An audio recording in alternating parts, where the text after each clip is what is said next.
suka nak apa jua? Jagokan lagi dengan rangkaian 5G termantap dan tanpa lag. Gaming sepantas kilat. Menang di Land of Dawn.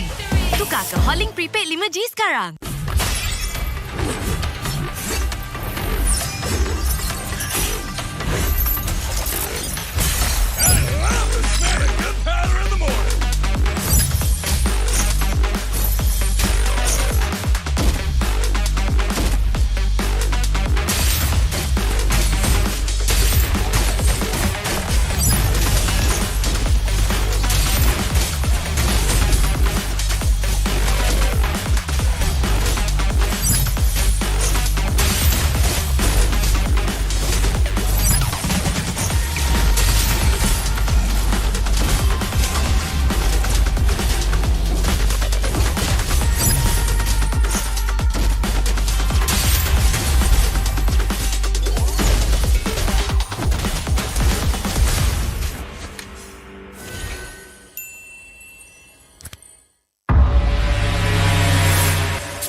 Tangan aku kenapa ni? Aduh, limu lagi gatal sangat. Gunalah Head and Shoulders.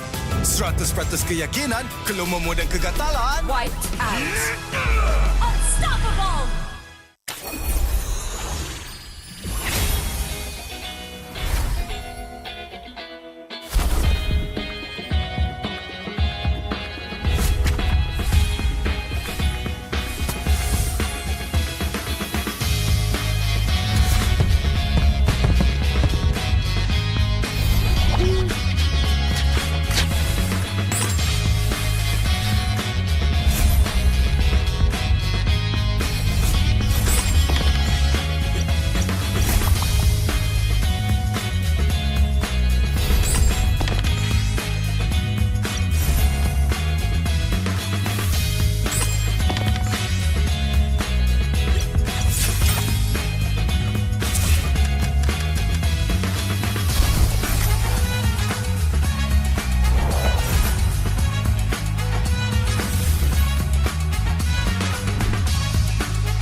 I'm a rock star.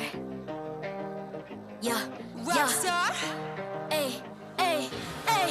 I'm a rock star, baby, I'm a rock star. I'm a rock star, I'm a rock star. I'm a rock star, panggil aku rock star. Ini kejohanan kita semua orang rock star. Kita rockstar, kita buat saja gaya kita.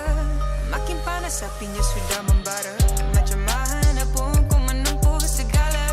Demi negara ku buat semua bangga. Step into my world, you know I'm always in my zone. You know I got my team, know I'm never alone. Bring out my best, buat yang terbaik. Jadi juara perlahan kita Get on my way, naik. aku dah push. Naik-naik jadi lebih bagus. Jadi hero, ku ada skill. Berapa banyak musuh aku dah kill. Ramai cuba mencapai, cause they envy me. Tiap game aku pasti jadi MVP. Easy. I'm a rockstar, baby, I'm a rockstar. I'm a rockstar, I'm a rockstar. I'm a rockstar, panggil aku rockstar. Ini kejohanan kita semua orang rockstar. I'm a rockstar, baby, I'm a rockstar. I'm a rockstar, I'm a rockstar. I'm a rockstar, panggil aku rockstar. Ini kejohanan kita semua orang rockstar. Tengok nanti siapa yang juara. Ni peluang kita bawa pulang piala. This is my game, this is my time. Menang semua, everything will be mine. Kalau jatuh kau pasti kembali. Bangun balik ku tegak berdiri. Kuatkanlah tenaga, ganjaran diperoleh. Ni kejohanan kita, Malaysia memang boleh. Rise up to the top, kita buat bersama. Semangat kita kuat di bawah satu bendera. Ay, I'ma go hard for the win. win, win. On the battlefield till the end. I'm trying to beat the greatest anyone has ever seen. Stand by, I'm coming in for the win. I'm a rock star, baby, I'm a rock star. I'm a rock star, I'm a rock star. I'm a rock star, panggil aku rock star. Ini kejohanan kita semua orang rock star. I'm a rockstar, baby, I'm a rockstar. I'm a rockstar, I'm a rockstar. I'm a rockstar, panggil aku rockstar. Ini kejohanan kita semua orang rockstar.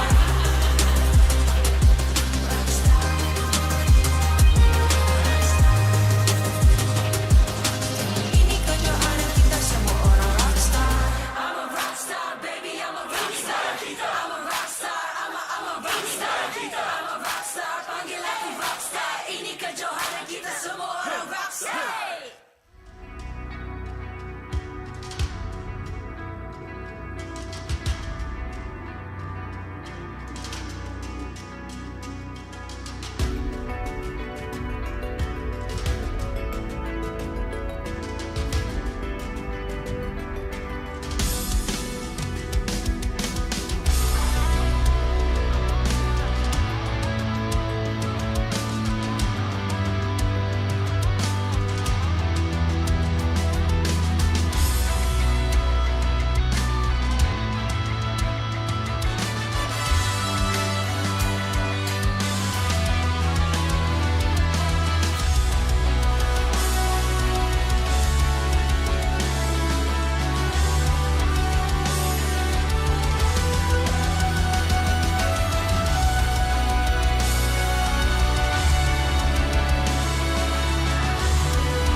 MPL MY Season 14 is powered by Moonton, KPRG, and MSNJ. Official 5G mobile internet hotlink. Best 5G for lightning fast MLBB gaming. Official gaming phone ROG Phone 8, king of performance for mobile gaming. Official lifestyle fashion partner, up your game with RED Esports. And thank you to all our partners in esports and strategic partners.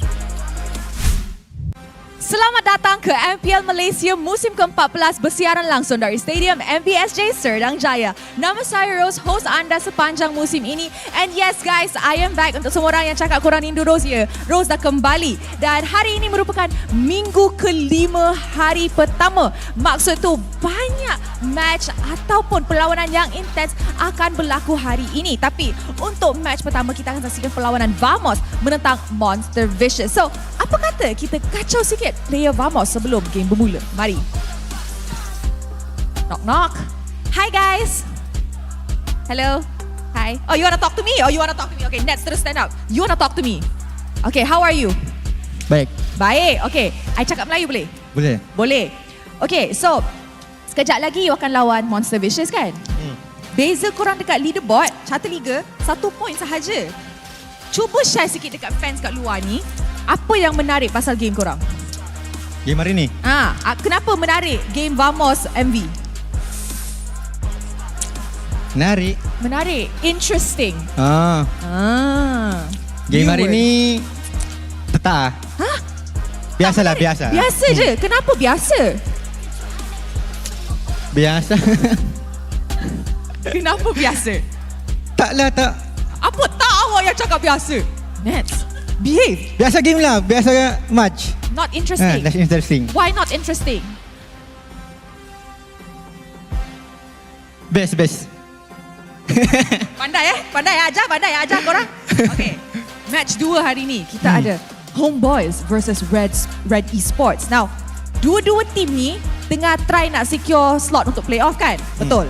Betul. Okay, betul. Okay, so apa yang you rasa pasal match ni? Match ni best. Homebois. Homebois? Awak harap Homebois menang? Harap Homebois menang? Wuish, kenapa you harap Homebois menang?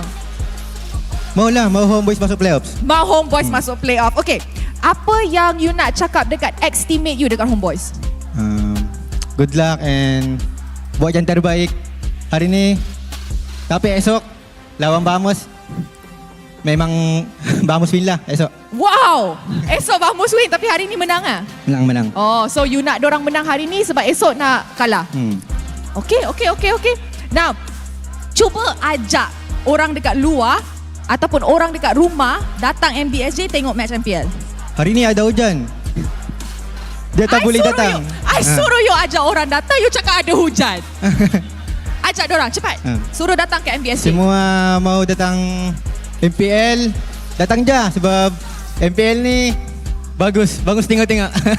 Bagus tengok. Alright, terima kasih Nets. You may now sit down. Good luck boys.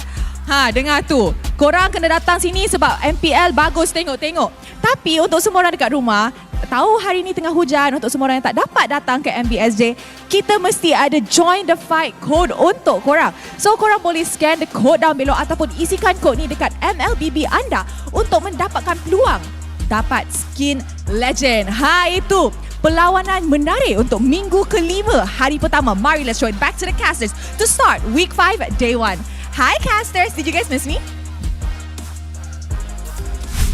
Thank you very much, Rose. No, I don't. Don't really miss you. Not really. Yeah, we don't miss you as much as we miss ourselves on the desk. So, welcome to MPL Malaysia Season 14. It's the penultimate week. Transfer windows closed by the end of this week. And you have me, Husky, and the guy who doesn't really like me, but I love him anyways. It's Lafel. You know what I love? I love Nets' energy. That's why. You know what? Nets' honesty is so refreshing. It's very Okay, you know, influential. Let me explain to you guys that didn't understand. Rose was asking, so tell us, why is the match today interesting? He's like, it isn't. It's not. It's just not. And then she keeps on trying to ask him why. And then he's just like, it's not. And then he's like, okay, ask people to come here. And then he's like, but it's raining. How can they come here? Yeah. So that's why when Rose said, do we miss her? It's like, nah. No, not really. I mean, like we should channel that honesty. Yes, we need. You know what? I'm gonna be honest. I want Sith as a host. Oh, I want Nets as a co-host. Oh, that's good. That should be a sitcom. That should be a sitcom. We had Go just last season Yeah. during our award show, so maybe this season we'll have Nets. Who knows, right? Yeah. It's going to be on the Dream Team. They are going to take center stage. We got Team Vamos up against Monster Vicious. Very polarizing team. One is at the top, the other one kind of on a downward slump. Yeah. Speaking of honesty, right? Let's be honest to each other, Okay. right, Husky? If I don't like you, I'll say it, which I do. And if you don't like me, just let me know. Let's be honest here. Let's be honest. Who's gonna do the play walk-in? No, Is it you and me? I think it's Me? you. You're holding Me? the papers. All right, so Yeah, I'll yes. do it. Okay, got Yes. it. And But- for you guys, honestly, the best 5G for lightning fast MLBB gaming with Hotlink. Absolutely. If you can enjoy unmatched 5G network with low latency and improved gameplay with Hotlink, and on top of that, enjoy 20% off in-game items. Get the best gaming MLBB gaming experience only with Hotlink. I'm reading chat, and chat is like, is he Malaysian? It's like, no, he's Filipino, but he caught up fast. He's about to be Malaysian soon, right? You know that Filipino players have become integrated with our society when they start getting Malay names. Like, for example, Muhammad Ehsan. That's Yeah, innocent's Ehsan. name. Yeah. Let's take a look at the standings for now. Starting this week, we got SRG at the top as expected so far, 17 points, only dropping one game overall. Team Vamos second, Todak third. Monster Vicious and JP9ers and RED Esports all tied with 9 points. We got Team Ray, Homebois tied with 8. Team Hawk and RCMY at the bottom, 2 with 5 points. Yeah, but here's the thing. We actually watched the matchups coming up, and there's a chance for, the bottom two teams, Team High and RGMY, to save themselves. Because again, let's remind everyone here that number 10, you are relegated, but number 9, you're going to face up against an MEL team. And if you win, then you get to secure your spot. If you don't, you got to give it over to the MEL team. And honestly, is it weird to look at Homebois? They only won one match, but there's a high chance that they can go to the playoff. Yeah, I was discussing about it in the talent room just now. It was like, can Homebois qualify to playoffs with just one series win? And there's a very good chance because they did beat Monster Vicious, right? So they win head-to-head. Speaking about Monster Vicious, they are taking on Team Vamos for our opening series today, and then we close it out with Homebois against RED Esports. What happened, man? I mean, 1 week I'm not around and I'm watching MVs like, MV! You guys lost to Homebois and RSG. I mean, respect to those teams, but dude! I'm as shocked as you are. I think losing against Homebois, we were seeing some cracks for Monster Vicious, right? It felt like they were really forcing issues that they shouldn't. The cohesion wasn't there. Something was off in the air. But the loss against RCMY, I think that's the shocker for a lot of people. Yeah, honestly, I hope they can come back. With that being said, we actually were able to catch MV backstage, so let's see what they have to say. I can say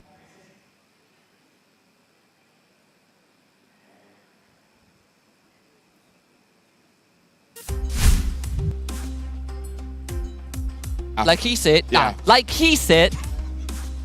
I don't know. I just have to wait until No, I mean, here's the thing. silence is golden.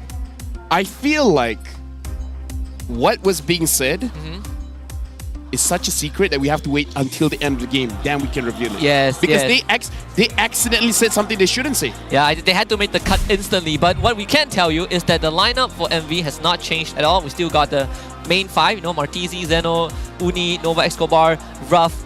Pretty much the same, but I think after last week, questions are being raised. Not just how is MV going to do for the rest of the season, but also because the rest of their competitive calendar are very tough matches. Yeah, seriously, what happened, right? Because we were hyping them up because they're going with this story that this is a full local lineup, and initially they look great, Yeah. right? But something happened in between the weeks where they're like not as disciplined anymore. Yeah, it's just a 1 week difference, right? We were telling the story of them being the next big full local team. Maybe they could revive what Todak first started a few years ago, be that team that makes it to the world stage. A lot of hopes were there. But now we gotta reevaluate where they stand, because up against a team like Team Vamos, this is going to be one of their toughest challenges. Not even the toughest yet, because they got SRG waiting down the line. But for Vamos, they're starting smooth in the XP lane. This time, the rest is the same. GB, Zoran, Nets, Warlord. Yeah, I feel like for Vamos, they're also trying to figure out what is really the best 5, right? Is it with Smooth? Is it with Silpat? So far, if I'm not mistaken, they only subbed in Silpat once, and Yep. that is for a W. I feel like that was a good call. Maybe Smooth was just not feeling it that day, but for today, it's going to be very interesting between both of these teams. And now we got to look at Warzone versus Marnova. You know, shout out to the creative team, man. Yeah, I'm telling you, the creative team is cooking. But I would say that you look at the overall stats, aside from unique heroes, which does favor the Mar-Nova duo, Warzone just has their numbers, right? In terms of GPM, KDA, damage per minute, kill participation. This one is the interesting part because you would think that Team Vamos has higher KPs, but if you look at how MV plays, they love to play together as 5. Speaking of which, we got to look at, it wasn't shown there, but Zorn and Nova have 5 unique heroes. Each. But the crazy thing is, they don't overlap. Oh. So they use 5 heroes and none of them are the same. Like for example, Zorn uses Cho, Nova doesn't, right? Zorn is more of a pick-off kind of guy, where we look at Nova Escobar, he's more of a team fight kind of guy. Speaking of that, you know what? I trust you. You let me do it. I'm gonna do the walk-in. So let's invite the players up on stage.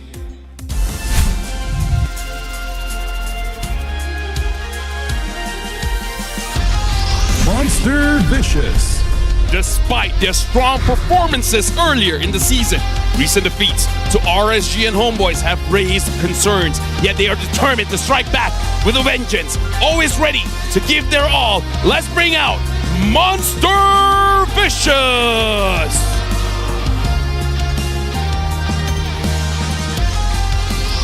Team Vamos. Standing tall at second place, Vamos marches forward with unwavering confidence. They've consistently proven themselves a force to be reckoned with. Can they capitalize on MV's slip and secure victory today? Let's hear it for Team Vamos!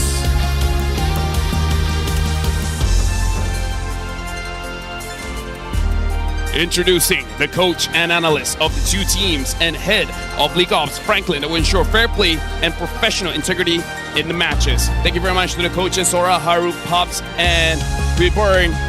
You guys are doing an amazing job. And now, let's continue with the fist bump. For this one, we got to look at MV. Can they climb back up? What happened last week? And for Vamos, can you keep on going strong and make sure you keep your second spot? Good luck to both teams because this is going to be a heck of a showdown. MV coming into this series, if we just disregard last week, right? We look at MV's performance in the first 3 weeks. Yeah. People were really looking forward to this showdown. How is this full local team going to stand up against Vamos? But like I said, I think it's a good time to reevaluate how is MV going to fare after last week. Are they still the prodigies that people think, that people consider them to be, to stand a chance against a force like Team Vamos? Yeah, honestly, for both teams here, it is honestly really about the discipline, because even MV at times, it can get overzealous sometimes. And now we got to look at what's up here, Nova Escobar. We're asking him, can you tell us what happened that led to the losses last week? And he said, for me last week, we lacked focus. We also got too comfortable because we were on a 3-win streak.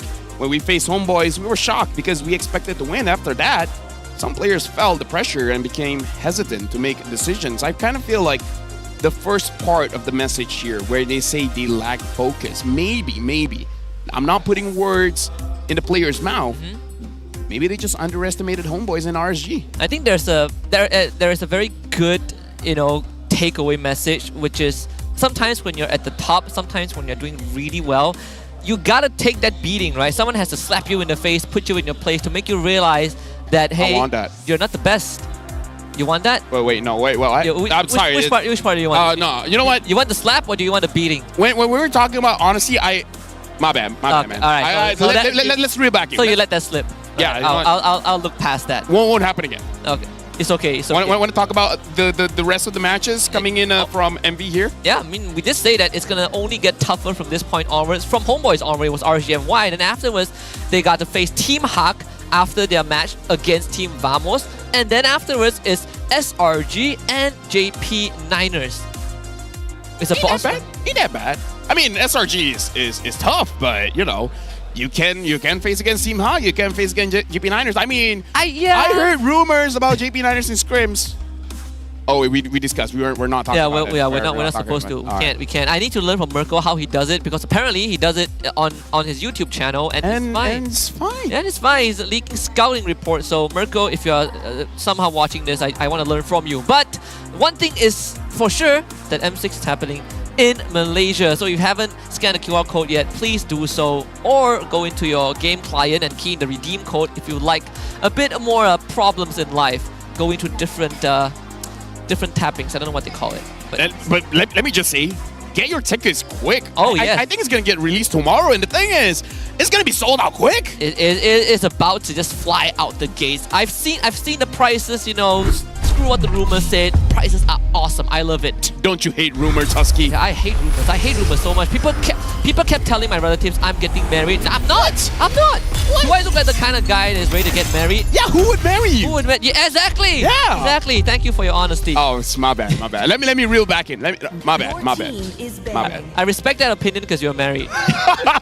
Anyways, let's jump in the draft here, where MV is going to be first pick. Vamos is going to be second pick. Hive and Zas has been banned out for Vamos. They banned out Chip as well as Fanny. You know what? For a hero that has his own song, he's really not having a lot of action. It's 100% ban rate in Malaysia, right? It doesn't even get let through. At least in other regions, Chip gets picked every now and then, but not here. So Matilda banned out by MV. Lots of respect shown to Zorn. And for Vamos, they're going to ban Phobia. So Hylos gets let through. MV have a chance to go for it now. I don't like Hylos anymore. No. Let me be real, man. I think it doesn't feel like a professional player kind of hero, you know? You just hate it for See, even the Gato Gacha is more prio. I mean, like, I feel like it's a rank kind of thing nowadays. I mean, it's not the worst, but there are alternatives, right? Like, Hylos is good, but like you said, there's alternatives. There's alternatives. I'm glad to see people are picking up a lot more Gatot. We've seen it in Rome and XP.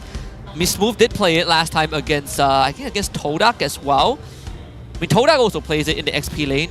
Plenty of teams started first picking Gatot. I think even last week, what was that team? Was it RED Esports? Nah, I lost my memory for some reason. Oh, Vamos picking up Valentina and Cho. This is going to be a Valentina gold lane, right? No? You see, no. I don't think Nets is going to play. Would anyone bring a Valentina gold lane? I mean, if you want to rub it into MV's face, sure, but probably not. Speaking of which, I think even the gold lane Valentina, like we had theories about it. It makes sense to me. We had theories, but whether it was intentional, I feel like that kind of is up in the air. But you did bring up this fun fact, right? Zorn and Nova Escobar both played 5 unique heroes so far. So technically, we got 10 different roamers available for, shared among the players, and we only lost 2 of them. It's a Gatot roam, by the way. I just realized something. Toda was the one that was very experimental with the draft. Yeah. And then MV did it. Yeah. Is it just something that happens when it's just a full Malaysian lineup? I mean, like, listen, right? I mean, like, we like nasi campur, we like nasi kandar, we like to mix and match things. Nasi like, padang. Is it really a Malaysian thing where we're like... Oh, yeah. So I have a perfect example for you, right? So there's nasi kandar for Malays. Yeah. For us, we have what we call econ rice, right? Or we call it chafan. It's the same thing, right? You mix and match together different veggies, different proteins. But I'm happy to see that Khalid is now rising in popularity. Diablo would be very proud of this, even though he's not playing in the pro circuit right now. What did I remember? He's the second phase ban, Vexana ban now this time. Yeah, right now, honestly, want to talk about the draft here. MV, this is a very aggressive lineup, but it's also... If it looks good when it looks good, it looks bad when it doesn't look good. Because you're having a Nolan, you're having the Khalid, a lot of raw power in the early stages of the game. What happens when you don't get your ball rolling? I'm thinking of the same thing. In fact, I wonder if MV did pull some inspiration from SRG against Vamos last week. We've seen them really utilize this Khalid to shut down Chibi in the early game, right? That level 1 invade, but instead of a Gatot, they did have a Cho that time. But if you're up against a Julian, before level 3, he is very bullyable. He's very bullyable. Yeah, he is very susceptible to being bullied. That's what I've been hearing in my early years in school. Yeah. It's like, look at that guy, he's bullyable. That's Julian before 3. Do you think that Vamos... I feel like most people are bullyable before they're 3. I am very fortunate enough to not be on the receiving end, Ah. but I have been a bystander. I see, I see. I You're mean, one of those guys, yeah. I can't fight like 5 other guys, you know, so what can I do? My proudest moment was when my teacher asked everyone to stand up for bullying, and I was the only one who sat down because the guy said I didn't bully him. I've never been that proud in my life. It's a story I tell everyone. Okay, that's So I'm funny. a good guy. I'm a good guy, right? That's legit very funny. All right, back to the draft here. So, that's a good story. I can't believe I've never heard of that. Louis got banned out. Vexana got banned out. And Envy banning out the Edith here. Looking at Haru, he looks pretty excited. Or he has some rocks in his shoes. Carry gets banned out as well, which kind of indicates that they're going for a tankier route. Or they're just not confident that his Gato can handle the carry. I feel like the Gato can handle the carry. If you take Revitalize... With the right mindset. But Let me stop you there. I saw where your eyes were going, so let me just remind you. With the right mindset, you can. With the right mindset, a Gato can fight a Fanny. True. Right? Rasi showed us that. Exactly. Rasi showed us last week. You can fight a Fanny if Gary is playing it. No, guys, I should stop taking shots at it. But Moskov is still up on the table if Vamos... I know Vamos likes to keep XP laners for last on red side. Whoa, They're gonna do Joey the same XP? thing. So Joey XP? Yeah, I think so. Or, Valentina, go. yeah, I mean, you know, Joe mid, Kufra, yeah. I tell you, this Cho XP, Valentina go, Kufra roam, Julian jungle, and then a mid. Julian mid. Julian mid, yeah, ad could work too. Ling is still up. Okay, let's now go full loco, all right? Well, MV did show that, right? They did play. But this Ling. is Vamos. Well, I mean, Vamos could go local. Here's the thing. Here they're called Vamos. Yeah. In a different region, they're called Hayaku. What? Oh yeah. Right. But it means let's go. So you just do it. You full send. You know what? You're right. You full send it with the right mindset. That's right. You That's can right. do it. My bad.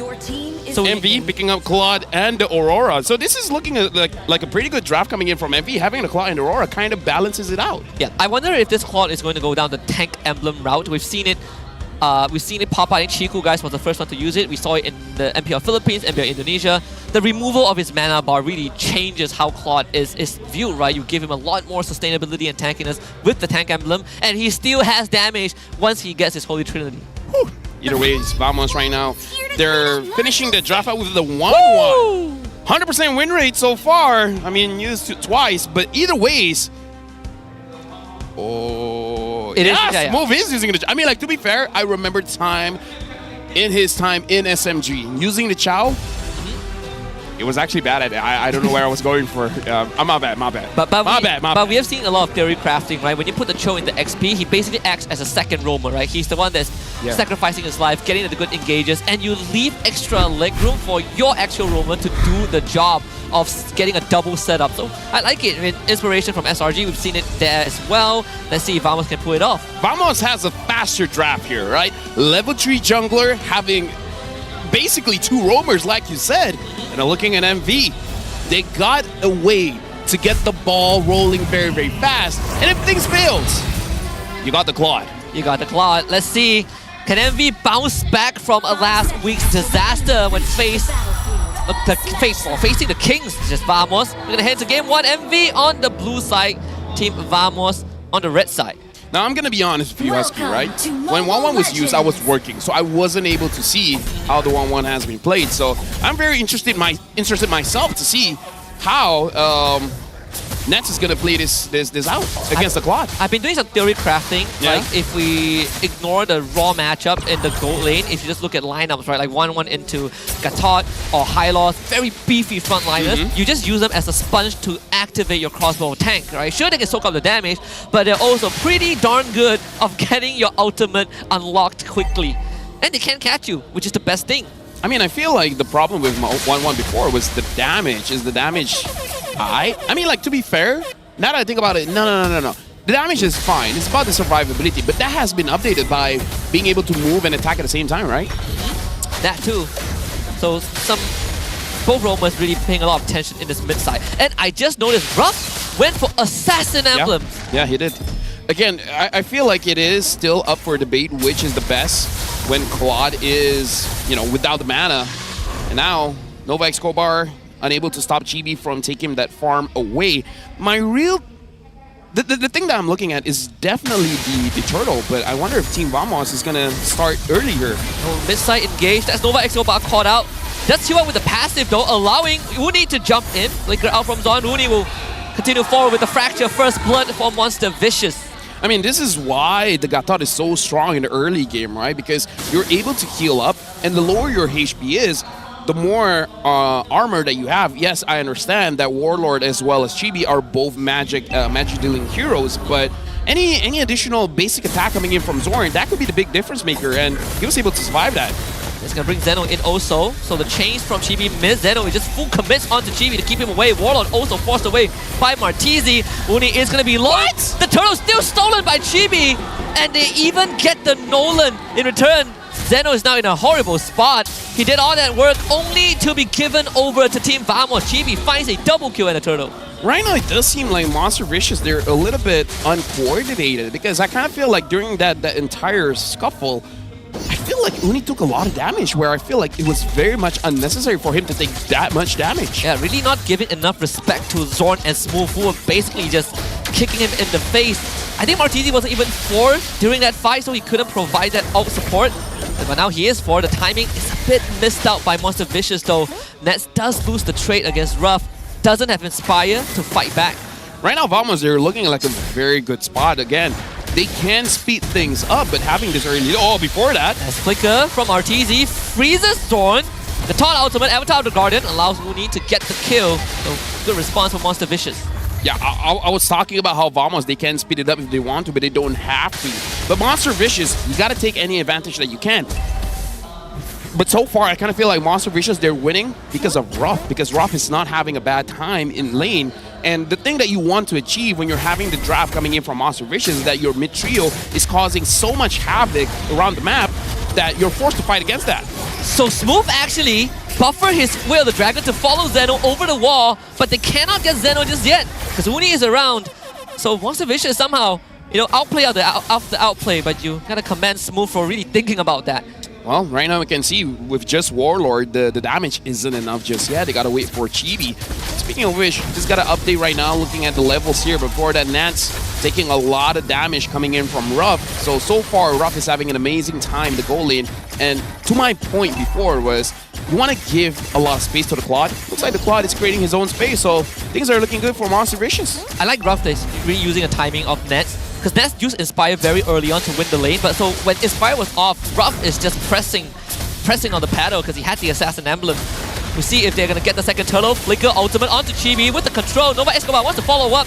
Couldn't get in range as Zorn finds Martizi in the back line. So Zeno goes down. Turtle is no longer the focus. Stolen Avatar of the Guardian. Not enough to stop Nova Escobar. But maybe Nets can be the difference maker. Tries to unlock the crossbow tank. Nova Escobar will just soak it up.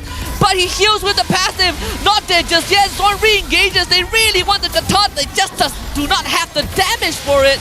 Monster Vicious gets down with 2 kills, finds the turtle, and Ruff is about to find Warlord. Zorn goes home, but Ruff will get the kill on the Valentina. That was so good by Monster Vicious, but let me tell you, Husky, there was some mistakes in there, but the guy that made it work, Warlord, man, having all that control, all that damage, giving a lot of space for Monster Vicious, that was key. Like, he made that fight look so good when the initial start of the fight.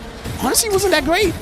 Vamos was able to even split the battle line, right? As Zorn found Martizi very early on. They were able to isolate Zeno, take him out, but the inability to take out Nova Escobar throughout that whole exchange, including an Inspired crossbow tank, I think that was a big difference maker. Zeno now finds himself mid-side, to try and keep it under control for Martizi. So again, Vamos couldn't really get much. You know what, Husky, between you and me, if I'm being honest, like Nets, Zeno has to be a bit careful here, because there are moments where I kind of feel like he's way ahead of himself, where his team isn't in place. His team is not ready yet, and he full engages, and he's going to make it into a bad team fight for a team, because you kind of want him to be there. You kind of want him to deal the damage, and as I say that, Zorn goes in, finds Nova Escobar. They don't know where Martizi is. Now they do full combo. Oh my goodness, you just can't move. That's the 3rd death of Warlord. Right now, again, looking very good for Monster Vicious. And let me just say, Martizi is probably the reason why they're looking so good. And Zeno is recovering back. I'm just going to shorten my point. don't move when your team is not ready. Let everyone get their stuff together and then actually engage. Don't have the Terizla mindset. I think that's the best way to look at it. Uni almost solo kills Chibi. Top side, Nova Escobar. Crossbow tank is about to unlock. He's just gonna eat it up. Avatar the Guardian to get away. So Nets can't get anything done. So that's top tier 1 down. Nova Escobar is gonna find a taunt on to Smooth. Vamos is hanging around, but Zeno hiding in the pixel brush is gonna keep them away. Alright. While we're in the middle of this match, let me just tell you, Zoran has been using the Kufra 7 times. This is his 8th time. Yep. Out of those 7 times, he won 6. Only loss was against SRG. So if he loses here, that's kind of a big statement. MV has woken up and Zoran! And you say that he's gonna find 2 knockbacks. Martiz is gonna be chased down. The glowing one burn not enough from Warlord. Nova Escobar is gonna give his life for this. No revitalize, no Avatar the Guardian. So Chibi will find a kill. Zeno eats up the crossbow tank, re-engages without his team, gets kicked away. Ruff finally joins the fight, but maybe a little bit too late. Warlord will flicker away, and now Ruff in the midst of things. Uni still fights the turtle, but Ruff does not have BMI. It's gonna go down to the chase. Team Vamos with 3 kills. Monster Vicious, you gotta be careful, man, because again, Zeno dies. Who cares? But when Ruff died, now that's a problem, right? Because we saw that Zeno was dead. There's no way that he can actually get away, but he wants to go back in. He wants to go back in and he puts his team in danger. You gotta be careful when they're going for that very, very bad situations, especially when you're risking the life of your jungler or your gold laner. Consolation prize, they did find Zorn. Nova Escobar even uses ulti to maybe get back into the fight faster, so you won't have it for another half a minute. Wow, all things considered, I mean, Monster Vicious is already looking better than they were last week. Oh yeah. See if Chibi, if he finds this kill, it will be massive. Ruff doesn't get hit by the chains. Just BMI is blazing to wet. Crucial ultimate out. Maybe they can find Chibi. Nova Escobar and the rest of the team showing up. Chibi waiting for the cooldown. 1 more second. Cannot get it off. Just full on control. Yeah, now we see Uni getting kicked by Smooth. Is there going to be enough damage? It looks like it's not going to be enough, especially going up against Nolan. There's a lot of dashes on that boy. That's going to unlock the top side for Ruff. He's just going to go onto the turret. Zeno has the team behind him, so a lot more confident to move on forward. Nova Escobar MRTZ is going to be there. Nova Escobar blocks the engage. Smooth couldn't find any kick though, but with Nets around, not the fight that they want to take. Do you realize when you say Martizi, in my head, it sounds like you say MRT? MRT? MRTZ. A Martizi? A wild Martizi shows up? Yeah, it's like, no. Ah, the Todak Legion mid laner. MRT. Great form of transportation. Right now for both teams, Monster Vicious, they do have a lead, but I kind of feel like it's still negligible. Vamos can definitely still fight around this because Vamos so far, they got to remember that their lineup is more about pickoffs, but I don't see a lot of pickoffs going on. I don't see Smooth getting a lot of kicks in and not all the pickoffs coming in from Zoran as well. Big thanks to Nova Escobar MRTZ to really kind of keep the front line of Team Vamos back, right? Like soaking up damage, the peel from this Aurora. He has 8 KP out of 9 kills that MV has on this Aurora, which is in of itself very impressive. But now this is where it gets very heated. Lord fight, a potential one between these 2 teams. Yeah. Vamos, again, like you said, Nova Escobar is doing an amazing job preventing any kind of catches going on. And same being said, Martizi is making sure that no bush is all that. Okay. I got to remember he has the BMI. He's all good. He even has the career fight. Yes, but yeah, Vamos, they're not getting the drop well. It's going to be Zorn. He does find Zeno, so Nova Escobar finds the backline. Zeno follows up. There's the whole backline control. Chibi gets out with the enhanced swords, but they left Nets out to dry. Monster Vicious finds the opportunity to pounce. A frozen Warlord taunted up by Nova Escobar. Monster Vicious finds 2, and the Lord is now open for business. Let me just say, Husky, MPL Malaysia is the kind of league where our number 10 team can actually fight against the number 2 team. and then one other week, the very same team can't even fight an MAL team. Like, except for SRG, right? Except for SRG. SRG is great. They do find Ruff. Nova Escobar again with the taunt to keep Ruff alive, deliver him a kill onto Zorn. I mean, and Nova Escobar does fall, but it's more than worth it. Yeah, right now they're still pressuring the mid lane. Smooth wants to go back in. And when he just disappears. That's a magic trick, courtesy. It's an Uni special. And Chibi falls again. And you can see the taunts from Monster Vicious. They're ready for this moment. MV, they're fighting to make sure they stay in the top 4 here, Husky. And let me tell you, if they take down They take down Vamos. if they take down Vamos, thank you very much. They'll They be can in do second it. place. They'll be in second place on the leaderboard by the end of today. Yeah. Regardless of the results, 2-1, 2-0, doesn't matter. They'll be in second place. Right now, Vamos, you're down by 6,000 gold. And again, like I said, the draft has a lot of pickup potential. No pickup so far. Because, let me just say, no one from Vamos looks all that impactful so far. I'm not seeing anyone making this crazy individual or team plays. They've been really just blocked off by Nova Escobar. And even to a certain extent, Zeno, right? He's eating crossbow tank with his armor, the second shield. Zeno again to the back. They want to find Nets, but he's going to go into the crossbow tank. Ruffle disengage with BMI. Monster Vicious. They find that inhibitor. Nova Escobar in the thick of things. It's smooth. Trying to retreat. Does go down. But it's a double kill for Nets. Team Vamos, they stop any further siege, but man, it's a big price for MV to pay. Yeah, I kind of feel like they stayed a little bit too long there, especially when they see the front lines are getting shut down. It's a good thing that Ruff was able to get out of there before taking too much damage coming in from Warlord. And speaking of which, interesting, Starlian Scythe on the Valentina. I haven't been here for a week, but is this the new meta? That's what we saw from Ruff last week in the Valentina Gold. I suppose the idea from Monster Vicious was there, right? They realized that we could actually just one-shot Nets. But conditions have to be met. The dive, a bit overzealous, so they still maintain a 5-6k gold lead. But this next Lord is really going to be the one that breaks the entire game open. But doesn't the damage coming in from Valentina comes from her Shadow Strike? I mean, does. I feel like just pure damage would be good because the Stardom Scythe enhances your basic attack. It's strong, sure, but I don't know. We did theory craft this. I did it with Gideon. It's like, when do you weave in the auto attack, right? Because every single time you think about weaving in that auto attack for the extra damage, it slows down your entire rotation. So we were trying to figure out the best way to do it. I don't have an answer. I don't know when's the best time for you to do it. Maybe by the end of your combo. Could be it. You know what? I'm going to test it out myself, see how it goes. Nova Escobar getting kicked back. Even the Revitalize can't help him. Just full-on control. A bit sloppy from MV side. Nova, you want to check the bush. You have to really respect Nets. The amount of control that Vamos has. This is something that MV has to work on. Like, even matches against Homebois as well as RSGs, like, they got a good thing going for them. And then they start to disrespect a bit the opponent. Not saying they are straight up disrespecting Vamos, but judging by their movements, judging from their decisions, it looks like they're being a little bit too confident. You need to see where the goal lead is at, right? It's definitely not on the side. They found Ruff. That's his Purify out. Force out a very early blazing duet. Nets gets assassinated again by Uni. And Warlord also goes down, but the Lord was taken by Chibi. At a crucial moment, Team Vamos, they lose 3, but at least they got the objective. Yeah, so far, I blinked and I missed the Husky. I don't know. I don't know how you call that play, but now Chibi trying to run away from Uni. Chibi taking quite a lot of damage, and it looks like Chibi still surviving so far.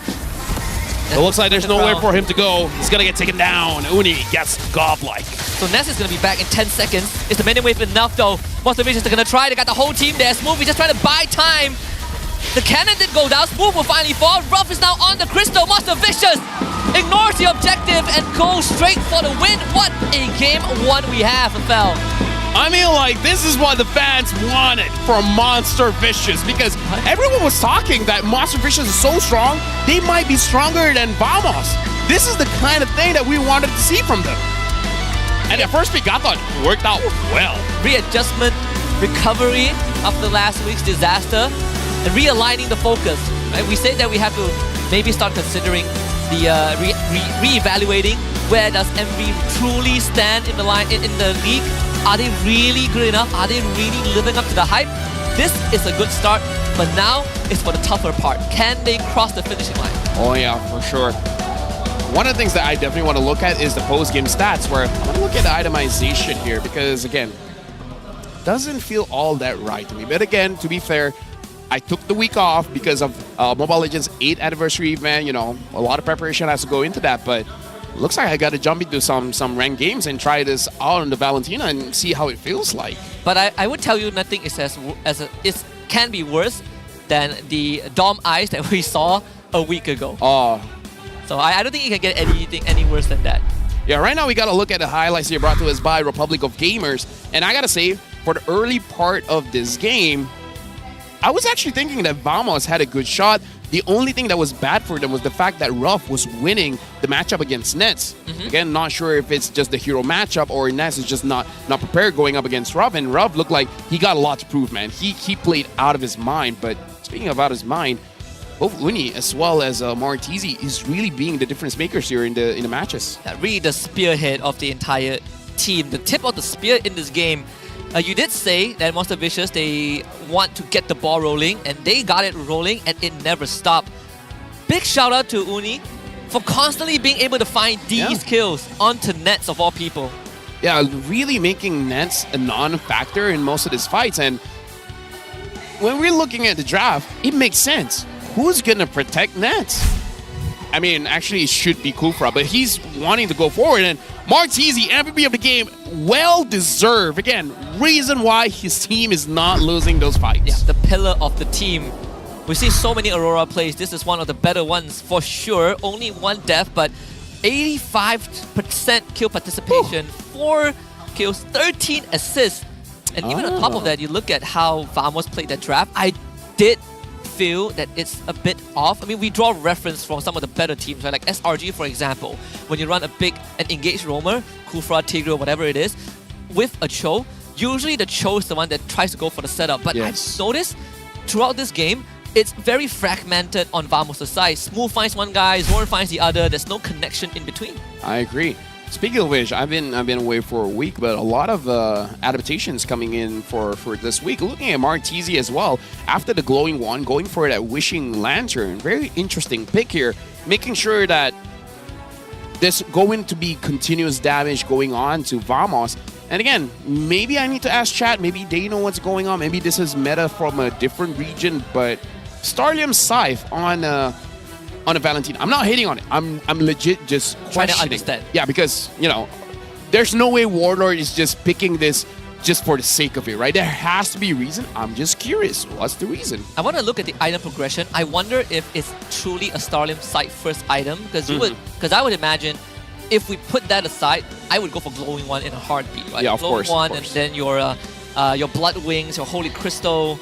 Where does that stand? I same as you, I need an answer for this. Honestly, it would make more sense for Chibi on this Julian to be using the Starlium Sight. Yeah, a lot more basic attacks we've done in these combos. But then I rather take Feather of Heaven because I can auto attack. Yeah. So, but I do, you know, see the value in this Assassin Emblem. Also comes with a lot of confidence for Ruff to tell him to basically say, don't worry, I can win the lane. Just give me some time. I out-damage him just because I have the raw stats. Yeah, and more movement speed as well. Yeah, that too. So I kind of feel like MV is looking good. We see some moments in the game where they're not as disciplined. They're making mistakes here and there, taking unnecessary fights. But Vamos, they're fragmented and not decisive at all, which is quite different from the Vamos that we know, where usually in the snap of a finger, they'll make an engage, they'll make something work. But in this game, it looks like Zorn is not sure what he wants to do. Smooth is not sure what he wants to do. Even Chibi doesn't look like he's sure what he wants to do. Yeah, I think a lot of it definitely, unfortunately, falls on both the Kufra and the Cho, right? Because they have to be the pace setter. They just could not really find the right moments. Sure, they've won some fights. They've been able to get pick-offs. At one point, they were solo killing the Gato Kacha. But in the grand scheme of things, it doesn't really solve the problem of, like you said, who's going to protect Nets, who's going to start the team fight, how do you follow up with it? There's not really a clear answer to it. Speaking of which, right now we're looking at a total damage dealt, and that's quite a big damage gap here. 250,000 damage for MV. Vamos only doing 182,000 damage. That's quite a big gap in my opinion.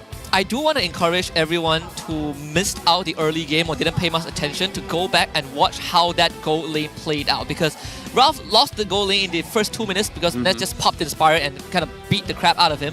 But after that, Ralph just played around his timings and completely crushed the lane. And I think, like you mentioned before, it was a big reason that MV was able to get out of the early game without much struggles to focus their resources elsewhere.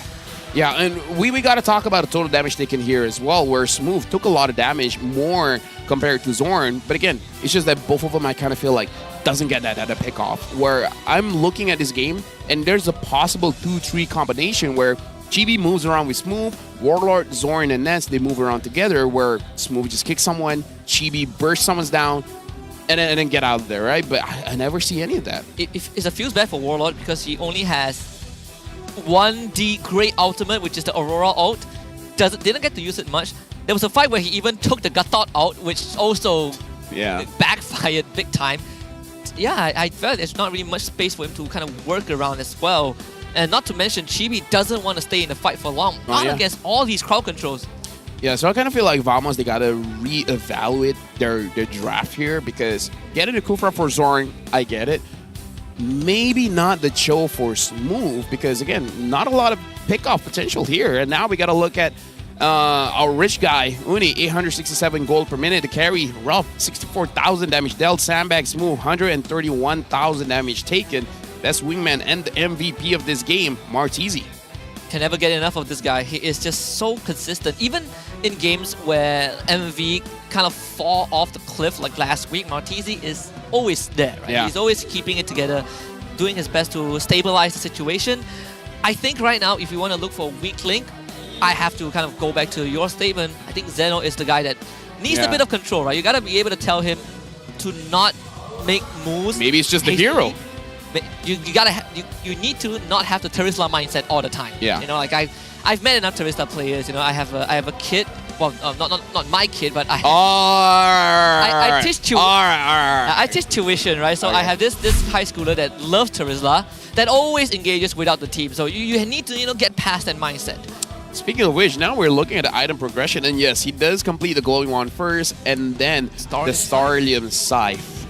Am I missing something here for Starlium Scythe? I wonder. And looking at itemization for Martizi as well, going one, and then after that, Wishing Lantern. Even though, looking at the lineup coming in from Vamos, not a lot of HP to really capitalize on that, but still looks like it's still enough because he still dealt quite enough damage. What about this Dom Eyes for Smooth though? Because part of me was thinking anti-Cuirass. I feel like it's his job to catch Ruff and let the Dom Eyes to slow down his attack speed, but I don't know, Ruff having that Purify, it kind of makes it hard for anyone. Zorin, Smooth, doesn't matter. It's going to be hard for him to catch. Yeah, it's very, to a certain extent, it's sort of wishful thinking, right? You have to really, like find Ruff in a horrible spot. But I mean, this game one, it definitely set the expectations of how much MV can do. We know Vamos bounce back a lot, and this is where it gets interesting. So MV, we need it to be consistent. Vamos, we know they can bounce back. Which one comes first? Now that we see MV1, remember the video that we saw earlier? Well, when I say saw, we will see the video coming up. Let's see the video. I can say early preparation is the biggest changes lah. He can adapt it very well, make him look shine. If we win, what do we need to improve more? Apa yang terjadi dengan match with Homebois tadi? What went wrong? Homebois tu caught us off guard sebab tiba-tiba diorang punya rotation makin improve dengan connection diorang dengan ESP baru. And first game tu kita orang agak tak synchronize sangat lah untuk bagi team fight tu. And then move on ke second game, mungkin diorang tak berapa ready lah untuk second game tu. And Homebois tu dapat momentum daripada first game and diorang menang lah game tu. Now kita nampak dari segi prestasi Monster Vicious season ni memang lain daripada musim lepas. So what changes and what's the biggest change? I think what's the biggest change is our early preparation. We start very early after last season ended. We straight continue with Snapdragons, and then we join some semi-pro tournaments, and then we get a new sports psychologist and everything. So I can say early preparation is the biggest changes lah. The one that improved for this season is, I can say that Zeno, because from the communication, how he communicate with the teammates, and then the skill set, how he using the skill management, everything that Sora already applies to him, I think he can adapt it very well and then make him look shine on this season. What are your thoughts going up against Vamos, one of the top contender this season? I think it will be a test lah for us. Like if we lose, what do we lack to go for the playoff? If we win, what do we need to improve more? What would it mean when you guys win against Vamos? Like how big of an impact is that to Monster Vicious? It will create a very good momentum for us to go to fight last boss. Oh, dia tak nak bagi nama, last boss je lah. Last boss. Alright, so thank you very much to the coaching staff of Monster Vicious. Thank you. Very interesting dynamic because Haru and Sora, when they worked together, it was already a big thing for Monster Vicious. But at the same time, the teams that they led before that have beaten this Vamos roster at some point in time. Right? RSGMY for Sora, Haru on Team SMG. They have taken games and even series, away from the roster of this Team Vamos. So the combined forces might just be the secret recipe. You know, Husky? I think I can be a team psychologist. You think you can? I think you can. How hard can it be? All right, hold on. Rebecca. It's like players like, well, I'm not doing good, and I'm like, then don't be bad. It's your mindset. It's just change your mindset. You don't have the. Maybe Nets has the right mindset because he was really honest just now. So we asked him which teams from MPL Philippines that he wants to see at M6. He wants to see FNOP and Falcons AP Bram because they're super strong in scrims. Not even Liquid. Oh, so he can talk about scrims, but when we say it becomes a big deal. Yeah, we say SRG wins scrims and people are like, it's just scrims. By the way, don't clip this part. Double standards, man. Well, I wonder, now can Nets walk the talk? Because he did say that this match isn't interesting because they will win and they're not. No. He said it's not interesting. He didn't say that they're gonna win, I just said. I'm sorry. He just said, it's not that interesting. He didn't say like, I'm gonna win, I'm gonna stop them. It's like, yeah, I gotta look out for my boy Nets. Like, I can be a sports psychologist. You can be a sports psychologist. Right. Actually, you know what? In this current generation, with social media and everything, everyone is a psychologist. Have you tried self-diagnosing yourself? Oh, yeah. Yeah. I recently found out that I have a clinical mental illness, which is obviously fake. But this QR code isn't, so scan it. Nice segue. That's a horrible segue. Nice segue. Now it's like, I have bad mental illness, blah, blah, blah. By the way, scan the QR code. This one is real. This one's real, yeah. Please don't diagnose yourself. PSA. We're not saying mental illness is not real. I have it. Yeah, it's not. You might have it. I mean, you climb rocks. Yeah. I don't see a sane person climb rocks. Oh yeah. You're right. Right? Why am I risking? You're climbing rocks. I'm climbing What rocks. are you doing? I can do so many things in my life, Exactly. Bungee jumping off a cliff. You can play rank of Mobile Legends or climb rock, and you climb rock. With all those options you presented, I'd rather climb rocks. Oh, well. I'd rather deal with rocks. Oh well. Vamos. They're banning out the Fanny, they're banning out the Ling. MV banning out the Harif, as well as banning out the Chip. At this point, whoever is second pick might as well just have the mindset, I'm just going to have 2 bans, man. Yeah. It's also pretty unfortunate that you are kind of locked out thanks to the Chip, which honestly has been one of the few heroes that has been championing the successes of so many teams. And the fact that, since release up till now, it still holds one of the highest ban pick rates in a professional tournament. Which that itself kind of says a lot about Chip as a hero. Do you think you can be a sports psychologist? Do I think I can be a sports psychologist? No. If I have to be honest, I don't think so. Chat, how hard could it be? I know that there are a lot of qualified people in the chat. They could be analysts, they could be pro players, they could be coaches, they could be team managers. Heck, they could even organize an event better than I do. They are content creators. Yeah. The talented people Clippers are actually in the chat right now. What are you guys doing for your life? Come on, man. Do better. I didn't say that. See, that's the sport psychologist talking, right? I When a player comes in and then he's like, I'm not doing good, then be better. Doctor, my shoulder hurts. When I touch it, don't touch it. Give me $20. That's $20. Don't touch it. Are you dumb? MV now picking up the Nolan again. This time they don't have the Gato Kacha, but they still want the Khalid. And again, just say maybe it's a Khalid kind of mindset where if I hit them, I do a lot of damage. So I hit them. And I can be a sponge to soak up damage with a quick sun guard. I have decent engage, good mobility, early damage, and I great wave clear. They practically has almost everything you need. He's a jack of all trades. And again, we're seeing Vamos. They're kind of saying what the Roamer can do, the EXP can do better. Doesn't matter which one is going EXP, because look at the Cho and then look at the Kufra. Both are catching, and now look at Gatakacha as well as Ruby, both are kind of AoE crowd controllers. Yeah. Right? So it's just like whatever the roamer can do, the EXP has to do it too. And This it is also- a new draft philosophy coming in from Vamos. It also sort of locks out if MV wants to consider Cho themselves because it's so much tempo breaker. We saw how uncomfortable Smooth was on the Cho in the previous game, right? Because there's so many things you need to go through. One Shunpo isn't enough. So the draft for MV hasn't really changed much. It's still the same 3 picks we saw from last game, barring the Gatot. Who's your favorite player? Oh, Nova. To be fair, he did save SRG 2 seasons ago against Toda. Secret weapon, never forget. My favorite player is my boys, Izanami. and Sori. Hello, Liao. Your team Don't bring that up. And he did win with Claw last week. Okay, one interesting player that could be my favorite is Chiku, guys, because you always know, win or lose, he's gonna make it entertaining. Could be your favorite. Like, there's still room for doubt. Now, my heart is for mid laners. Ah. Chiku, guys, ain't a mid laner, man. Oh, he can be though. He can be. He's Yeah. in multiple roles. He played Claude mid, Natan mid. He Yeah. played Beatrix mid. Yeah, so he can be. Yeah, he can it's be. about the mindset. It's about the mindset, exactly. So you see the Tigro ban out, so respect given to Nova Escobar.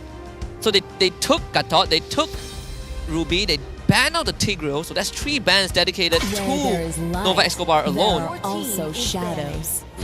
So what else is left? I mean, the Matuda is still up. Vamos can't go for Matuda though. So MV perhaps can think about it. I feel like the other options for Nova Escobar isn't that great, like a Minotaur. Come on, you're- Dexter. It's our showtime. Grog, I feel like Grog fits well here. Grog fits well here because you need someone to open up the map, and you don't want Kali to do that. I feel like that's the biggest problem for MV right now, is someone to safely open up the map. So we got this guy to pose as his favorite hero. I assume that's Paquido. I would be disappointed if they tell me it's a Cho. The Cho doesn't move like that. It is about the mindset. That looks more like MMA than Kung Fu. I know my Asians. Okay, you know what? I'm not gonna fight on you there, because you know what? I believe you. I believe you. So now for MV, picking up the Hanabi. Oh. Are they gonna pick up Matilda or a Lolita? I kind of feel like you don't have to go that hard. But like I said, MV's biggest problem right now, someone needs to go inside those bushes. They still don't have that guy yet. It's not Lolita, doesn't feel like it. Matilda doesn't feel like it. I am still digging the Croc. Or you could consider Arlott. You know, you sweep people from the bushes. The Carmilla Sicilian gets picked up by What? Vamos. We haven't seen this love for a long, long Wait. time. Ruby Golden? Ruby Go, yeah. Oh, that could work, but Hey, with the power of love, anything could work. I would argue on that one. All right, so this is where I want to see if chat really is smart. They are. How many people remember the special interaction between Carmilla Sicilian? As in, they have one innate ability when they're together, right? How hard can it... Chat, you guys know that, right? Whoever says no, ban him straight. Ban him from the chat. Well, there's the Lolita pick, and I would argue Lolita can open up the map. Just save your first skill, you go in, and it's like, oopsie, there's too many people here. As long as you no don't take DD, Revitalize. and then get out. As long as you don't take Revitalize, I'm happy. Yeah, Flicker is amazing Please skill. don't take Revitalize. Flicker is amazing Don't be skill. like Stoem. Revitalize is you're overcompensating for too much, right? You want to surprise people, Flicker, go for it. Yeah. Let me just say, I have a therapist. I know how hard it is. It's a joke. Anyways, we're jumping into the game here. Vamos! It's Revitalize! Why? Wait, I need to understand this. I need to understand the mindset. Why Revitalize over Flicker? Flicker's overrated. Dang it. What's so great about a dash anyways? I don't know. I suppose don't go down. Maybe this could change my mind because I really didn't like it the first time I saw it. Game 2 between Monster Vicious and Team Vamos. This time they will swap sides. Team Vamos blue side, Monster Vicious red. So right now, I'm really interested to see the kind of interaction going in for this matchup, because Vamos, in a way, they're funneling for their mid laner. They're putting all their eggs in the Warlord basket. I mean, to be fair, Chibi can do damage, Nets can do damage, of course, but this is a draft where you have a Sicilian. It makes sense to say this is a Sicilian draft, no? Yeah, the later the game goes, the more damage he deals, and it can be a nightmare for Ruff too. He doesn't have the longest range. You get hit by a bad impact at 15 minutes, there goes your shield, you just disappear. Yeah, right now, Nova Escobar gonna be alongside with Ruff, trying to deal with Ness, and Ness is actually doing quite good against both of them, and then now Zorn is here to join the party a little bit. And this is the thing about Hanabi, is that you bully the lane, but against Ruby, nah, fam. Yeah, we don't really do it, so you can't really take early turrets, which is in of itself a minor disadvantage for you. Zorn is really putting up a lot of pressure. They want to go on top of Martizi. They use the Petrify. Martizi loses his passive. Zeno shows up on time, lets Martizi flicker to safety, but Team Vamos makes the first move. Yeah, and that's great. They got a flicker, they got a passive out of the way, so this is going to be a big advantage for them come fights around the turtle. They just got to be careful about Uni here, and I kind of feel like with this kind of draft, they should be able to do well, having the Gacha as well. This is one of those drafts where for Team Vamos, honestly, even if they don't get the turtle, it's fine. You trade a turtle for a kill, sounds like a good trade for me. I think even does Monster Vicious want the turtle though, because Nova Escobar is just sticking with Ruff. You get some extra gold, you chip away at the gold plating there. Yeah, right now, yeah, you know what, you're right. Monster Vicious, they don't have the right kind of draft to actually get his turtle, so this is actually a very good start for Vamos here. Trying for the first blood down bot, and Ness is just controlled for days on end. He goes down, Curse of Blood from Zorn. Revitalize is a response from Nova Escobar, so there's going to be no kills, unfortunately. Martizi gets out again. So Team Vamos, they get an objective, but they did lose Nets. Yeah, that was a good engage-ish coming in from Zorn, but yeah, it's a nothing all. It's great connecting them, but not enough damage to really do anything. So at this point, comes to the question. And the answer is Vamos. Who has the better late game? I would have to agree. I think Vamos has the better late game. So 41 stacks currently for the bat impact. And that's so fast. Yeah, in below 3 minutes, that's pretty fast, yeah. Racking it up. I mean, like, to be fair, the late game coming in from Monster Vicious is going to be pretty good as well, with Ruff being able to... Oh, they cut out Martizi with the Avatar the Guardian. Martizi frees the three of them in place, but without passive, he is dead. You know what? I like this. Team Vamos, this is the kind of rotation they needed from game number 1. They just do it for game number 2. It's like, we kind of need the late game, but we could kill you guys now. And they gotta somehow escort Ruff out. He's gonna use his Aegis just as an insurance policy. Throws out the ultimate, does take out Zorn. So there is a trade on the bottom side. It's not the worst, but Ruff had to use everything. Yeah, but again, Warlord is scaling. At the end of the day, isn't that what really matters, right? Warlord scaling. Now, Chibi, in the early series of the game, he deals the damage, but later on, it's just about a CC. Yeah, no, he's gonna keep Nets in place. That's a flicker from Ruby. Oh, so Monster Vicious now on a very responsive maneuver, and Smooth is just not letting Uni have a good time. Yeah, I kind of feel like this is definitely not a spot that MV wants to be in, and being reactive is not good. And Martizi, man, from MVP getting scoured out 0-2-1. This is a good idea coming in from Vamos. Is like, we don't have to care about the rest of the guys. Just take down Martizi, man. So is the game plan for Team Vamos right now just move together as a 4 or 5 man unit and just overpower Monster Vicious? Yeah. It does feel like it. So right now, Monster Vicious, it looks like their plan is to farm, but again, Vamos, they're taking advantage of that. Now the turtle is gonna get taken away. Smooth is still being a good front line here, making it so that it takes time for them to take them down.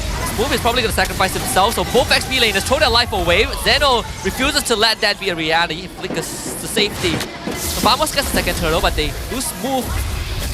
Yeah. Smooth took like, what, 4 ultimates in the face before he went down. Yeah, and the fact that Martizi already used the flicker, this is not good news coming in from Monster Vicious. Someone has to take care of Martizi. If not, he's gonna get taken down, but Nova Escobar is completely on Ruff's side, making sure that Ruff doesn't get taken down. And now 3 members of Team Vamos is here, basically neutralizing the lane advantage that a Hanabi Lolita is supposed to have. All things considered, Monster Vicious, they do have a gold advantage, mostly from the gold plating on the side lane turrets that they were able to chip away. So that's fine. Petrify again, the pullback from Tanaz, and this time there's just nothing that Zeno can do, not even with Result. Warlord even cashes in on a kill for himself. Wait, now I remember. This is one of Warlord's pocket picks when he was with Homebois. Yeah, it's his hidden pick. Uni this time is gonna lose to Chibi. Enhanced chains just enough. Chibi with a solo kill in the jungle. On the killing spree right now. The bot tier 1 does fall for Vamos, but they did get MVs mid tier 1. Yeah, right now, Vamos is controlling the jungle quite well, so they're making sure that Uni doesn't get to scale up. But even so, Uni is not that bad when it comes to the farm. It's only about 300 gold difference coming in, going up against Chibi, even though Chibi is 3-0-1. So overall, relatively okay for Uni. But of course, we know this is a Nolan. He farms faster than anyone else, so this doesn't feel good as a Nolan player. Vamos now looking to speed up the game pace. How fast can they go? Because so far, I mean, with the current draft, current state of the game, they just look absolutely strong. Curse of Blood with skews. Ruff holding onto that Age as much as he can. They don't just get onto Zorn, but the damage from Warlord is just so much. They're going to commit onto Ness. Avatar the Guardian as a response from Smozo Zeno. He's going to get control for days on end. They're going to blast, slams right down. Only on the smooth. The follow-up from Arteezy just does not do enough. Zorn is single-handedly keeping the entire backline controlled on the end of Monster Vicious. So Vamos ends up getting a kill and MV gets nothing. Yeah, so far Vamos with over 1,000 gold lead here. And again, both teams want to scale up, so this is honestly a very dangerous game for both teams. But between Warlord as well as Ruff, it really is on both these carries, making sure that they don't get caught. And I gotta give it to Vamos, they have a lot of crowd control here. I find it more difficult for you to actually catch Warlord compared to catching Ruff, especially because Warlord has the flicker. And dashes are great. Yeah. Blinks are great. I'm trying to figure out how is Monster Vicious going to even team fight Vamos. So durable, so much crowd control, so much damage that's going to scale infinitely to beyond. So MV, they're going to hit a plateau. No, here's the thing. This is how they do it, right? 5-man Numinum Blast. Okay. Into a 5-man Aurora ult. Alright. And then Uni with the Fracture, killing 3 people at once. And then after that, Ruff cleans up. It's not that hard, Husky. Yeah, I didn't think of that. Oh, so we didn't even include Zeno in the equation? He's there, you know. He can be the first one in to he can die, right? But yeah, I mean, you know, it's like, does it really matter if he's there? I mean, you know. Okay, change it up. So, you know, 5-man ulted, and then 5-man Numinum Blast. Yeah. And then 5-man Aurora. You know what? That's a lot more plausible. It's a lot easier to pull off. Oh, Ruff! Oh, wow, Ruff! Oh, look at the heal. Look at Numinum Blast. Chibi, he's gonna be able to get away. Smooth backs him up. He still goes down. The Fracture takes him out.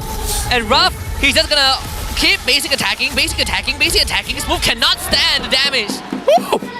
That looks good. I mean, did you see the healing that Ruff got? Holy cow, maybe that's where the Revitalize is for. Yeah, he didn't use the Aegis, let me tell you that. Insane. He still had the Aegis. That's a lot of damage. Time to speed it up. MV, can he get more? Nets gets to pull back onto Nova Escobar. Curse of Blood keeps him in place. Nova Escobar falls. But Vamos not allowing Monster Vicious to get more. I mean, we talked about it with Zeno, but literally anyone can die for Monster Vicious as long as Ruff is A-okay. Yeah, as long as a Hanabi hater, I can attest that Hanabi being alive is the worst thing in the game. This is legit a carry versus carry matchup where it's a Sicilian draft going up against a Hanabi draft. Both of these coaches are just saying, you do good, everyone, make sure that that person doesn't do bad. Yeah, drop into the chat right now. What is stronger, a kunai or bat? Zeno, he's gonna sacrifice himself for sure. Martizi goes in. It's the ultimate kill on the Zorn. Martizi loses his passive. Chibi shows up, gets the trade onto Martizi. Nova Escobar soaking up damage. It's him against Wu, but Wu into the back fight Chibi! And Ruff doesn't even need to use the Aegis. Smooth turns around with the Revitalize, so Uni can't take him out. But Monster Vicious, they got a very dangerous man on their end. It's Ruff.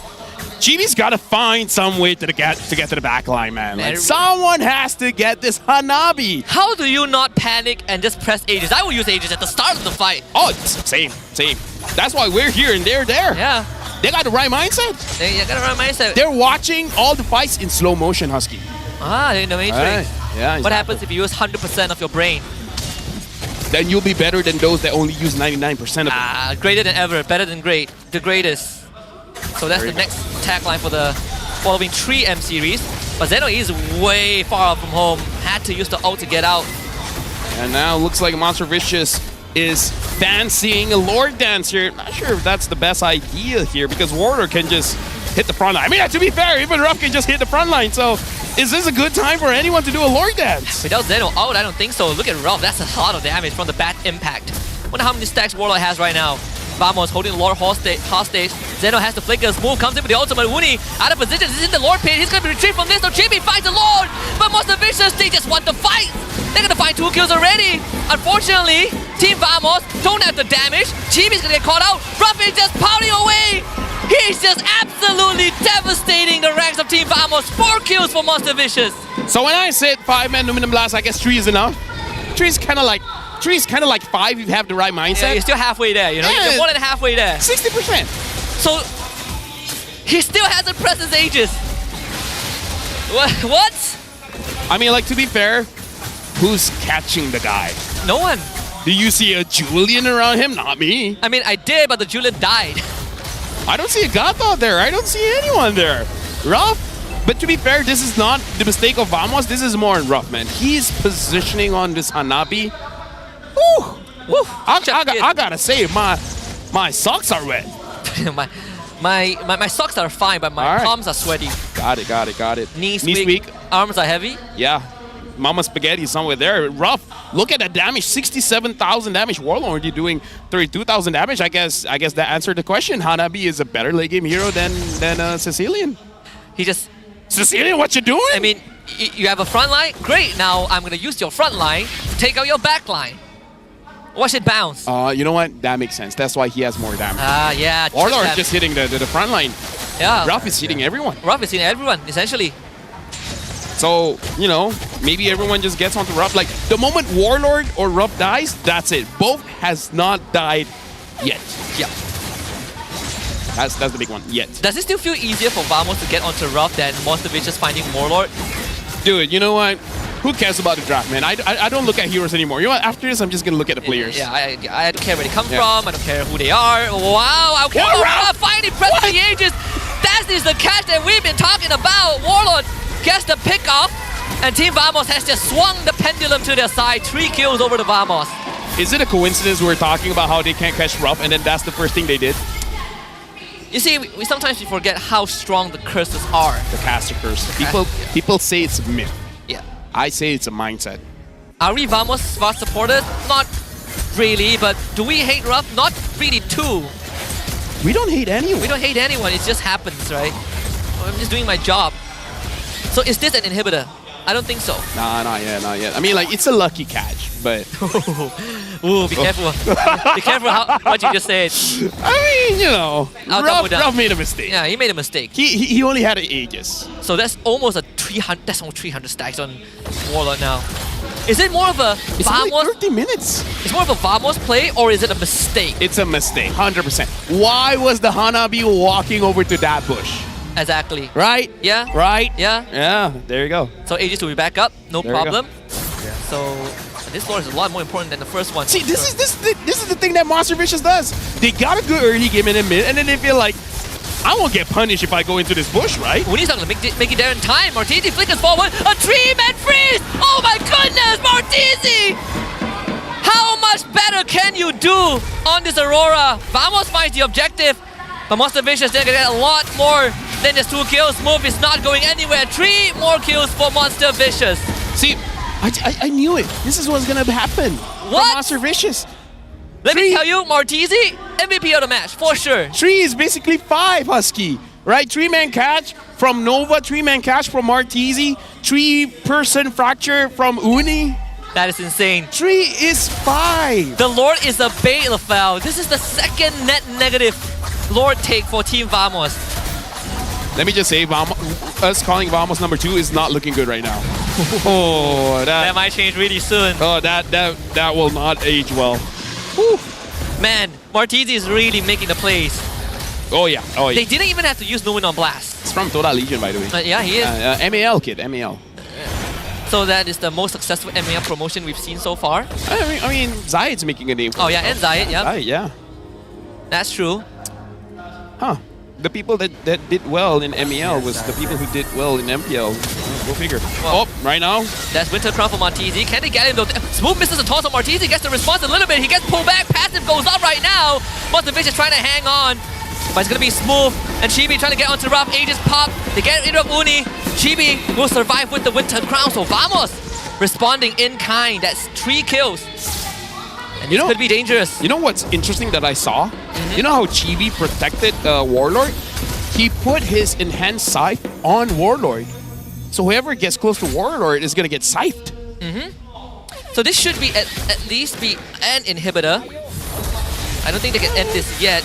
Ruff still has the ultimate. They're going to get to Nova Escobar. Nova Escobar dash away. Ultimate used by Ruff.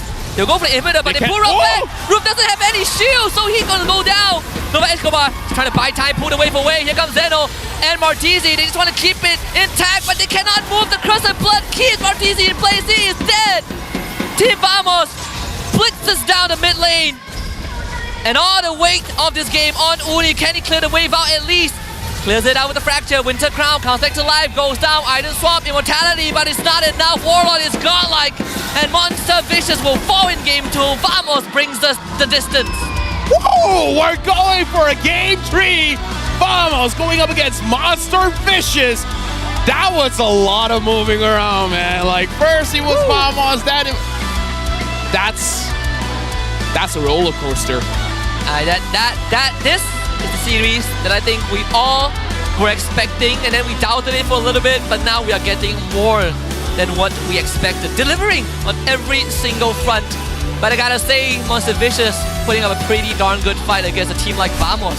Let me just say, put it into context, I never would have thought I'll be casting a game today between Vamos going up against MV, where it's essentially a fight between Sicilian and Hanabi. Yeah. Not on my bingo books. Definitely not. Boys and girls. But ladies and gentlemen. That's better. Plants and animals. The sticks and stones might break your bones, but words can never hurt you. Nah, words can't hurt you. You really? Snowflakes. But either way, that was an amazing match. But again, it's a matchup of like, whose skills better? Is it gonna be the Sicilian or gonna be the Hanabi? We're gonna look at the highlights brought to us by Republic of Gamers and really see what's up.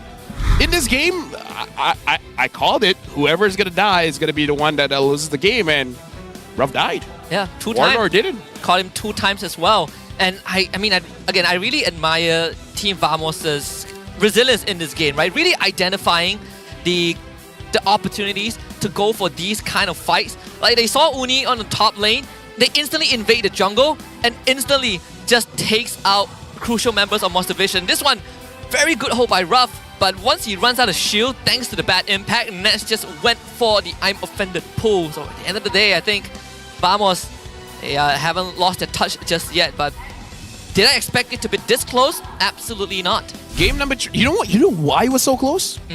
We keep rooting for the other person. Yeah, if we just said Ruff lesser, maybe they would have won the game. Exactly. Warlord's our MVP for this game. Deathless on the Sicilian. Ended it with a 7-0-14 KD. Clean as a whistle. It's also the first time we've seen a Sicilian plus Carmilla Lovebird duo win in a long time. Trust me, I can whistle. Something is off today. Okay, you know what? You know, screw it. Either ways, what was I gonna say? Oh yeah, funny thing in chat. I don't know when he said it, but he just asked a very good question that could apply to any team. All right. Why you die? Yeah, why you die? Just don't die. Yeah, why you die? Of course you lose. Why you die? Yeah, of course. Only losers die. I'll do you better. I'll do a cult classic. No, okay, what? I'll do a cult classic. All right. Why kill? Just break crystal. Yeah. Oh, you got a better one? No. I'm this is as disappointed as I can be. No, I thought you saw something funnier. I don't know. I wonder how many stacks Warlord has. That's all I want to know. Last we checked in, it was 300. It was 300, but at like 14 minutes. I don't think it's as high as 400. I kind of feel like it's around 340-ish.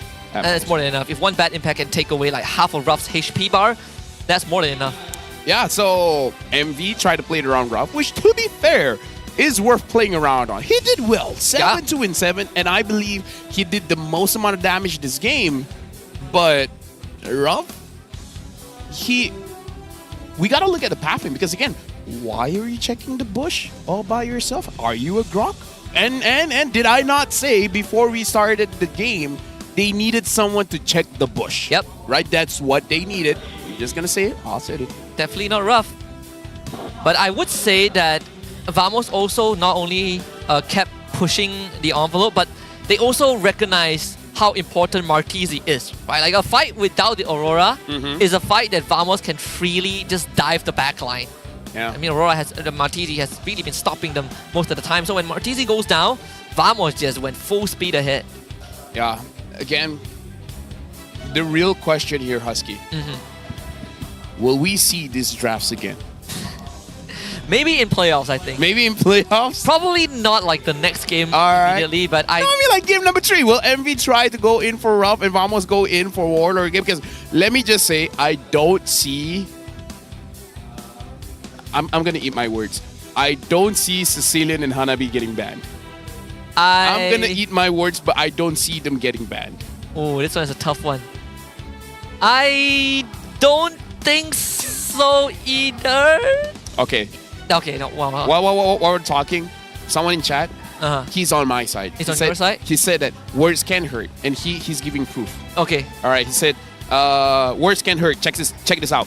MY is carried by Filipino. Hey, who said that? Who said that? Who said that? See? Pain. Don't you feel pain? Don't you feel pain? Ban it right now. Who is this guy? Who is this guy? Don't you feel pain? Who is this guy? Don't you feel pain? Where is it? Where is it? Ah, we have the same surname. You watch out. You watch out. But what you say was correct. Yeah. See? Pain can be executed by words. God damn it. Yeah. I mean, this is why you have what do you call it? Diss tracks. Diss tracks? Because words hurt. That's true. That's true. I should draw. Look at Eminem. Eminem has hurt so many people. Yeah, He's a lyrical genius, and that's how he inflicts pain. That's true. I get secondhand embarrassment for the other guy when I hear his songs. You're not wrong either. Have you heard Kill Shot? Oh boy. Oh boy. Oh, that was woof. Oh, that's just the tip of the iceberg. Oh yeah. Pop culture. Yeah, watching TikTok. Oh. Woof. Yeah. Either ways, total damage taken here, quite. I would say roughly the same number here for both Vamos and MV, both exceeding 400,000 damage. Vamos taking a little bit more. Rich Guy Uni, 792 gold per minute. Carry again, Ruff doing over 100,000 damage. That's a lot of damage. Hanabi. That's a lot of damage. On the Hanabi of all heroes, I would expect this number from like a Harif, Lunox, Natan, Claude, but well, I guess it's not too bad on the Hanabi, right? Like it can work with the right conditions. I think the most crucial thing, the difference between what we saw from MV with this Hanabi draft and a revitalized Lolita compared to what we saw a few weeks ago from RSGMY, is just you have a formation that can keep the backline alive. Yeah. Which was lacking back then. So now I changed my mind a little bit.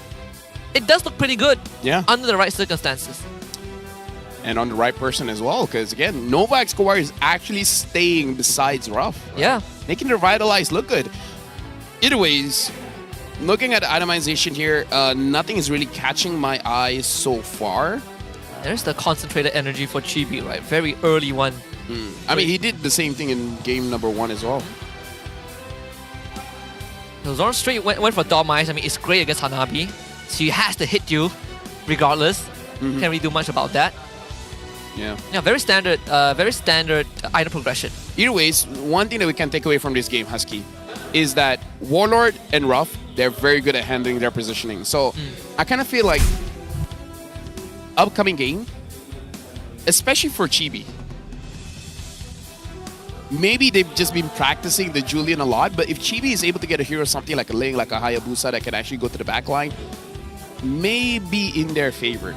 To the point where this is crazy, this is loco, but maybe even give Benedetta over to Smooth, someone to disrupt the backline, because Ruff and Martisi, someone's got to take care of him. Oh, I miss the Smooth Benedetta. I wish we see it someday down the road. But for Rose now, it's going to throw it to upstage. Put up by Hotling. Rose, take it away. That's Rose. Selamat datang ke MPL Offstage yang dibawa khas oleh Hotlink. Dan sekarang anda bersama dengan saya Rose, tapi sebelah saya ni korang nampak dia tengah pakai merch daripada Monster Vicious. So maybe you can introduce yourself to the crowd and what's your role in Monster Vicious? Hello guys, my name is Raisvin and I'm the analyst for the Monster Vicious.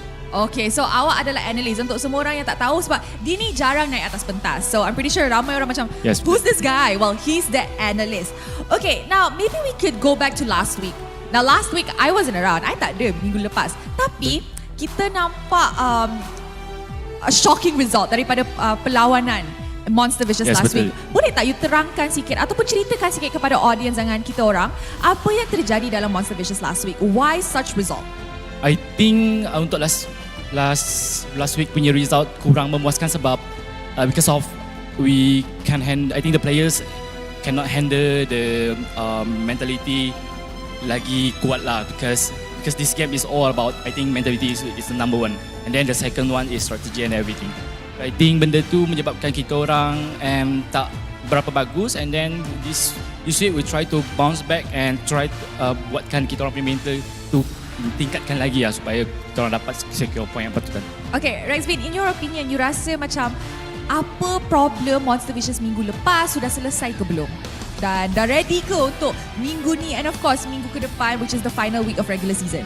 Yes, sepatutnya dah ready. Kalau you tengok tadi dah 1 point dah lead, and then sepatutnya second game tu dah boleh menang dah, cuma kinda goyang sedikit, but we try to fix it on the second game, so see it. Okay, game kedua tu lepas kekalahan macam tu kena comeback, you rasa players awak mental ke? Sebab biasanya kalau kena comeback mestilah kan, tak macam what happened, you know? So apa yang jadi ataupun diorang memang okay, santai dan ready for the next game? I don't think mental sebab kita orang dah belajar daripada minggu lepas, so this is not time untuk kita orang nak drop lagi. So I think kita orang punya mentality memang dah cukup okay dah. Okay, now I nak tanya pasal line-up korang. Now, Monster Vicious is the only pasukan dalam MPL Malaysia musim ini yang mengekalkan full local line-up. In your opinion, apa kelebihan full local line-up dengan teams yang ada import dari luar negara? I think benda paling penting kalau kita ada import local ni, dari segi communication boleh change dengan well lah. As you can see, kita orang punya performance bukan nak puji kan, tapi if you can see how we change the skill set, semua tu boleh connect dengan bagus. So I think communication lah, dia tak ada masalah. Communication. Alright, players nak naik pentas dan ni, apa yang nak cakap kepada players awak sebelum game ni bermula? Kata-kata ke semangat? Kata-kata kat player, just fokus ke depan je lah. So we just reset apa yang dah berlaku lepas. Just focus it. Alright, thank you very much to Rexvin. Good luck Thank you, to Ross. Monster Vicious on the third game. And with that, mari kita throw it back to the casters untuk start game ketiga dalam Best of 3 series ni. Casters, silakan. Thank you, Rose and Rexvin. This has definitely delivered on multiple facets and even more. Game 3 coming up. I like it, right? Just look forward when you lose. Now, for the audience that doesn't understand what they were talking about, so they were talking about the mentality of the players. You know, it's like, oh, we lost because our mental was down and everything like that. So, Husky, what do you do when your mental is down? You mean like after losing a game? Anything. Well, like after breaking your leg? Oh, after breaking my leg, I went and climbed again, right? I need to get back stronger. I need to go take a walk or something. Take a cold shower. That actually helps. Damage per minute high score ranking. It's Ruff, and Stormy. Ruff having the highest damage on the Moskov. Week 1, day 2, match 2, game 3. And then the second one is the Hanabi, 6,220. Stormy actually doing quite good, 6,181. So basically this top 5 is just MV and SRG, with Ruff taking first and second. By the way, just saying how I deal with mental issues. Chicken. Oh yes, that's the best cure. Dude, I mean, like some people is chocolate, some people is not chocolate. For me, it's chicken. Yeah, you get me good chicken, I'll be indebted to you. I love great chicken. Yeah. Scan the QR code. There's no chicken there, but you could get chicken when M6 is ongoing. I mean, you could scan the QR code, and then by chance, someone gives you chicken. Yes, it could happen. Scan it for chicken. Drop C in the chat for chicken. I'm not talking about fried chicken from any, by the way. No. Yeah, no. Just in case if Chad is wondering, I'm talking about a thing that you can eat. And you can't eat. Okay, no, that sounds bad. No, but you know what I mean. You know, like, okay, I'm stopping. You can eat fried chicken, but not. No. I mean, if he make, I hope he follows. Look, after the whole thing with Diddy is going on, no. No, it's. Oh, this is. You need to listen to the new diss track. Oh. That's a new diss track? Man just got wow, that's a new diss track from Eminem. Oh really? Oh, okay. Well, was it considered new? I mean, it was recent. Okay, if it's not within this week, it's not new. Husky. Okay, fine. It's not. Okay, it's not new. Not within this week. Okay, it's the newest, but not new. Yeah, it's considered new, right? In the album. You know what? The fans get it. They get the wordplay. It's been circulating around social media for the past week or two. All right. Bans are still the same though. Yeah, they're banning out the Hive, they're banning out the Zas. Zas, very good band, by the way. MV banning out the Matilda. Very interesting. Vamos banning out the Chip Fanny. And it looks like they're banning out the Phobias. So, Gato got your first pick. I'm more surprised the Gato hasn't been banned. Yeah. So, I mean, I'm assuming the Gato is going to be first pick. Now they're taking their time. Now I'm like, what's going on here? So MV actually picked blue side for themselves, right? Because they did lose game 2. So Gato first pick again. We get the Julian once more for Vamos, and they're gonna respond with the Cho this time. So getting it for, well, we still don't know if it's a XP or a Rome. I mean, here's the thing. Not strong. Wow. They don't have to put the Cho on EXP. They don't have to. Yeah. They don't have to. They could easily have Zorn use it and then let's move. I mean, if they can pick up an Edith now so that the Zorn so that the Cho doesn't have to go to the EXP. How does the glue feel? I mean, we need to see a lot more to that's grab, a question, right? But Vamos did play the glue against Todak last week. If you pick up the glue, you have to ban out the Hanabi. That. The Hanabi, the Vexanas. Yeah, you don't want to use the glue in that situation. You're correct. I am. I learned a lot. So they're gonna pick Nolan again. So no changes in the jungler. So and the Aurora. Wow, so we actually aren't getting much changes. It feels like a throwback to game 1. You know what they say? If it's broken, why fix it? If it's broken. Wait, no. If it's the opposite of that. If it's not broken, why fix it? Why don't you fix it? Wait. It's okay, words are hurtful. And English is confusing. English is such a difficult language, man. Why did I even choose this language? I should do Bahasa more. Oh, Bahasa. You don't have to say anything, you just shout and it makes sense. Yeah, like udang di sebalik batu. Oh, that's my favorite. Anyways, Vamos, third pick here. Wonder what's gonna be accompanying the show. Personally, for me, picking something up like Edith might be good here. Yeah, they did take... But they went got for a Vexana. It's Yeah. been banned 2 games in a row by MV. Oh no, on red side. Not by MV, but on red side. Yeah. So now for Vamos, if it were me, I feel like Ralph's hero pool is too wide. You go for a possible Nova ban because, and I say possible because he can use the Gatot. Yep. Zeno can use the Gatot, so actually now Where do you want to force this Gatot to though? Would you rather deal with Gatot XP or Gatot Rome? Personally, for me, XP. You rather do Gatot XP? Because when you try to gank mid and the Gatot is there, all of a sudden you die, not the opposing side die. Because I feel like Gatot is a very difficult hero to take down in the early game. Yeah. We've got a decent sample size in game 1 already. So they banned Lolita this time. No Hanabi shenanigans. Yeah. So no Lolita. And no MV doesn't have to ban the Sicilian. Right? You already see the Vexana banning out the carry. So how is it that both teams use cheese picks on the second game, and then the third game they're like, okay, yeah, no, let's not do that. It's dishonorable. It's dishonorable. It's honorable. Cheese gets bad after one game. Do you feel good winning with a cheese pick? Personally, yeah. Dexter, it's our showtime. Right, looks like the Claude gonna get banned here by Vamos. So maybe they want the 1-1 again, and they feel like it's just because against the Claude that the 1-1 couldn't do much. Could be. I mean, they banned the Lolita as well. Lolita is pretty good against the 1-1, no? Yeah, the Loi was let through. Was banned out actually. Was banned out in game 1 also. We'll see if MV would ban. Oh god, they don't have to because mid lane's been picked up. Do you ban the 1-1 or the Moskov? So they banned Khalid instead. Okay, but again, this still leaves a lot of the EXP open here. Vamos have the last pick, so they don't have to review the 1-1 if they don't want. But if they don't pick up the 1-1, MV can pick up the 1-1. See what I said? Yeah, they could, but they also have the Moskov in the pool. Yeah, it comes out to Moskov 1-1. I mean, we know that Ruff and Ness, they both play the Natan. Oh, It's yeah, like yeah. In the back of their pocket. But Vamos has too much magic damage if that's the case. That's true too. Like MV could do it. They have a Nolan. I don't know.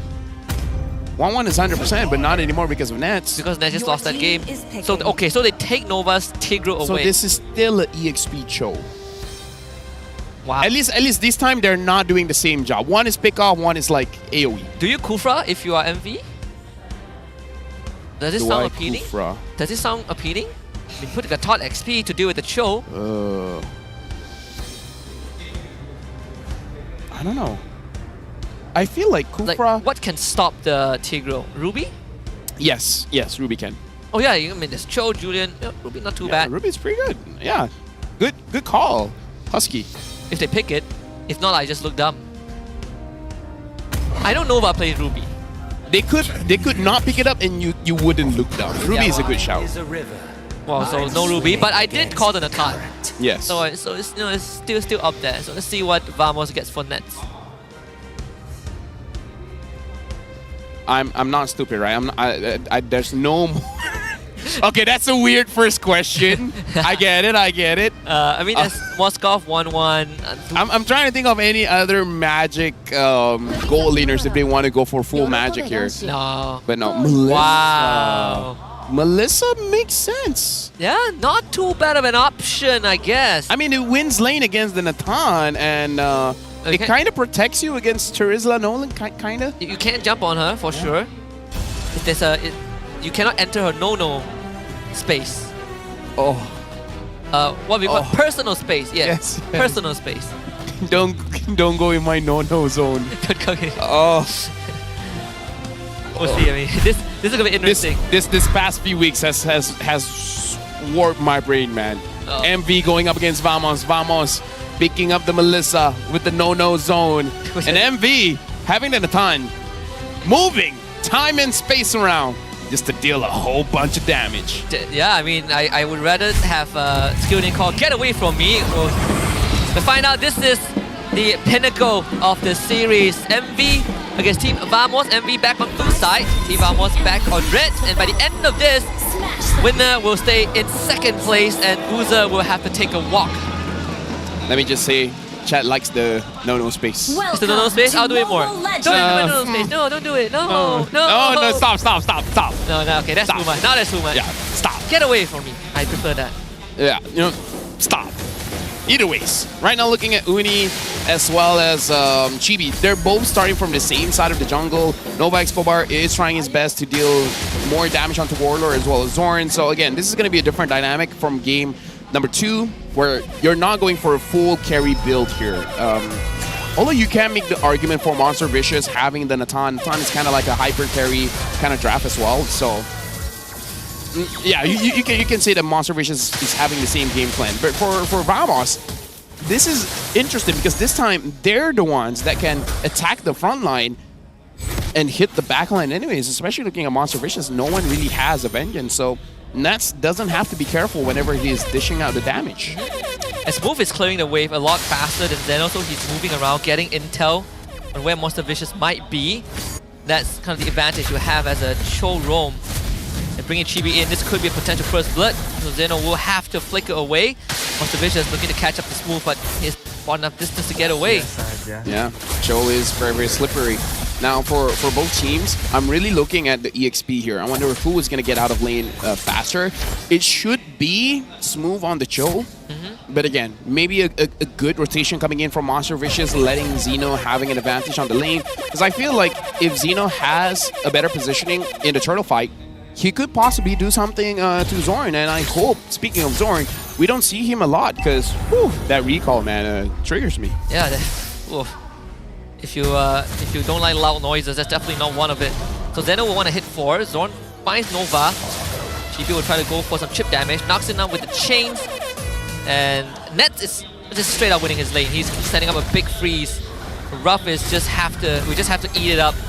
rely on the rest of the Monster Vicious to see if they can get the first objective. Warlord found, flickers away, implosion from Zorn on the 2. Penalty zone to the back, only finding Smooth. Sacred Hammer knockout, revitalized from Nova Escobar, keeps his team alive. First blood for Nova. Chibi does find Woody in the backline though, as the turtle is no longer the point of focus, but Chibi needs to wait for his cooldowns to get away. Taunted up, and that should be a kill going with the Monster Vicious, but no! Chibi turns around, gets his cooldown back on time. Martizi needs help right now. He's gonna die. And Vamos somehow gets 2 kills. What was that? Why you leave Martizi to die? Oh, they thought that the Zeno ability would execute Chibi, and Zeno now might go down. They're gonna get the turtle shield, but the kick from Smooth is enough. Zeno falls. That should be the third. Given over to Chibi. A bit of a disaster for Monster Vicious. How are we gonna call the other casters and explain to them, okay, so this week we had a game where a jungler died, and then some fight goes on, and the jungler gets back to turtle and then gets the turtle. Like, how long of a fight it is that someone died, came back to life, walked back to the turtle, and still got the turtle. Without the purple buff, and it's a Nolan. Yeah. What kind of start we have? Wow, but this is such a good opening for Chibi, right? Yeah. 3 kills on the Julian already. I mean, here's the thing. I was questioning some moves coming in from both teams, but the execution was pretty good, right? Smooth was able to catch Uni. I would question why he was there alone in the first place, but you know, and then gets caught by Zorn, and then that's great. But then both Zorn and Smooth gets caught by Martizi, and that's great. And then Martizi gets left alone. I don't know. It's just like, this is a yin yang kind of game. You get the good plays alongside with the questionable ones. Yeah, you need to confirm the takedowns. I think that's the lesson we learned. Sometimes just don't leave it up to chance, right? You know, extra auto attack wouldn't hurt. Right now, Team Vamos, as well as Monster Vicious, not really a lot of difference here. Zorn catches one. Martizi goes down again. Wow, the foresight from Zorn. And they might get more. Flicker penalty zone from Zeno. 5-2. Nova Escobar returns with the ultimate. But they are not going to be able to do anything. Nova Escobar will expire at the end. Smooth even kicks Zeno away. Follows out with the Jit Kundo. Zeno doing his best to survive this, but Chibi is on his tail, and he is currently unstoppable. Vamos with a much better rotation than game number 1, actually enabling Smooth to move around the map. And now Chibi is able to catch Ruff, but again, it's not going to fully commit, just going to give a little bit of pressure and then walk away. And Martizi has been really the most pivotal member on the side of Monster Vicious, and Team Vamos, every time they shut him down, you see the fighting power of Monster Vicious considerably dips. And Nova Escobar, he's going to get terrified, trying to heal up with the passive. Gets decent recovery, but just not enough. And now Ruff, without the entropy, is going to get doped by Chibi. Uses the Purify, but Chibi just slaps him with the chains. Vamos finds another 2 and a turtle. That's not what Ruff wants, man. He wants to have a free time up until he gets his third item, but early in the game, he gets ganked twice by Chibi, and that's a big difference maker here because Chibi is not allowing Ruff to have farm. And now Smooth finds Uni. Now all he has to do is just to slow him down. Vamos has very clearly won the map here. Yeah. Top tier 1 goes down. I mean, Ruff doing a very good job of holding it together. And you could say this all started with the triple kill for Chibi in the first hurdle fight. And look at the snowball it had generated. Smooth gonna even kick Uni away. Uni drags him deeper into the base, but Smooth is gonna be fine. Yeah. Again, all he has to do is just to delay. He just has to be like a mosquito and annoy you. Right? Bite you a bit, take a little bit of blood, and then get away. Give you malaria if you get lucky. Or if he gets lucky. If you get lucky? I don't think that's something you associate with luck. Nats! You do find it, finds a taunt. That's a follow-up. Nats can't get out from this one. Good control.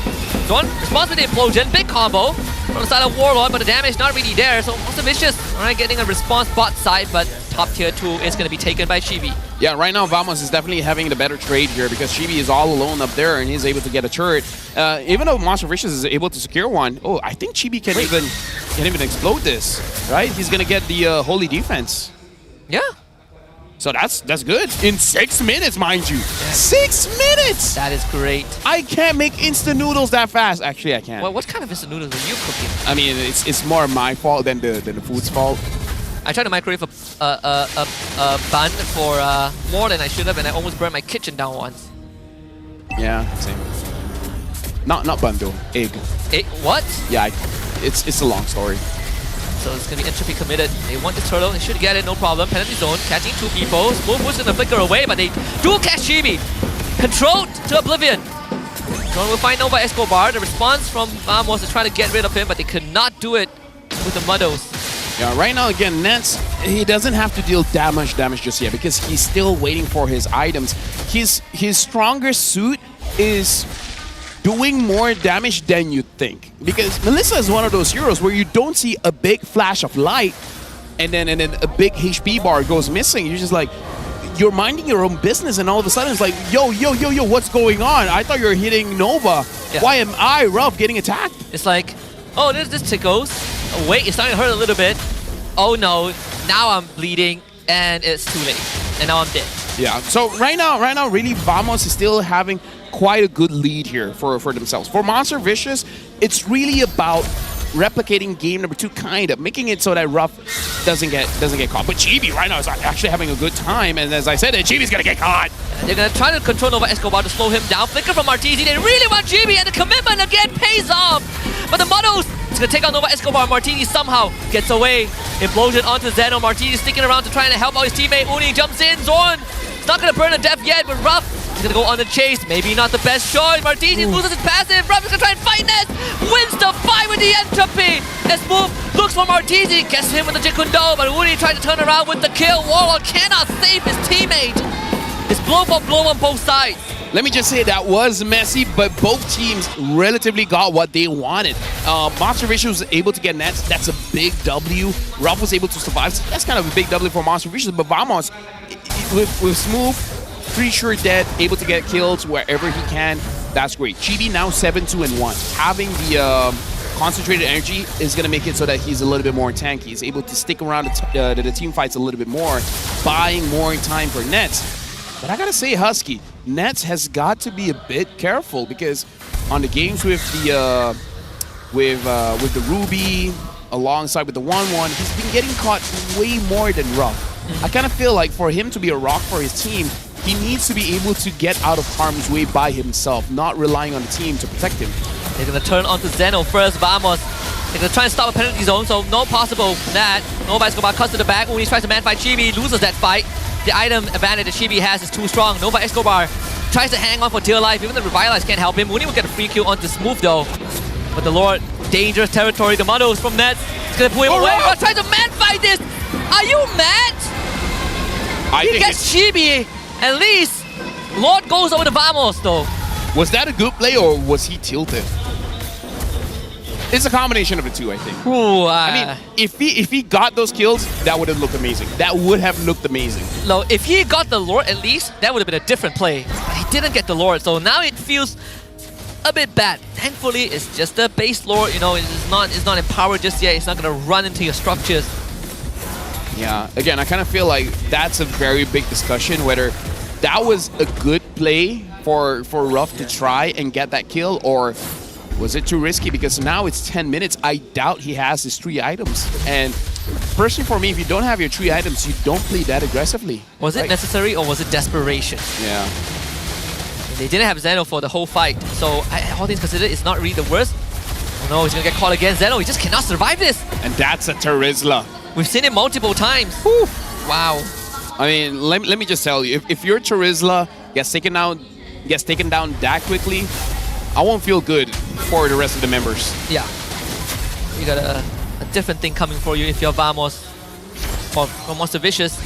You did take care of the Lord, so no structures, thankfully. They keep the mid-tier one alive throughout all of that, right? I mean, that's the best case scenario. They find Zorn though. Zorn is going to go down. A bit too overzealous in front there. And Team Vamos, they want the mid-tier one. And MV, not able to protect it. Yeah. Clearly a lot of mistakes coming in from both sides. And whoa! Was it necessary though? Because Nova Escobar is going to probably revitalize. But if a Terizla vaporizes, you really think you have a chance as a Gatot? I don't know. But so far, I'm just being critical here, being professional by saying both teams are clearly making mistakes where they're making plays that is very much avoidable. Yeah. Right? Wait for a better situation. Sure, the game might be a little bit longer if you play that way, but we got to put this into context. It's just 12 minutes in the game. They don't have to be this aggressive without confirming what you're getting, right? Yeah. does feel bad when the game comes down to who makes the mistake, right? You don't really want to leave it up to chance. So Chibi takes the purple buff away. This is very uncomfortable for Uni with the ward up in the next 40 seconds. For me, the one that really has to be disciplined here, in my personal opinion, is Monster Vicious. I think so too. They have a very clear win condition. At this point, 3 items isn't going to be enough because you have the damage you need, the survivability, so you need 4 items on Rough. And then once 4 items on Rough is there, stay close enough to him so that if Zeno gets caught, if Nova gets caught, he's going to be there to deal the damage. Speaking of which, okay, never mind, he has 4 items, all right, you know what? Yep. Go for it. He has the delete button, right? You just got to keep him alive long enough for him to press it on Team Vamos, and then all will be good. We've seen how Team Vamos delete the front line of Monster Vicious, so you gotta be very careful. That's the catch. No kick just yet. Can't find the right opportunity. They turn on the Smooth. That's the damage we've been looking for from Rough. So with Smooth going down, Monster Vicious now have a man advantage for the Lord. Yep, that's what they have to do, just stick together close enough so if someone gets picked off, the damage is gonna be there. The follow-up is gonna be there. Comes down to Chibi. Zorn has his flicker now. Can he keep Chibi in place? Penalty zone will lock him down. Uni's gonna try to blitz down along with the help of Rough. Chibi's gonna try to walk forward, can't find it though. Avatar the Guardian from Nova Escobar, getting the taunt onto Zorn again. They blast him with ice. And Monster Vicious recovers. I honestly need an instant replay there. If my eyes saw it correctly, Zorn flickered towards Ruff and Martisi, but Ruff used the second skill mid-flicker and actually caused him to stay in the middle of the flicker instead of at the end of the flicker. So the implosion... So the implosion didn't hit its intended target. So he created a vacuum instead of catching the target. Exactly. Hold on. You talk. I'm just going to watch the replay here. The most minuscule of details. Yes, so, exactly. Wow. He was pushed. That is, I mean... He was already on target and then pulled back by the vacuum. You can't even blame him, right? Sometimes it just happens. So this is actually the first positive Lord take we've seen in this entire series. And again, that was not Zorn's mistake. That was Ruff. That's the outplay. That's the outplay. Ruff outplayed Zorn. He unintentionally outplayed Zorn. Oh, they do catch Ruff though. Got the entropy to reposition. So Inhibitor is 100% going to go down on the top side. Nothing that Vamos can do about that. Avatar the Guardian just to zone out Vamos. No, just to show off. No-go zone. That as well. GB now having the Holy Crystal. 10, 3, and 3. He's doing much better than Nance. Nance gotta keep up, man. Like, Nance, if he's able to free hit, I don't know. I kind of feel like Ruff out damages him at this point. I also feel like you could use the ult, you could use the bubble to push people away, but most of them don't really care, right? Like they just blast you with Ruff, with Aurora. You still get knocked out by Avatar the Guardian because he lands dead center. Zeno is gonna spot out Chibi, so that is great map presence for Monster Vicious. Possession on their court. Yeah, right now, quick look at the items. Looking at the junglers, all full item. Even for Nats, as the goal laner is full item, the same as Ruff. So, honestly, 15 minutes and full items already. Both teams actually farmed very, very fast in this game. I was surprised because, in general, you get 3 to 4 items on the 30-minute marks, and 50 minutes, they're full build. This is very fast momentum coming in from both teams. But yeah, putting into context, 13 kills for Monster Vicious, 16 for Team Vamos. Cut the tension with a knife. Very, very crucial moments right now. Clearly, Monster Vicious have the map control. Standing around the Lord pit, another half a minute for that third Lord that would probably decide how the rest of the game is gonna go. They saw the purple buff, just got taken by Chibi, so again, process of elimination, they got the info that they want, and the worst part is, at least for Vamos, the inhibitor that went down was on the top side, right? So that wave is gonna constantly build up. Now this is very interesting. Ruff has a Windtalker, so they're looking for an angle here. I wonder if they're gonna entertain the idea of a split push. I don't think so, but having the Windtalker now and not when you're pushing, that's an interesting choice. Monster Vicious will start the aggro on the Lord though. I feel like they have the damage to blitz it down. But you have to be patient. That's a flicker kick. And Nova Escobar hits the back line just to zone them out. Smooth just disappears. Oh! What a penalty zone, Zeno! When you need it the most, it comes up absolutely massive. And that's the game ender right there. Zorn can't do much. That implosion just for show. Monster Vicious completely surprises Team Vamos as Ruff cleans up house. Monster Vicious recovery after a week of disaster, and Team Vamos no longer at the top. 2-1 for MV. Monster Vicious, after 1 week, they recovered. It's all about the mentality.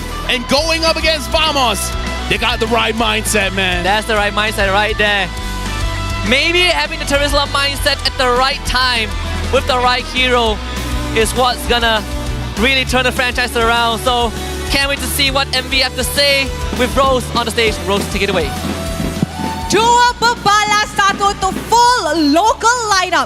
Guys, give it up for Monster Vicious. Alright. So guys, first of all, dengan kemenangan ini, Monster Vicious sekarang tengah duduk di nombor 2 untuk regular season pada hari ini. Okay, now first of all, I nak tanya je Martizi. Sekarang dah dapat nombor 2 regular season. But of course, korang ada 3 match lagi. Korang rasa, korang dah ready ke kalau korang boleh main di upper bracket untuk playoffs? Setakat ni kita orang just aim untuk dapatkan slot playoff tu. So kita orang try yang terbaik lah untuk dapatkan slot playoff. In case kalau dah dapat, then kita orang target upper bracket. I see. So upper bracket tu macam bonus je lah untuk korang. Bukan eyes on the upper bracket tapi eyes on playoffs dulu. One step at a time. Alright, I like that. Okay, maybe kita boleh tanya Nova.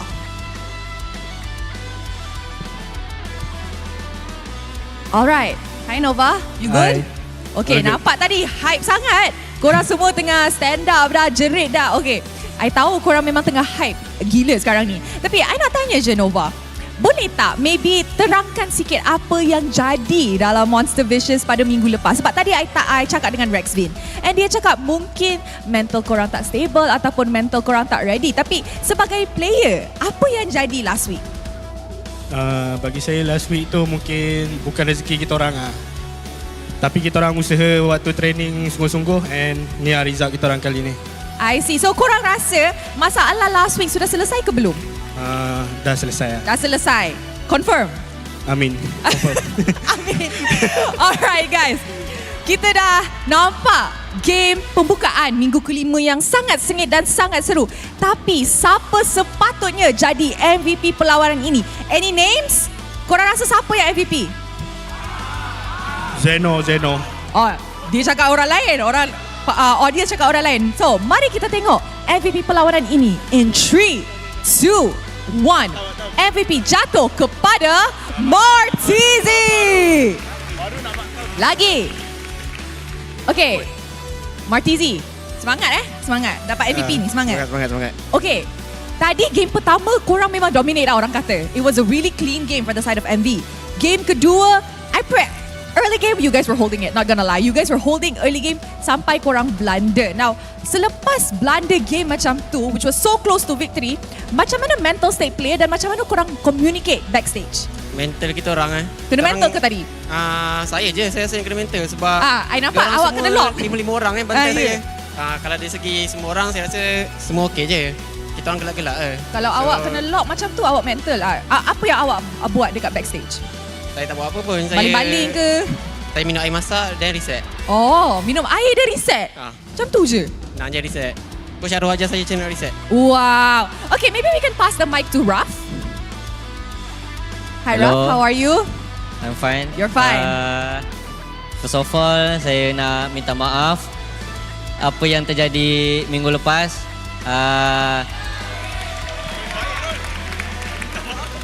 I agree that was my mistake and itulah saya minta maaf apa yang terjadi minggu lepas tu dan saya janji takkan ulang benda tu lagi.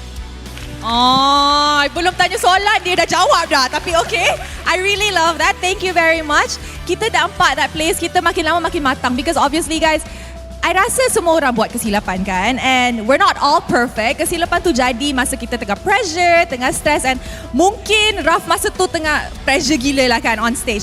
But thank you very much. Tapi aku ada soalan. I ada soalan. I bukan pass mic untuk suruh you minta maaf. I nak tanya you soalan. Okay, Raf, next game korang akan lawan Team Hawk SRG dengan JP Niners. Korang rasa ataupun awak rasa awak dah ready ke nak jumpa dorang dengan the final boss? Setakat ni saya ready lah untuk lawan mana-mana tim je. Wow, okay, mana-mana tim je. Alright, thank you very much. Zeno? Ingat, duduk jauh-jauh tu tak dapat pegang mic ke? Alright, Zeno. Sebelum I send you guys off, apa yang Zeno nak cakap kepada fans Monster Vicious yang datang hari ini? And of course, untuk semua fans Monster Vicious yang sokong korang. Nak cakap terima kasih kepada Koga, bos Koga. Lepas tu semua yang hadir ni, terima kasih lah. Jarang-jarang dapat pegang mic kan, nervous sikit. Okay, lain kali awak je jawab. Boleh. Alright, terima kasih kepada Monster Vicious. Guys, a round of applause. Alright guys, you guys may now go celebrate your victory. 2 berbalas 1 kemenangan atas Monster Vicious ending their lose streak pada minggu lepas. Guys, jangan lupa untuk scan QR code to vote for your favorite player and rate their performances today. And with that, mari let's throw it back to the casters for them to break down apa yang jadi di match ini. A euphoric victory for Monster Vicious, taking a 2-1 set over Team Vamos. Maybe this is going to allow Haru to finally be ready for the final boss, whoever that may be. It's SRG. I mean, whoever. Spoiler. They didn't say it. Could be JP9ers.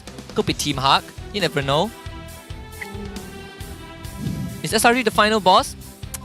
They are the world champions. Yeah, carried by the... Bro. Skies was MVP. You're right. Yes. But now, since we're talking about topics that hurt, let's talk about things that hurt. What was that kick? We're gonna look at the highlights. The highlights brought to us by Republic of Gamers. Like, what was that kick, bro? You know, it reminded me of the kick when Todak played against Vamos in Game 3. It was sort of like a game-losing kick. I don't know. Why was Zor? Okay, I'm sorry. I will try my best not to talk too much, but every time something happens, I'm like, why are you there? It says, I do wonder if they show that, or did they instantly cut to the Zeno 4-man penalty zone? That's all I want to know. Yeah. Because the kick was what really. Oh, they skipped it, but it kind of set off the entire thing. But I agree. Why did they have to do that? Was it necessary? I don't think so. I really don't. I mean, well, we got an MVP though. We got Martisi. We've been, saying that he is, even up till now, 5 weeks in, still one of the most solid players on the side of MV. Yeah, 8-4-24. Again, the reason why he is the MVP is that he doesn't let things go wrong. Right? If something looks bad, like, oh my god, my EXP is inting, my roamer is who knows where, I need to recover the situation, and he does that. Yeah, and I want to quickly highlight a moment at the Lord Pit where Martisi was literally 1 HP and decides to continue fighting. Yeah. Which really kind of gonna really save the entire situation for MV. But I would say, this one, super close. Don't you know? Overall. That's what Aurora says. What? What does she say? I don't mind dying if it looks cool. I thought that's something Cho would say. No, that's why her passive is like that. She dies. And she looks cool. She looks cool. Good Get wordplay. Get it? Okay. That one got me. I thought you got it the first one. No, I didn't. I thought it's just like, oh, you look very fashionable, but oh yeah, Roy's made of ice. You look cool. Yeah. Okay. That's my joke for today. Probably no more after this. Zeno got a good catch, but Smooth helped him out. Yeah. Well, yeah, but it's the wow. Smooth delivery is always good. Oh yes. I would pay for it.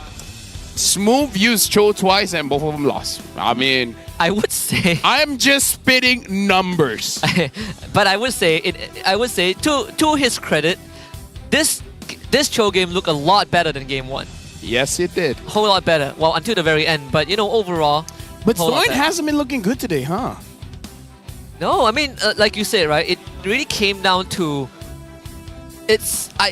Would you say it's more of like, a team wins because they played better, or because someone made a mistake? Because I felt like game 3 was who made more mistakes. I feel like this entire series was people making mistakes. I think the weirdest one for me is definitely Zorn. Hey, yeah, come on. Hey, thank you very much, man. Oh, thank you. Oh, is that your jersey? Yeah, I got my MV jersey. That's why they won today. Sure, I'll figure something out. Yeah, we were talking to our sound engineer, but yes. So damage taken, we could see, I mean, Nova Escobar with this, the thoughts, having a good time. What? No, nice jersey. Oh, thanks. Is it customized? Do you have your IGN? That's a good question. Oh, guess you never know because you have to open the. Yeah, I have to open it. So yeah, later. We'll find out. We'll find out in the break. See, I'm supporting the boys. Okay, I'm supporting MV, but oh, it would sound a lot different if Vamos won this game. Oh no, dude, trust me. I'll be critical like I'm professional, Husky. Wait, why am I so close to you? Right. Rich Guy is rough, 856 gold per minute to carry nets, 58,000 damage dealt. Sandbag Nova, in quite a lot of damage, 141,000 damage taken. Best swingman, Nova Escobar. Question of the day for the folks in chat. Why wasn't Gato banned? Why wasn't Aurora banned? Right. You know what? I'm not sure if the if fans from other regions are on the kind of get the joke. I'll get to that in a bit because I want to look at the KDA map for Rough, at least for the second minute until the game ends, and you can see he has a lot of contributions across the map. Oh yeah, like again, Rough is honestly one of the better marksmen here in the league. Simply by his positioning, man. One of the few local marksmen. Yes, that's the better way to put it.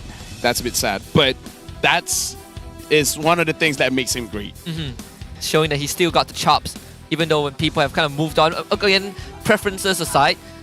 But yeah, I'm not sure if our Filipino fans or Indonesian fans are on this joke.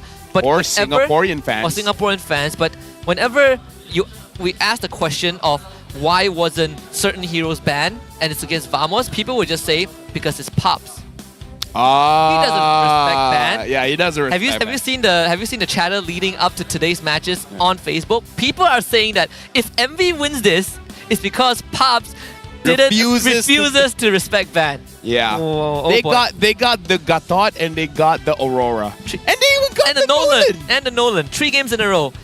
So I can't wait to see what the fans have to say after this because they have never been so vindicated, right? They've been so proven right. Yeah. Honestly, Pubs is one of the more criticized coaches. He's one of the best. But being the best, you're going to get criticized a lot. And there you go, Monster Vicious is number 2. And the best part is that they win the head-to-head over Vamos, right? So it does increase their odds to... I think that most likely in playoffs for sure, but it's more like whether who can be the second team to lock in that to get the bye, to go straight into the upper brackets. For Monster Vicious to stay number 2, if they get at least one more game off of Slangore Giants, I feel like that will seal it. Oh boy. If you win against SRG, forget about it, right? But if you get one game, and it's like, yo, vamos, people been talking you up, but I lost to Homebois and RG, sure, but look where I'm at. Yeah. Look where you are. I lose to the teams that people expect me to win, but at least I beat you. Yeah. I mean, the only team that took one game off of SRG was Homebois. So, I mean, if Monster Vicious can be the second team, that would be something that I think we would celebrate for quite a long time.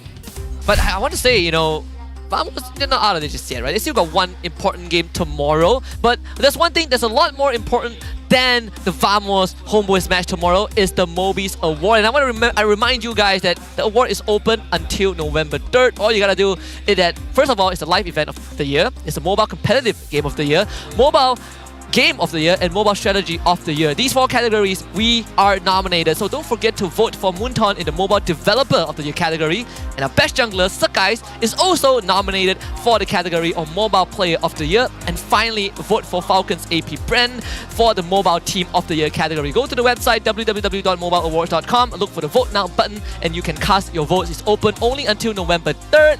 Don't forget to vote every single day until MLBB can absolutely dominate the Mobile Awards this year. I know the kind of guy I am. I'm the kind of guy that will forget, so I'm actually going to do it now. You're going to do it now? I'm going to do it now.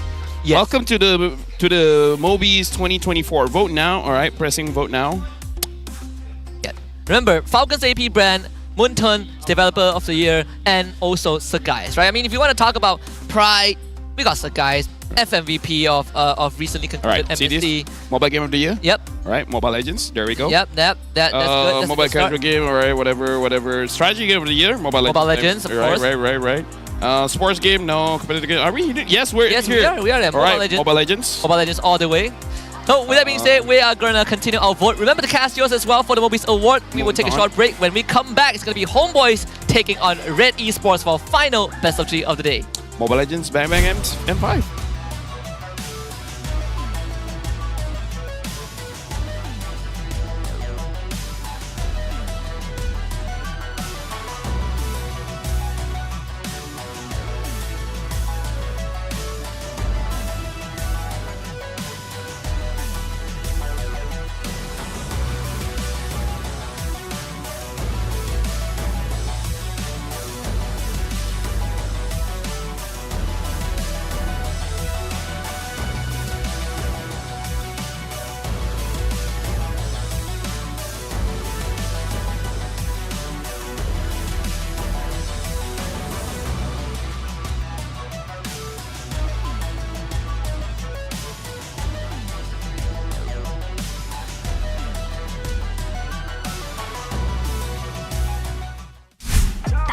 Jago suka nak apa jua? Jagokan lagi dengan rangkaian 5G termantap dan tak pelik. Gaming sepantas kilat. Menang di Land of Dawn. Tukar ke Holling Prepaid 5G sekarang.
Tangan aku kenapa ni? Aduh, lima lagi gatal sangat. Gunalah Head and Shoulders. 100% keyakinan, kelumamu dan kegatalan. Wiped out. Unstoppable.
panas gila.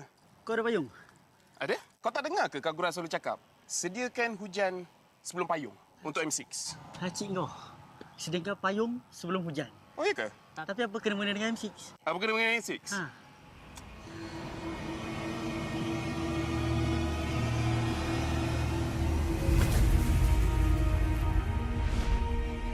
Apa itu hujan emas?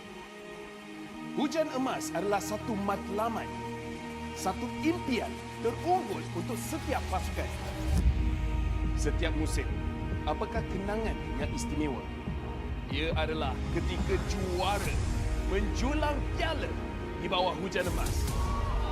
Ia juga menjulang dan membanggakan nama Malaysia di persada dunia. Seperti cuaca, musim baru datang dan pergi. Ia persis dengan MPL MY. Setiap pasukan dan pemain yang pernah menjejak kaki di MPL MY, mereka tidak pernah berputus asa. Setiap musim ada permulaannya. Juga permulaan baru untuk matlamat dan impian bagi pemain kita. Musim cuaca datang dan pergi, tapi ia tidak akan mengubah sejarah pemain kita. Dengan harapan musim hadapan yang cerah adalah satu pemangkin semangat bagi pasukan yang bertarung. Komposisi musim lalu tidak penting. Yang penting adalah kesetiaan kepada permainan. Tiada guna mengerti hujan emas dan berjuang demi Malaysia kalau kita tidak dapat merealisasikannya di M6.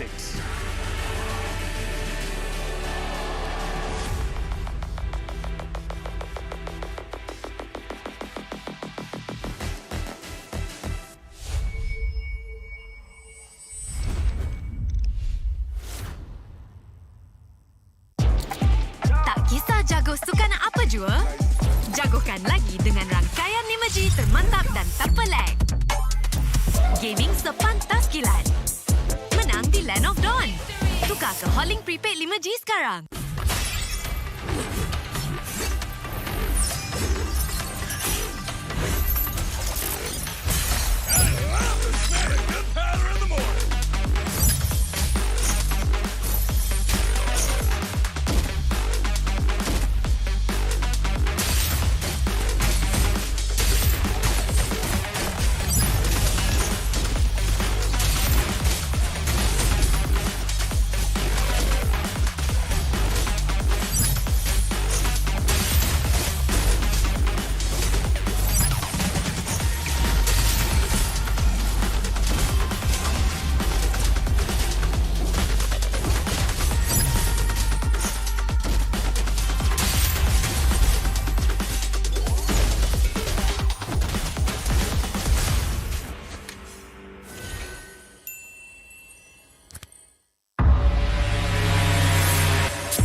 Tangan aku kenapa ni? Aduh, lima lagi gatal sangat. Gunalah Head and Shoulders.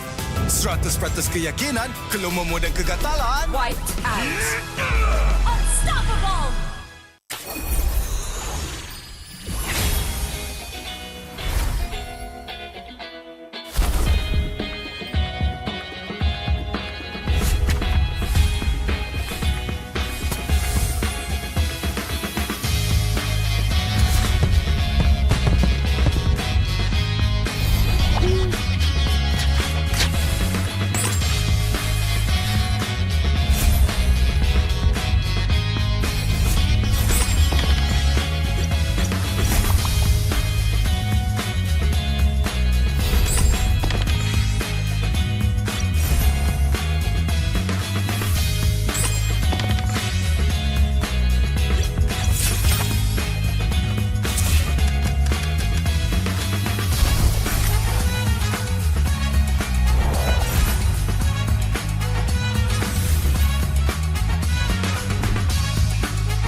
Welcome to the land of God.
Panas.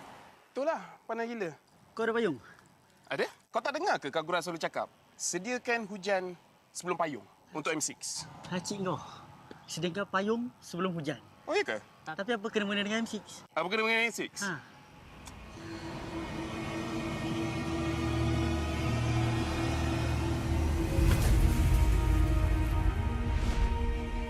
Apa itu hujan emas? Hujan emas adalah satu matlamat, satu impian terunggul untuk setiap pasukan. Setiap musim, apakah kenangan yang istimewa? Ia adalah ketika juara menjulang piala di bawah hujan emas. Ia juga menjulang dan membanggakan nama Malaysia di persada dunia. New champions of the mid-season. Seperti cuaca, musim baru datang dan pergi. Ia persis dengan MPL MY. Setiap pasukan dan pemain yang pernah menjejak kaki di MPL MY, mereka tidak pernah berputus asa. Setiap musim ada permulaannya. Juga permulaan baru untuk matlamat dan impian bagi pemain kita. Musim cuaca datang dan pergi, tapi ia tidak akan mengubah sejarah pemain kita. Dengan harapan musim hadapan yang cerah, adalah satu pemangkin semangat bagi pasukan yang bertarung. Komposisi musim lalu tidak penting. Yang penting adalah kesetiaan kepada permainan.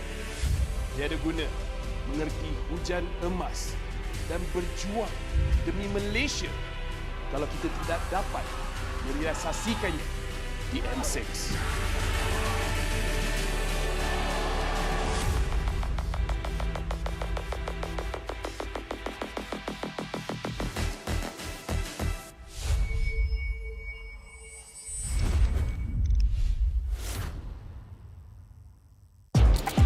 Tak kisah jago sukan apa jua, jagokan lagi dengan rangkaian 5G termantap dan tak pelik. Gaming sepantas kilat. Menang di Land of Dawn. Tukar ke Holling Prepaid 5G sekarang.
Tangan aku kenapa ni? Aduh, limu lagi gatal sangat. Gunalah Head and Shoulders.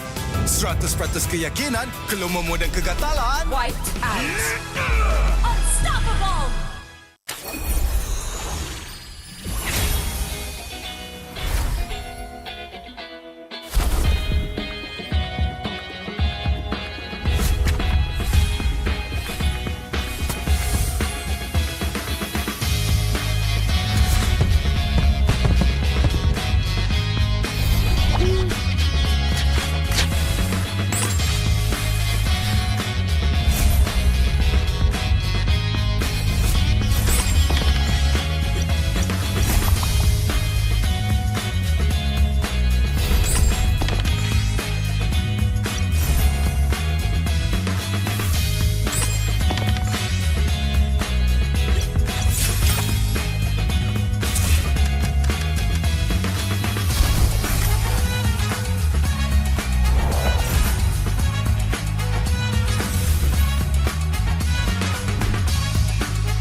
Welcome to the land of God.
Panas.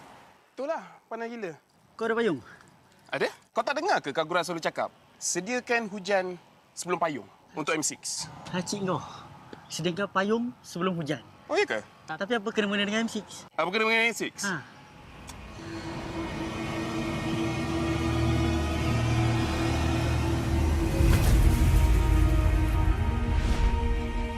Apa itu hujan emas? Hujan emas adalah satu matlamat, satu impian terunggul untuk setiap pasukan. Setiap musim, apakah kenangan yang istimewa? Ia adalah ketika juara menjulang piala di bawah hujan emas. Ia juga menjulang dan membanggakan nama Malaysia di persada dunia. Seperti cuaca, musim baru datang dan pergi. Ia persis dengan MPL MY.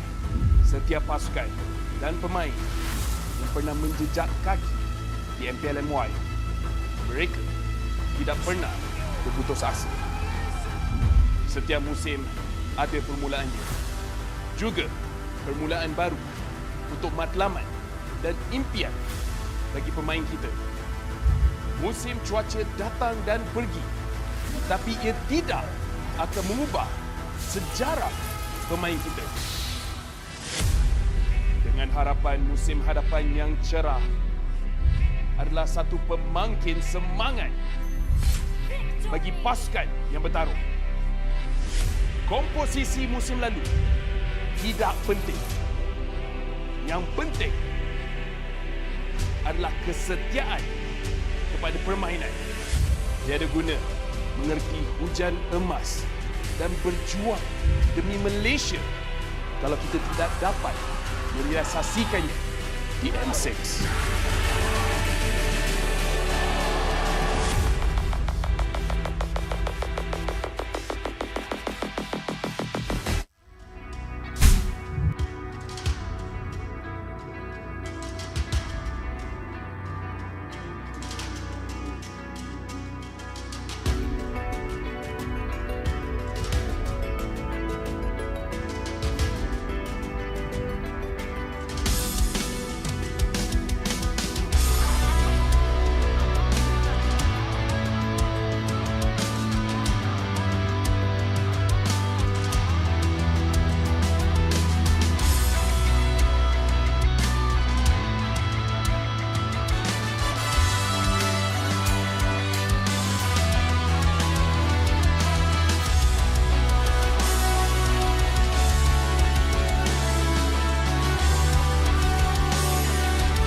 I'm a rock star. Yeah, rock star. Ay, ay, ay. I'm a rock star, baby. I'm a rock star. I'm a rock star. I'm a rock star. I'm a rock star. Panggil aku rock star. Ini kejohanan kita semua orang rock star. Kita rockstar, kita buat saja gaya kita. Makin panas apinya sudah membara. Macam mana pun kau menempuh segala. Demi negara kau buat semua bangga. Step into my world, you know I'm always in my zone. You know I got my team, no I'm never alone. Bring out my best, buat yang terbaik. Jadi juara perlahan kita naik. Aku nak push, naik-naik jadi lebih bagus. Jadi hero, ku ada skill. Berapa banyak musuh aku dah kill. Ramai cuba mencapai, cause they envy me. Tiap game aku pasti jadi MVP. Easy. I'm a rockstar, baby, I'm a rockstar. I'm a rockstar, I'm a rockstar. I'm a rockstar, panggil aku rockstar. Ini kejohanan kita semua orang rockstar. I'm a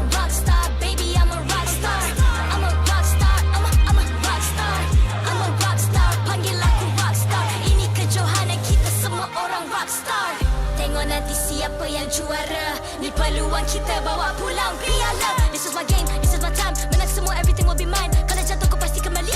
Bangun balik ku tegak berdiri. Kuatkanlah tenaga, ganjaran diperoleh. Ni kejohanan kita, Malaysia memang boleh. Rise up to the top, kita buat bersama. Semangat kita kuat di bawah satu bendera. I'ma go hard for the win.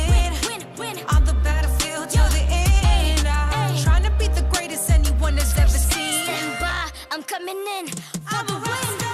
I'm a rock star, baby, I'm a rock star. I'm a rock star, I'm a rock star. I'm a rock star, panggil aku rock star. Ini kejohanan kita semua orang rock star. I'm a rock star, baby, I'm a rock star. I'm a rock star, I'm a rock star. I'm a rock star, panggil aku rock star. Ini kejohanan kita semua orang rock star.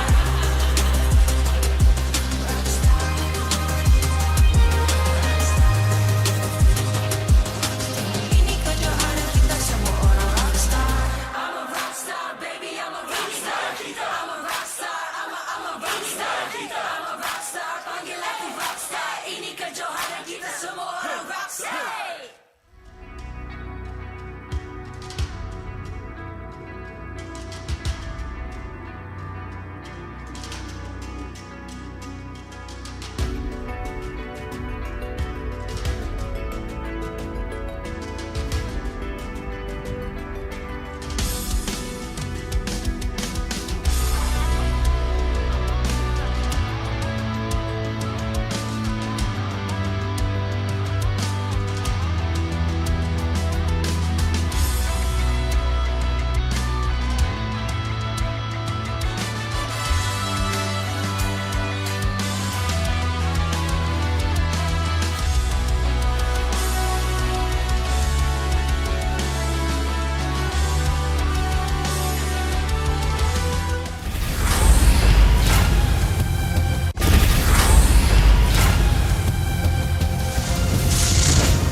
MPL MY Season 14 is powered by Moonton, KPRG, and MSNJ.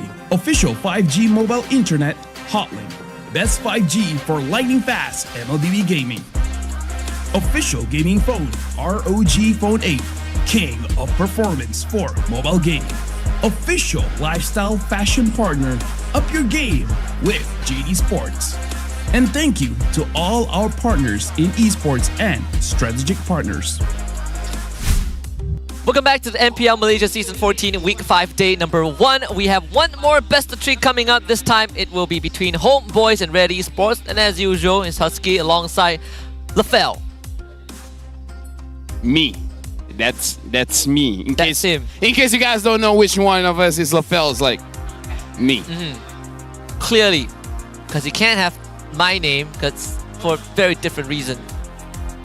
Yeah, that's a bit haram. It's slightly haram. But you know what is halal? It's the What is ROG halal? Phone 8, the official gaming phone of MPL MY Season 14 that has helped the pros to constantly be at the top of their games. Retaining the crown as the king of performance, it now comes with a sleek new design and improved cameras as the ROG Phone 8 goes beyond gaming.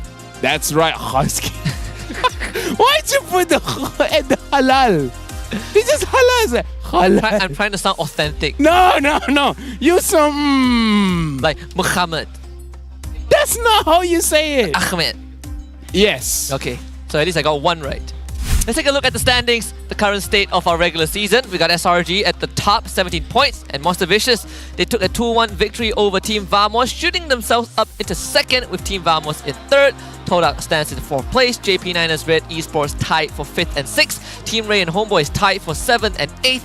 Team Hawk and RCMY tied for last 2. I gotta say, there's a lot of ties here. And I don't know how to feel about that. Slangway Giants, clearly, I mean, like, it's interesting that Slangway Giants for different reasons, is just not part of the conversation, right? Yeah. I feel like in this season, we don't have to talk about Selangor Giants. It's just like, it's SRG and the rest. Yep.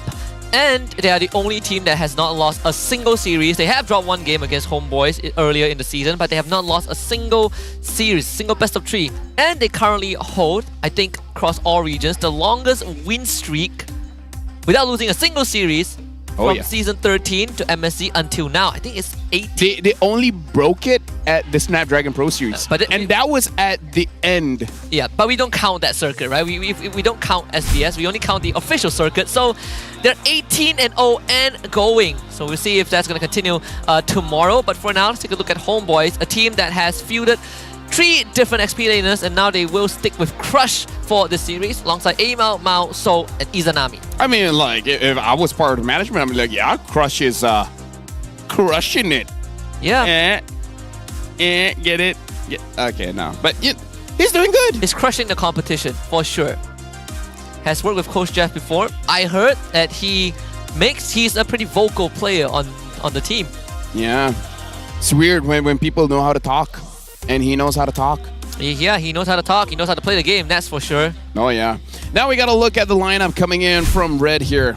We got Kim, Iris, Sensui, Grace, and Owl. So far, really bringing in the Ube strat in Malaysia. And execution-wise, has been pretty good. But going up against a team that took a game off of SRG. Ooh, now that's going to be a test. Took a series off of MV. Ooh, that's going to be a test as well. That's going to be a test. I think Homebois is the only team that's adopted side lane imports, right? Aside from SRG with Cramp Innocent, Homebois is the other with Crush and So. I didn't really have the privilege to look at cast much of RED Esports game, but I would say the uniqueness that they bring with this Ube strategy so far, I mean, has been doing okay. It's better now because before this, they took a long time to really get the rotation starting. This time, they're moving the rotation quite fast because that's the mistake that they tried before where it took them a while in terms of the minutes, right? Like, for example, you could start rotating at 3 minutes. They decided to rotate at 6, and that's way too long, especially going up against Assassins. But honestly, we've been developing into a meta where the Assassins aren't doing all that great again, which I don't know. I personally like it because I think it shows the evolution of the meta, right? People are finding ways to deal with what's good right now, and because of that, you have to come up with alternatives. That's the whole. I think that really bolsters the landscape competitively. The players are having a lot of fun. I know that the one thing that really excites me every time I look at RED Esports is the fact that I get to see Owl play, right? He did play in Snapdragon with NIP Flash, crush the competition. Yeah. And at the same time, I finally get to see Grace in the main lineup because he showed up last season for one series and then he never showed up ever again. So at least he's in the main 5 now. So do you want to know what excites me? Rice. Rice.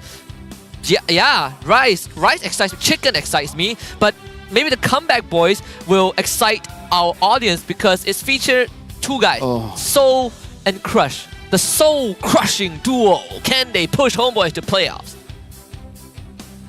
Yeah, I think they can. Yeah, you got to admit it's better than the War. Yeah, actually it's good. Soul Crushing is actually good. It's legit good. It's just that catches me off guard. But here's the thing. They can do it. Yeah. It can go either way. I believe. It's either they suffer a soul-crushing defeat or they give the enemies a soul-crushing defeat. It's like a match made in heaven. Just before heaven. No. Not there yet, but whatever is like between earth and heaven. The stratosphere. Let's go with that. Yeah, so it's a match made in the stratosphere. Well, let's look at the topic. The hot topic. Yay or nay? Homebois will qualify to the playoffs. Yay. I feel they can do it, and it's gonna be an amazing thing where they can brag, be like, we only won one time and we're here. What's up? We beat MV, right? That's more than enough. I think they have a good chance of making it, but obviously I would love to have them get more wins. You know, just not kind of winning a game and dropping the series. They've got the most 1-2s in the entire regular season, and then last week they got a 2-1 I think over MV. That's pretty much it. Yeah. So if they can secure one more series win, it does improve their odds, especially when we come to tiebreakers, right? Because you don't want to lose head-to-head. I mean, here's the thing. If they win against Red, that's good for them. Yes. It's good for the Homebois fans. Exactly. And it sets us up for tomorrow because they're fighting Vamos. And Vamos just dropped their series. And Nets wants Homebois to win. Right? So it's lining up. Nets wants the boys to win. Yeah. And then if Homebois wins tomorrow, woo! Where's my voice? I can't whistle. I can't woo. I'm not biased. I'm just saying the different permutations we have lined up. But I want to also implore you guys to come and join the fight. Scan that QR code, or you could go into your client, go to settings, press redemption, and key in the redemption code, and to redeem all the goodies we have to give to you. Free stuff. Don't you guys love free stuff? Don't you guys love it when you come into the chat and the first thing you ask for isn't schedule, isn't caster start game please, is where is my redeem code? Well, here it is. Voila. Where does voila come from? Is it Italy? Is it France? Ooh, I want to take a wild guess, but now I'm not confident about it. Is it Mexico? I feel like it's definitely not Mexico's not even a language. It's not even Voila. Voila. I sound like it could be Italian or French. It's either both of them, right? Yeah. But now we're gonna bring the teams up to the stage, so let us all welcome Homebois and also RED Esports.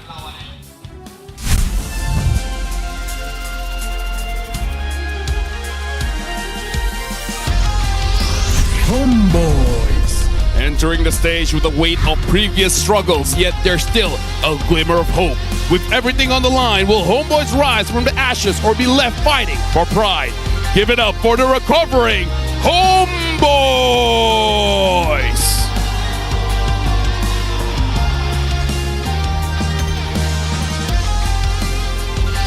RED Esports.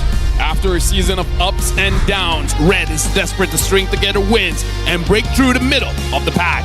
Today is a pivotal match for RED as they look to stay afloat. Will RED secure a victory today, or will they continue to slide? Let's go, RED Esports!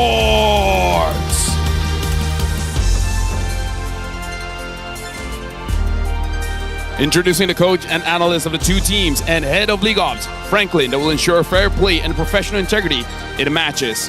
Thank you very much to Cody Banks, Coach Jeff, Bam, and Aush. If there's one thing that I can say about this match, voila. Voila. Let's go. Vamos of Ikuzo. It's time for the fist bump between the teams because this is how we do it. It's Ini Gaya Kita. This is MPL Malaysia. This is Malaysian sportsmanship. Good luck to both the teams.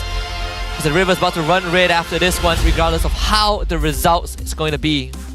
What do you think the odds are on? Like, are people favoring Homebois more, like compared to RED Esports, or is it the other way around? What's up, chat? Do you guys think Homebois got this or RED? Speaking of which, there is a Red Sea. There is a Red Sea, of course. Right, and it's split. Yeah, it's split by a biblical figure. Yeah. Yeah, his name is Moses. Yeah. I hope I pronounce it correctly because I don't want to. Yeah, and voila is French, voila is French. So you have to say it with your hands. Voila. Voila. Voila. Can I get a croissant? Croissant. Croissant. Croissant. I hope my wife is not watching this. Oh, she's gonna get triggered so much. Croissant. You know, my favorite thing is asking people how to pronounce the word rendezvous, but I want to look at what Momo has to say about Crush, right? Because they did play against Homebois, and well, Momo feels like he has great potential, but there's even more to what he has shown, especially his courage in the laning phase, and Crush is just brave. Yeah, he can tell whether his opponent is afraid of him or not, because Momo can smell it. And he says what I see in Crush is that he is brave enough to face me. Big words coming in from Momo. I mean, I understand where he's coming from. I can smell fear. Yeah, if you have, and it tastes like manure. Did I say taste? I meant smell. I meant smell, Husky. Husky, shut up. I meant smell. No, you're not getting away from that. We're clipping that part. If there are clippers right now, that part has to be clipped. But I think we just ruined their video. Someone is taking a video next to us, and then we're just screaming. Thank you for your sacrifice, Lafel. Well, to get close to that, there's the coffee luwak. That would be that's coffee luwak. Yeah, it's basically it's coffee. It's manure. I don't know how to explain it. You gotta Google that. So it's something that smells like fear. No. Chat, have you smelled fear before? Have you smelled? I smell rain. and gasoline, but fear, no, not really. I see fear, I feel fear, but I don't smell fear. But I do know that Homebois has played a lot more games than RED Esports because they had a lot of 2-1 series. So, do you want to smell fear? Do I want to smell fear? Play Hellcrit. You'll smell it all around. Actually, I don't play Hellcrit. Yeah, see, that's your problem. You should play Hellcrit. No, I refuse. No, you know what? I respect that. I can respect that. I refuse to let people dictate what I play. And yet, that's what we do. We're like, should have picked this. Yeah. Idiot. I prefer to talk about it. Yeah. Same. Yeah. I mean, lesser pressure, right? Like it's not like if I lose prize pool. You know, I prefer to be here. But I mean, walk me through. You know this. what? I enjoy being with you. Thank you. Me too. You want to walk through something? Yeah. So I want to look at the power comparison between these two teams because again, I mean, we've seen the Homebois. They got most of their series, barring last week. They've been 1-1. My boy Izanami. Okay, especially with Izanami on the squad because I was trying to lead. I was leading to that. Been getting a lot more comfortable. Crush also was a great addition. But where does Homebois stand right now? Right now they're sitting. Do you feel that they're ready? No, like how much further can they go? Crush is what they needed, Husky. So you think that's the... Because you know what they are? They are? They're gym junkies. What? They go to the gym. Izanami goes to the gym? No, the whole team. Listen here, fam. Listen here. You're not listening. This is the problem with men nowadays. You don't listen. Are you listening? It's gonna have a rough weekend for you, huh? All right. Well, here's the thing. Like, Homebois, they got a lot of muscle. Okay. Right? But it's bro science. But Crush coming in, he brings logic to the team. He's like, no, that's not how you do push-ups. Okay. This is how you do push-ups. And then now they're functioning better because they had the muscle before. They just need the brains. And then Crush, he's a brain. So they brought in a control center. We'll see. Maybe this draft would tell us a bit more about what these two teams have cooked up. I'm going to see a more refined Ube from RED Esports. Time to kick it off right now. We're going to see Homebois taking the blue side and RED Esports on red. All right, Homebois is still banning out the Hylos here. They're banning out the Matilda, the Hylos, and for RED Esports, they're banning out the Fanny as well as the Hayabusa. I wonder if Red will forget about the chips.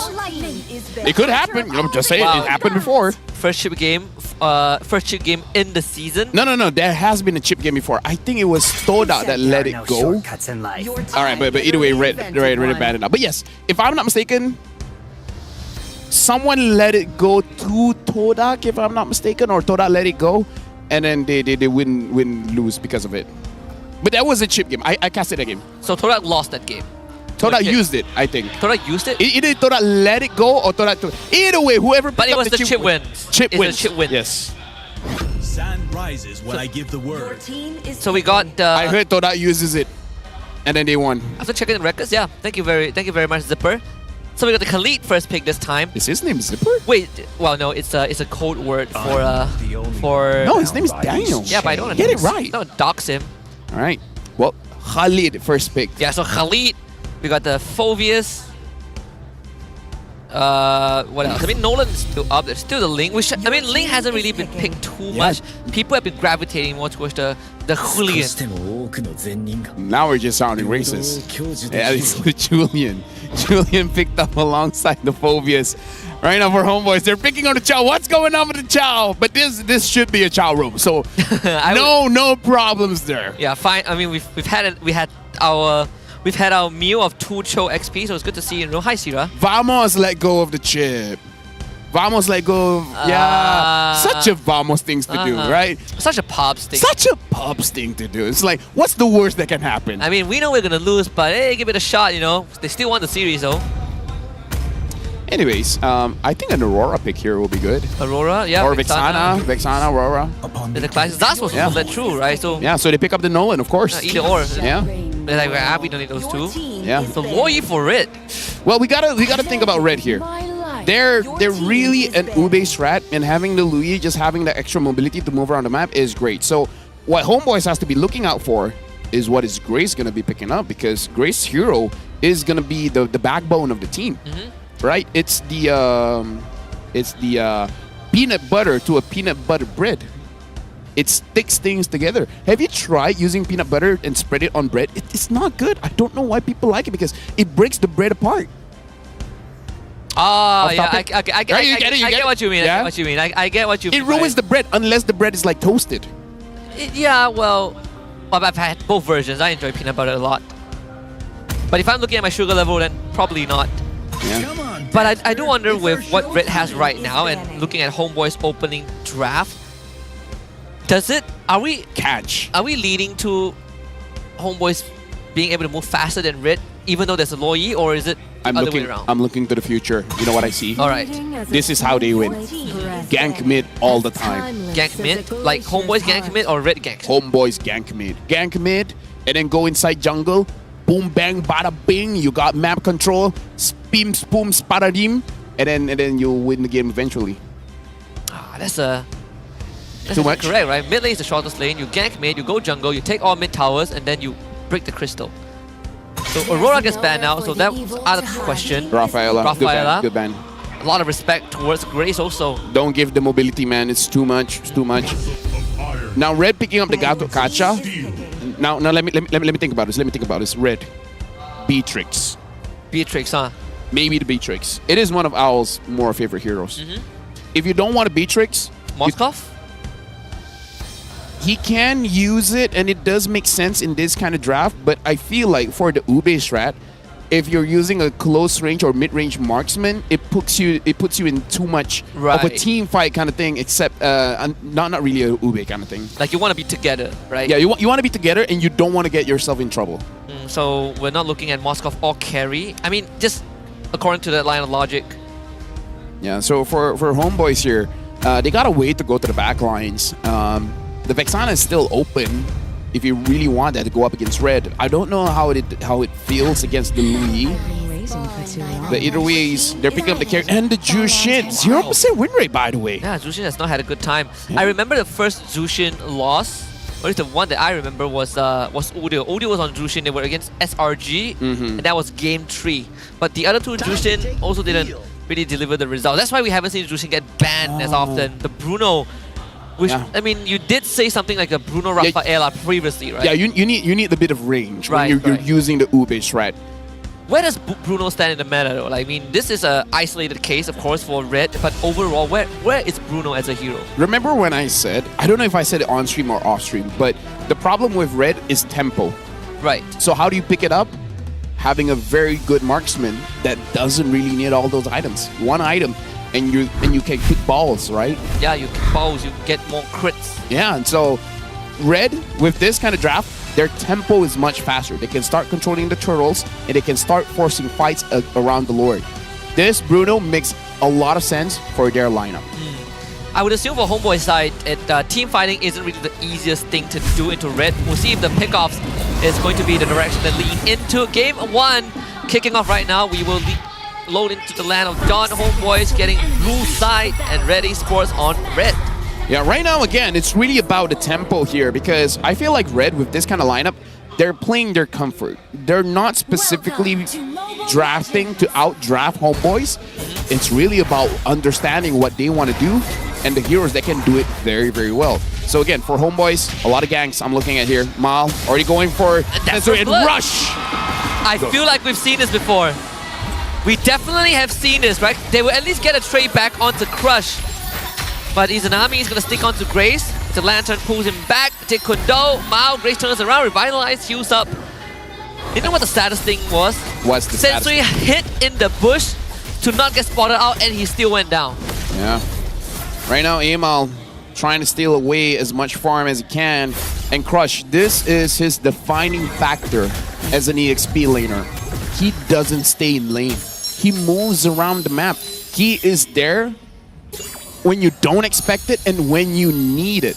Now, we also saw the big nerf onto Jushin. Has been hotfixed a little bit to help her out, but again, you're not able to pull an opponent twice. You're able to pull him once, and then that's about it. If that was old Jushin, that would be a kill, 100%. Yep, just constantly bring him back to the fold.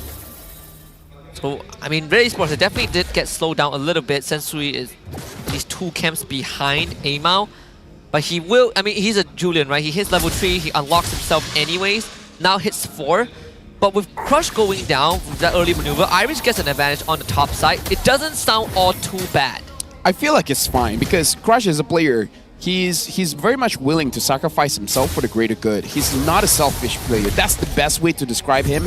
And I feel like as a shot caller as well, it really does help the team out a lot. Now, fighting for this turtle, RED Esports draft is more suited for this turtle fight. For Homebois, I kind of feel like try to focus on the kills. Iris just flickers to the back onto Amao as they converge onto the turtle. It will be Sensui that gets the objective. The rest of Homebois trying to run away. Crush already going down again.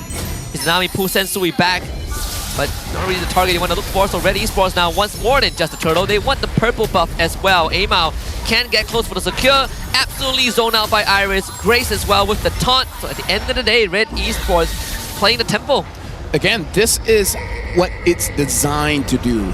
I like to watch Red play because their draft isn't like picking the S tier heroes. It's just what makes sense for how they move around the map. And their draft is suited so that they can get the turtle as well as control the jungle. And they're executing it very, very well by not forcing fights that they really don't have to. They just go for it when they can and then leave when they can't. So Grace, leave now. Back. All right. He doesn't have to. All right, my bad, my bad.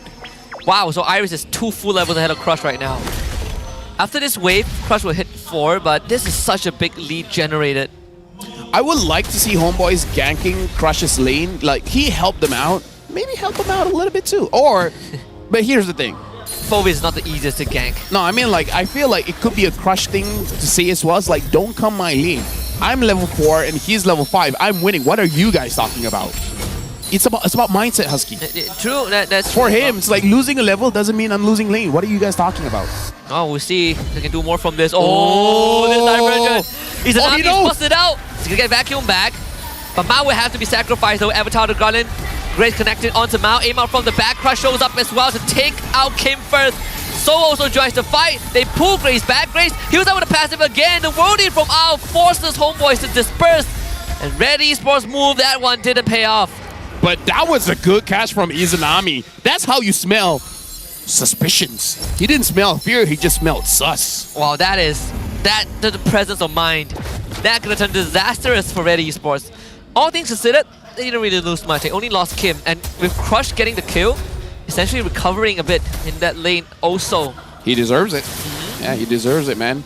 Any kills he can get, you know what, go for it. Soul now having the Corrosion Scythe is going to scale up a little bit better, going to be able to farm a little bit well as well. Crush now having Iris as well as Sweet in his lane. Again, Homebois, personal opinion, not a good draft for them to fight for the turtle, but if you're able to get a kill, that's great. And they're going to port Iris into the back. He finds Amao. He wants to get the turtle this time. Amao actually steals it, but Kim is going to keep them in place. Amao can't get away. Iris will find the kill. Sensui does end up falling though. Grace gets the taunt onto Crush. RED Esports wants to continue pursuing, but Homebois gets to disengage. I mean, get one pick off and then get out. That's good enough. Amal died. That's very unfortunate. If Amal survived that would be a big win for Homebois. But because Amal died, it's more of a trade than anything else. But comparing both drafts here, Husky, I kind of feel like Homebois is... They don't mind going for the later stage of the game because at one point this carry is going to be unstoppable, right? So getting to that point is probably the win condition for Homebois. Yeah. I mean, all things considered, RED Esports didn't really generate as much lead as they want, right? Of course, Homebois able to smell out their moves and react accordingly. And itself is a good start. But pressure is going to mount on this bottom side. RED Esports does bring a couple more backup here, even letting Iris head to that mid bush to kind of seal off certain important entry points for Homebois. It must feel good to be Amal at this point because both Amal as well as Sensui, honestly, considering that both had their jungles invaded very early in the game, they're not really getting all that pressure now moving towards the mid game. So, you know, with all things considered, the junglers are having a roughly even start here. Amal 0-1 and 2, Sensui is 1-2 and 1. Sensui is a little bit ahead in gold, but again, not by much. And I kind of feel like that's the story of the game right now. Everyone is kind of leading, but not by much. Yeah. Izanami also just got the Ice Queen's wand. A lot more of that pure potential. Actually catching Kim almost brings him over the wall. That could have been a whole lot disastrous. Now Iris is caught in a very precarious position. Pulls Crush back, goes in with the ultimate. Grace follows up with the taunt as well. Crush having to use the ult to get away. The Raging Sandstorm will get into safety, but Iris ends up falling. Mao will also go down as Ao picks up the kill. Another 1-for-1 trade. Yeah, but the thing is, up top, Ema was able to get a turret, so overall... Izanami, vacuum back, that's the boss to the face. Izanami loses his life, 20 seconds down. Mid-tier 1 goes. Now this is a big advantage for Red. Oh, Ema. Not just yet. Up. Right on top of him, Ema can't win this. Grace almost gets the taunt off. But Red Esports will get the turtle. I feel like Ema thought about it. Yeah. It's like, oh my god! Oh, it's just one person. But it's like, oh wait, the rest aren't coming, so maybe not the right idea. But Homebois so far are trading quite well. They lost the turtle, but they're able to get turrets up top and bottom, but it's a bigger win for Red because out of all the turrets, they got the mid lane. Yeah. The mid lane turret, so now Ema's buffs is not going to be saved. Overall, a very good control coming in from Red. Easier to also kind of control the map, right? Kind of skew it in your favor. Red Esports starting to build up that goal a little bit. 2,000 plus.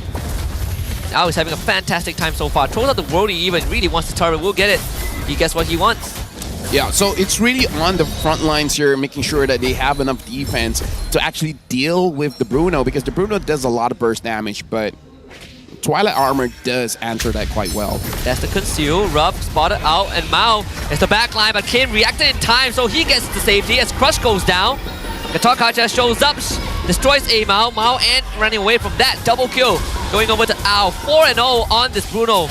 Just got a Malefic Raw, 3 dead on Homebois. Bottom tier 2 goes down. That was not clean coming in from Homebois. We can see the idea of what they wanted to do there. They wanted to get a catch, specifically onto Ao. Like we saw Crush using the ult and trying to divert it straight onto the Bruno, but again, you don't have enough defense there. You might have considerable amount of damage, but that itself is not enough. So I kind of feel like Homebois, they had the right idea. The execution just wasn't there, especially because Ma as well as Crush are not on the same page. If they were on the same page, that would have looked much, much better. Yeah. Oh, this divergence. Mao, he should see this, right? All calls for instant retreat. So Red Esports, they are put in a spot where they just feel way too comfortable for their own good. They can do whatever they want. They got control of the map. Mid-tier 2 going down this early on as the first Lord is about to come up. It's going to give them a big advantage as well. Yeah, and this is just how RED Esports play the game. Out of all the teams here, all 10 teams, they have the lowest average KDA. They had like 7 KDA, if I'm not mistaken. Yep. So not really going for a lot of these team fights, but when it comes to the control around the map, they're very good. This is as close as we can see a Philippine-style gameplay here coming in from Red. Yep, low macro-oriented, right? Like, very technical.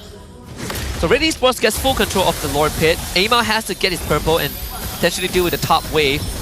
What is the entry point for Homebois, right? Do they need to somehow find a pickoff? It's pretty tough. Iris is just hammering it down. Slams the totem on top of Izanami. They will just follow up with Grace at the helm. The Lord goes down. Sensui secures it as Crush. He really wanted to make it work, but it is just not doable.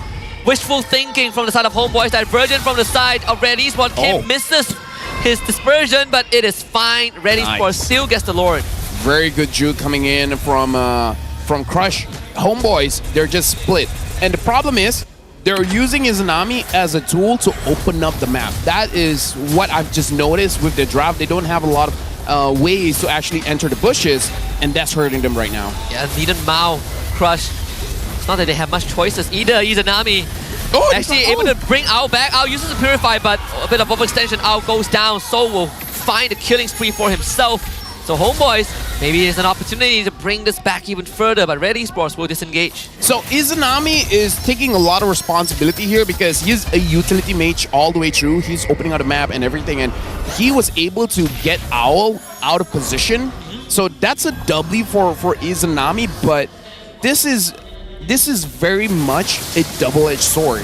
Izanami is putting himself in danger, and that's not what you want from your mid laner, but he's doing that because no one else can. Yeah.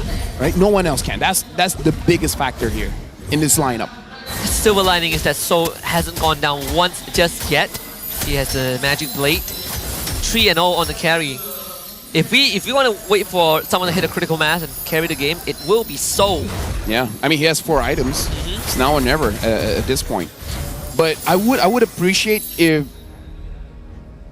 I don't know, I kind of feel like let Mal open the map. Don't let Izanami be so exposed getting damage from Owl. Because I feel like most of the damage from Owl is actually onto Izanami. But that being said, Owl and Izanami are very close when it comes to how much damage they're dealing. Maybe use Mao as the sacrificial lamb, right? And then Crush as the secondary layer to any sort of engaged comps. Yeah. It means it has to be a quick in and out for Homebois, right? You go in, get the job done, you retreat, and you reset, do it all over again. Yeah, but it's very, very much difficult to do because we've seen Homebois, their strategy against RED Esports is trying to split up the team fight. Crush and Mal go to the backside, and then the front lines is the rest for Homebois, but doesn't seem like it's working out all that well just yet.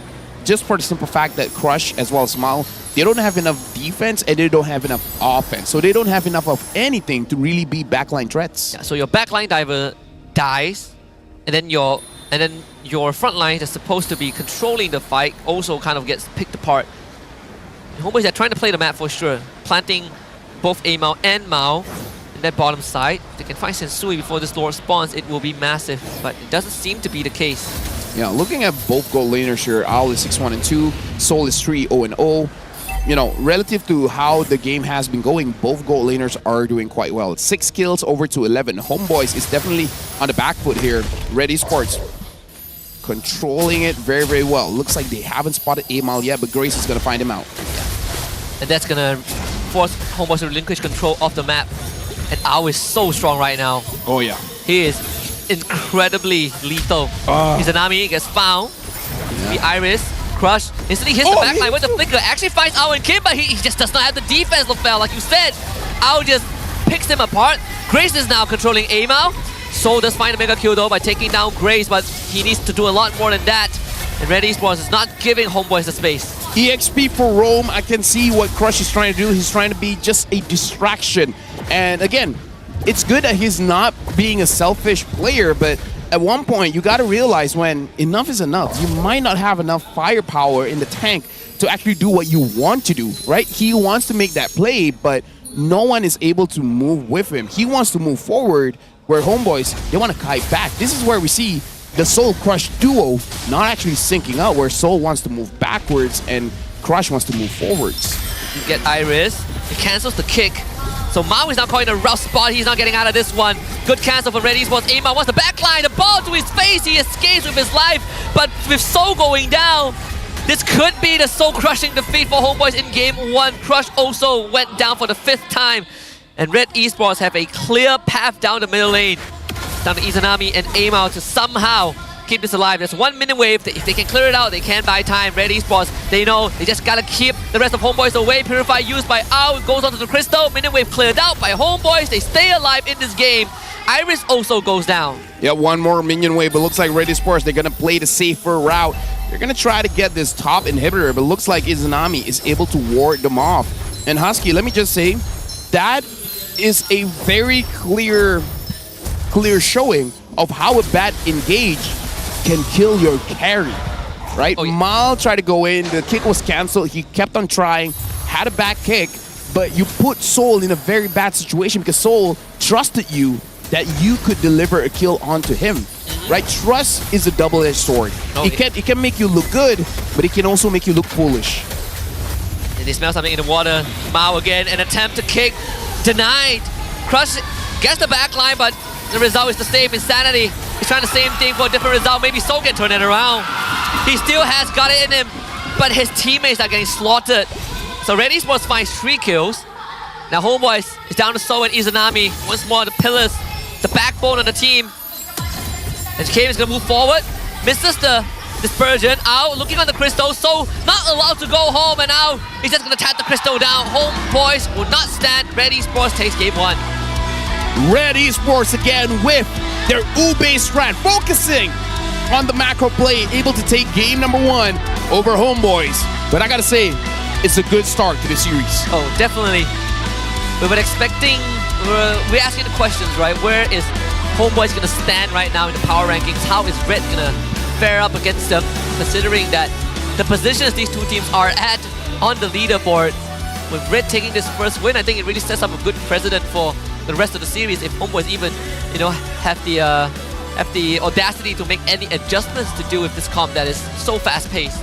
Yeah, and we see that Seoul can actually deal the damage. They just don't have enough defense. They don't have enough peel because Crush died too fast, Mal died too fast. But again, it's more about the hero's limitation, right? The Khalid is not built to sustain so much damage unless he's just standing there with the quicksand guard just absorbing that. But again, I feel like the quicksand guard is going to get cancelled every once in a while. So again, I kind of feel like the draft makes sense. It's just the execution is good in theory. The draft is good in theory, but in execution, it's very difficult to do. Yeah, to pull it off, it requires, pinpoint precision, right? Which was unfortunately missing from that game one. We're gonna take a look at the highlights brought to you by Republic of Gamers. Alongside our MVP, of course, it's Owl with the Bruno, almost uncontested. I think this game has been really highlighting the goal laner of both teams, right? Both the imports on the side lane. Miso had the best possible game that he's given, but the rest of his team just couldn't hold it together. Yeah, Owl was good in early and transition all the way to the mid as well as late game. So Homebois, they see the opponent here, and it's going to be Owl. Now the thing is, we've seen teams where one player is amazing. But RED Esports, Owl has a good supporting cast now. Grace, Kim, Sensui, they're protecting him quite well. And Iris as well, just being a solid front line, making it so that it's actually quite difficult for you to get onto Owl. The time that Owl died is where he mispositioned himself, getting himself in a situation where Izanami can actually pull him back. Yeah. Now, speaking of the gameplay for Homebois, it makes sense. A pick composition is pretty good going up against an Ube strat, disrupting their core formation, but they got to figure out a different way, or maybe not go too deep onto this this catching kind of role. Like, let Izanami or Mal do it, not both. Let one of them be able to do something else. Like, if Izanami can catch, let Mal be able to open the map, or if Mal can catch, let Izanami be able to do damage. Yeah, but I would say, Red, a lot of calls that you might not have noticed, alongside with Owl being the MVP of the game. Even that last fight, right, when So was finally allowed to pop off, I like the way that Kim just took the diversion and brought his team to cut off the escape of Homebois and ran down the lane for a win. But a big part of it was Owl with this winning matchup in the Bruno and completely devastated Homebois in the late game. Yeah, 9-1-3 with the Assassin emblem as well as this crit build. Definitely does a lot. Having that Demon Hunter sword as well, just to make sure that even if they have the armor, you have enough consistent damage and consistent DPS with the Demon Hunter sword. Overall, very good build here on the Bruno, making it so that you're good in any kind of situation. When we look at the post-game stats also, right? Like, this game actually went on longer than I think a lot of us expected. But again, we talk about how Red is very macro-focused. So this 16-minute game with Owl essentially being the highlight of the game really says a lot on the individual roles of RED Esports, right? It's all about getting Owl ahead and have him do the heavy lifting in the late game. I would also say, in terms of itemization, I kind of feel like they could have gone a different route here for both Mal as well as Crush. I feel like Crush having the Thunderbelt makes sense in the laning phase, as well as pressuring the backline, which is what he tried to do. But maybe a more defensive build might make him able to survive a little bit more, or just go all in. I kind of feel like it was balanced, but seeing how the way he's playing is all in, I would say go all in defense or go all in offense, not a bit of both. I suppose he also didn't have enough time and opportunity to make use of the Thunderbelt charge, right? Because always forced to fight, always forced to throw his life to get Homebois a fighting chance. Very unfortunate. I mean, even you look at the objectives, right? How fast did RED Esports take down the mid-tier 1 and really set up the rest of the tempo for the game, where Homebois found it pretty hard to control the jungle.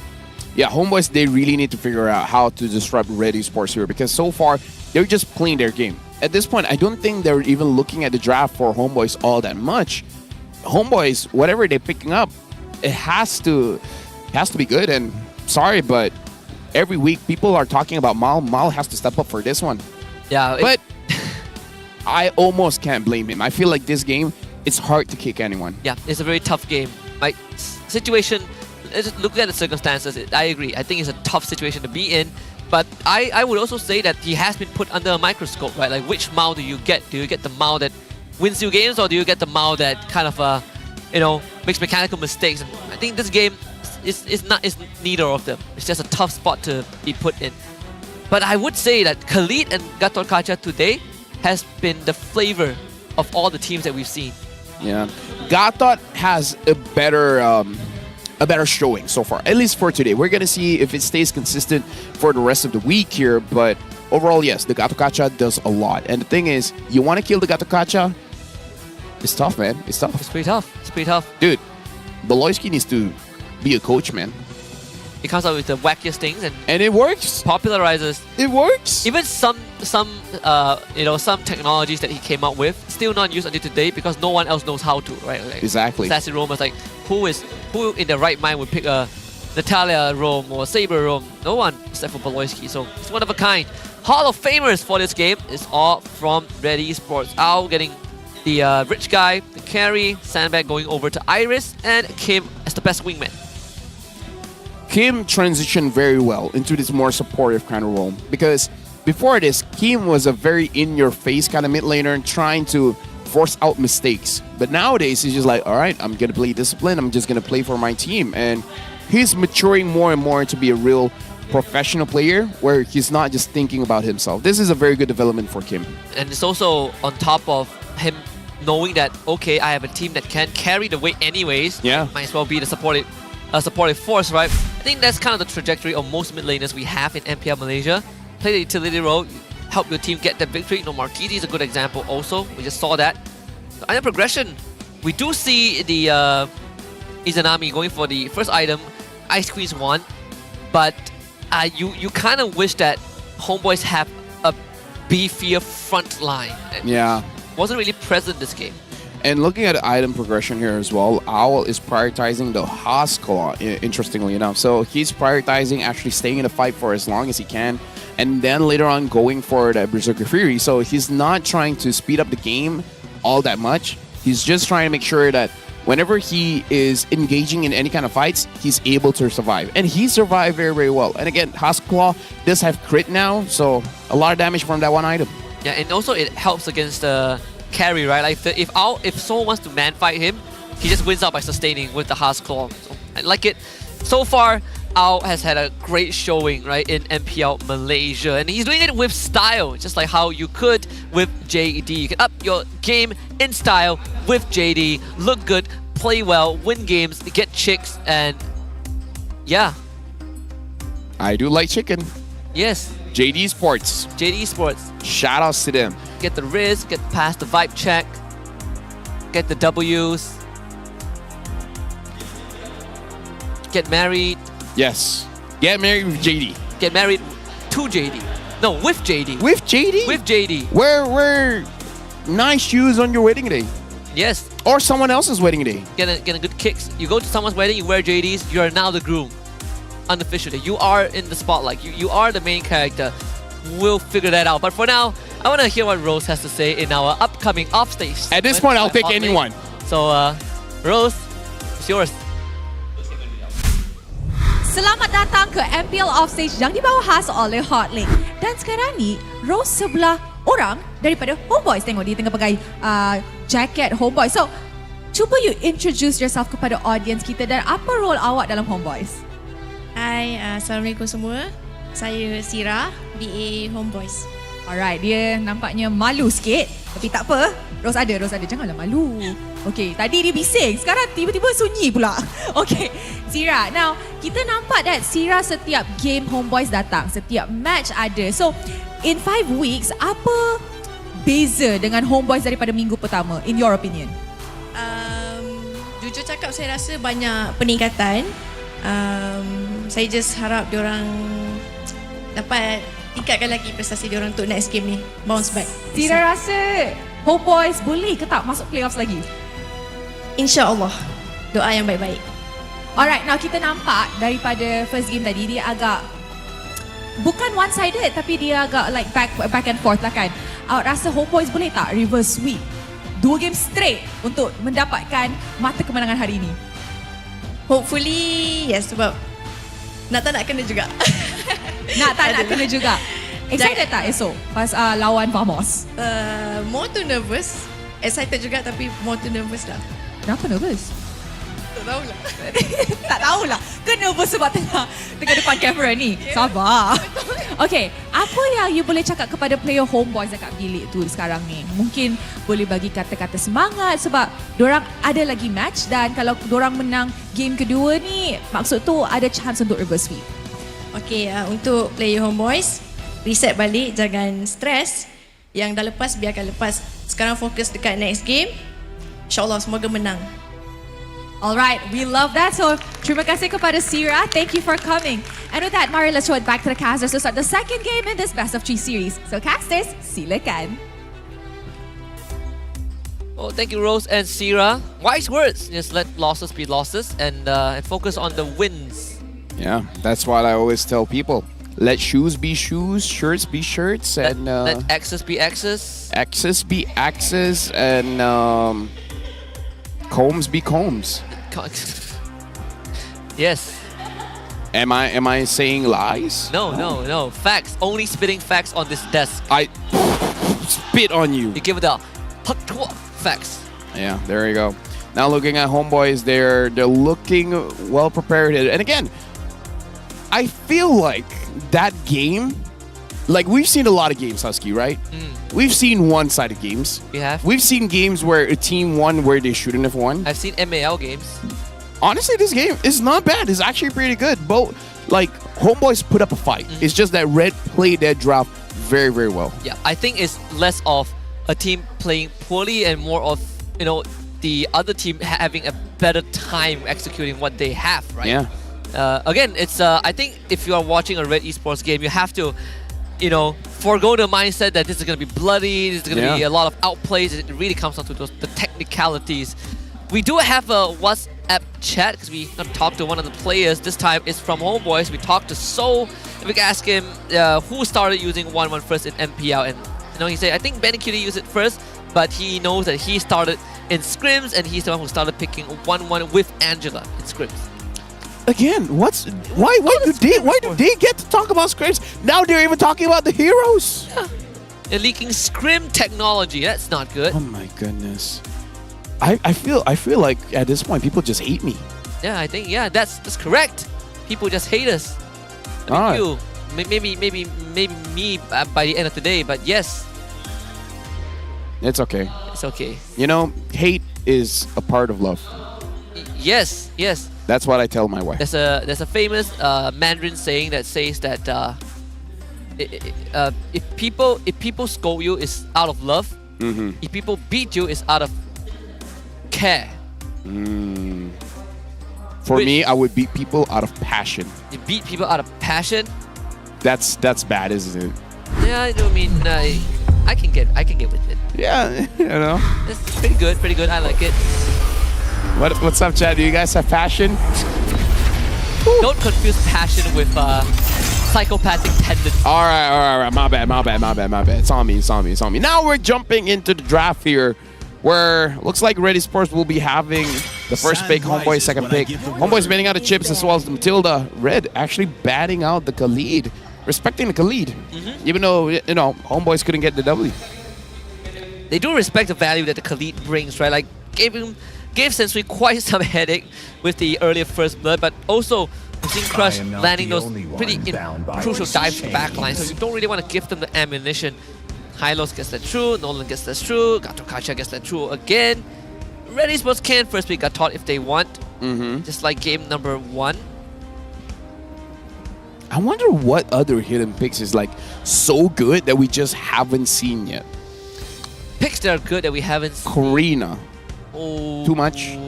I feel like, what hero I really want to see come back into the meta? Sure. Kimmy.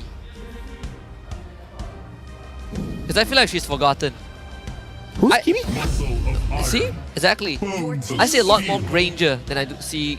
Oh, I like Granger though. I see a lot more Argus in my games than I see Kimmy. I like Argus too. Maybe Granger's hidden OP. I wouldn't mind seeing a Granger kind of meta. I know Subway did play Granger last He season. did. So Gatot Kacha first pick again. Not a surprise there for RED Esports.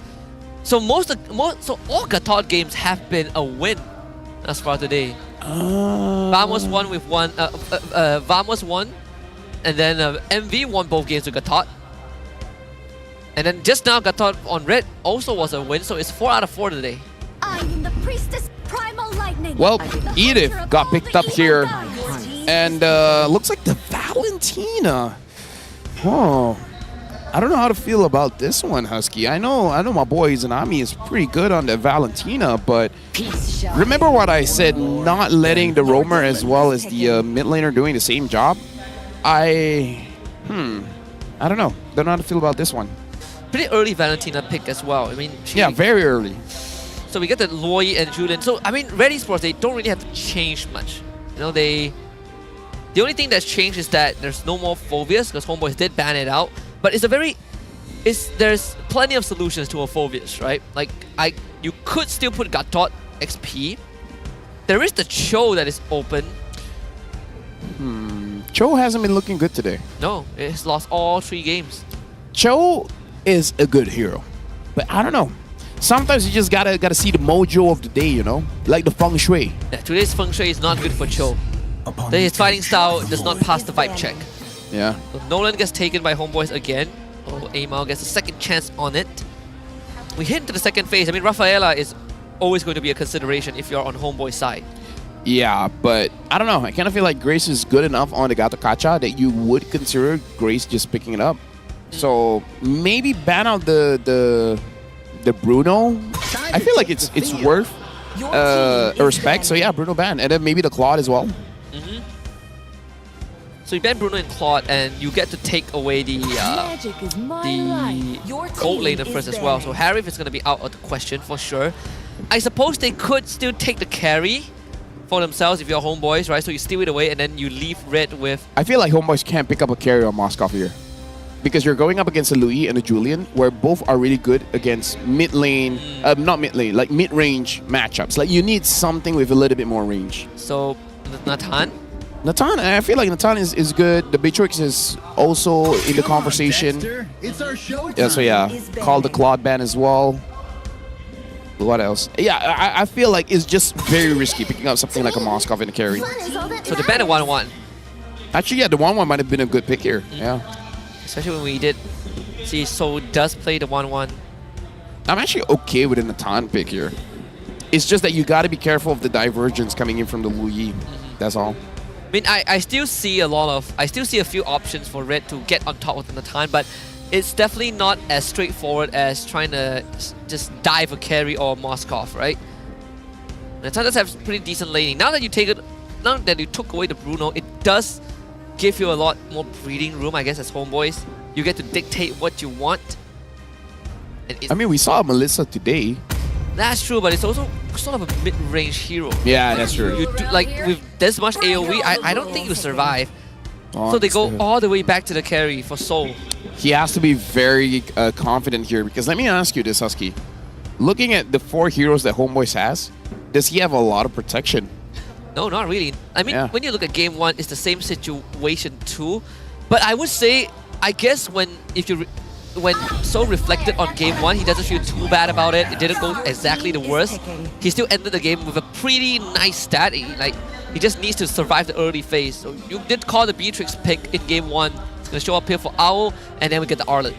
Again, if you're using the strat for Red, you need range for your goal laner.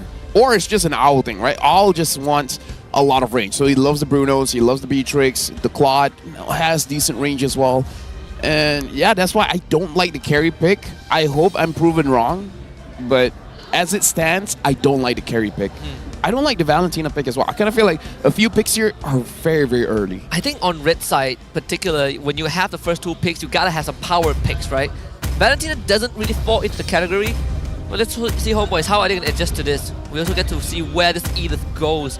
We know Crush does play the Edith XP. Ruby doesn't sound too bad, but they would go for the Yu Zhong. So the Wow! I haven't seen this for a long, long time. Wow, this is huge, Husky. Does it change how Homebois play?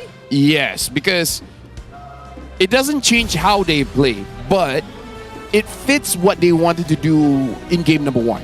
Instead of the Khalid, right? Rush just goes to the back line. But here's the thing. With Yuzong, you look S tier or D tier. There's no in between. Oh, yeah. Right? There's no in between. You either look really good or you're just another dragon. We'll see. I mean, this game too is...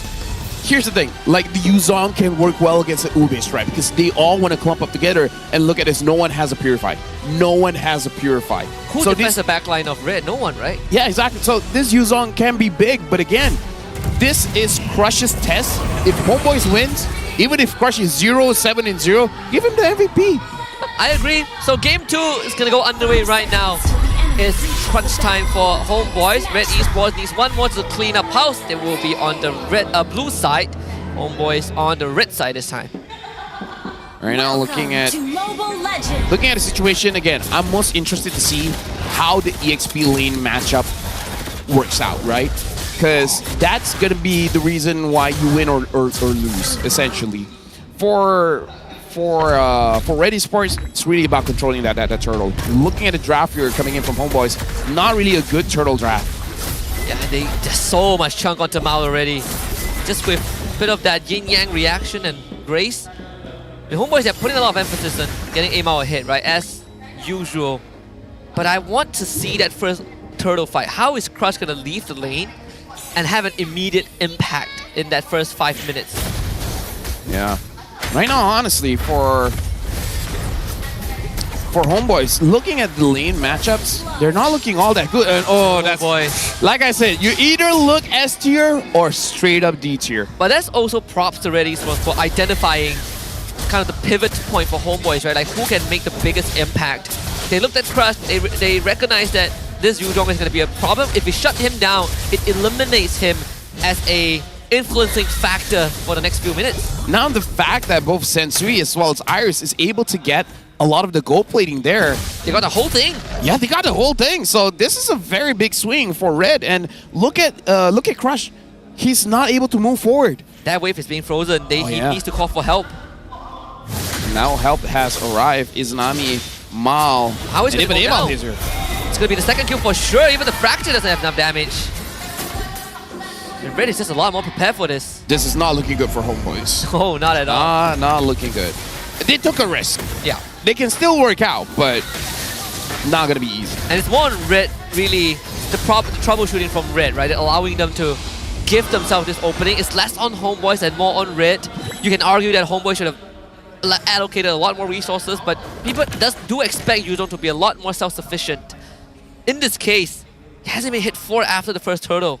I don't think he can be self-sufficient here because, again, the reason why Yuzong hasn't been picked up in games is he dies too fast. He has the damage, but he doesn't have the defense, and that's a very big problem for an EXP lane. That is really ambitious from Mao. Yeah. So ambitious.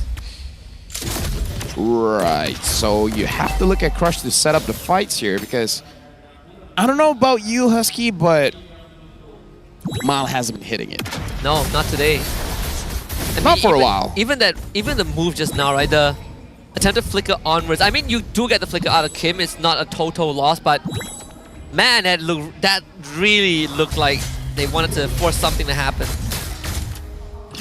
At this point, look at EXP. Just look at EXP. Iris and Sensui are hard focusing this Yuzong lane. At this point, what was he gonna do? It's 3 minutes in, and he lost his tower. This is hold on. Horrible news. They might get more of this. Mao, he's not even for this yet, right? So I don't really want to stay there. You want to talk about a technical game? Oh boy, RED Esports is really showing it to us. They completely locked Crush out of the game. How do you recover it as the Yuzong? Is there a way out for Crush right now? Get a triple kill. Get a triple kill. I suppose that's it, but can he even get in there for a triple kill? I mean, let's see. Mal, 3-man knockup on the Earth Shatter.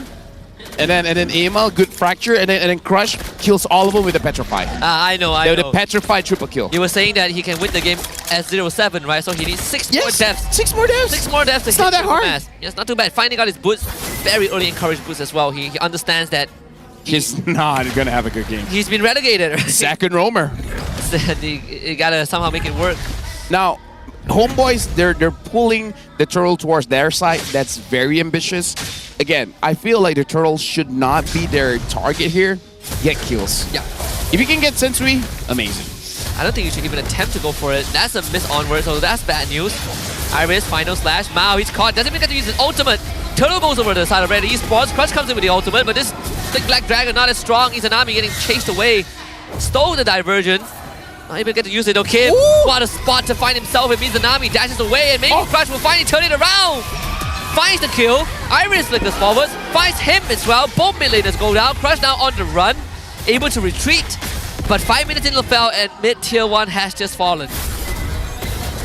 All I'm going to say is not looking good for Red, because looking at both draft, Red has better scale. 100% better scale with the Beatrix. Beatrix is an ultra late game hero. So it's not looking good for Homebois. Let me just say, if you're a Homebois fan at this point, maybe order food early. Just get your early dinner so that you don't feel as bad. When you get home, dinner will be served. Exactly. You just that's what I'm doing. I'm getting ready for dinner. You just see there's a thought for a divergence. So RED Esports, they've cracked. I mean, again, this is the same MO we saw in game 1. You crack that mid tier 1 early, and now you really start applying pressure to the rest of Homebois. Can't even move forward. I feel extremely bad, not just for Crush, but also for Mao on this Edith, right? He even has the war cry, but he's not able to utilize it in any meaningful way. Yeah, again, trying to figure out what Homebois can do, because so far, every single turret that RED Esports got, it's free. They got the EXP for free, they got the mid for free, they got the gold for free. EXP for free and the full plating nonetheless. Oh yeah. So Homebois, if they can slow down the game long enough, maybe. But it's not the late game that they should be fighting for. They should be fighting for the mid game. So get one item on the Crush, get one item on the Izanami, get one item on Emma. Emma already has this one item. And try to get a good fight. So Black Dragon form committed. So Iris is going to be split from his team. Crush wants the backline. The chains from Sensui hurt. So that's Black Dragon used. And RED Esports, they didn't really have to respond much to that. Yeah. And again, like I said, oh, that's Final slash. So Dragon, Turtle. I mean, this, I don't know. I feel like this Dragon at the Turtle fight is just not really yielding much. I get the idea from Crush, but the return isn't there. Like I said, Husky, the reason why Yuzong hasn't been picked up is he dies too fast. He dies too fast. It's not tanky. It works well in rank, solo or trio, because no one really has good teamwork, right? So you just crush your lane, and then you can solo carry, right? Because a snowballing Yuzong is unstoppable. Sure, let's go with that, right? But a Yuzong starting off with this game 1-1-0, it's not really bringing impact, and it's kind of not his fault. Yeah. If Yuzong has to buy Roamer boots at 4 minutes, the game has completely gone out of control. It's usually at 8 minutes. Yeah. Right? It's 8 minutes where you buy the boots. So we are still looking at Homebois to fight for the mid game. But how is that going to happen, and what is the cutoff point? Because we're 8 minutes in. This should start to spill into the late game territory, and Homebois hasn't been able to get much. It's a tough question, I know. No, I'm just looking at Owl having 1,000, almost 1,500 gold lead over Soul. Owl already has the Blade of Despair, and I believe he has the Sky Piercer as well. I would go for Sky Piercer, why not? Yeah, so Homebois aren't the tankiest line. Yeah, they're not tanky. Right, like you could technically two-shot like one Banish Rage. And it could be GG. Still waiting for the day I see Renus Apathy, 1 shot, 1 kill with the Sky Piercer. With this drive, you can. Oh, Mars Flicker, Cash, that's on Owl. With the nature used very early, Owl will Flicker, Crush. Goes to the back to try and find him, keeps him in place, but the damage is not enough. They did their best, Ama wants to try. Gets the kill, but at the cost of his life is a 1-for-3, and if you're RED Esports, you take the trade. That's their best attempt, Lafell. Good news. They got Owl. Bad news. 3 dudes died. About to be 4. Divergence play from Kim brings his team in front of Izanami. That's number 4 going down. Lord for Red as well.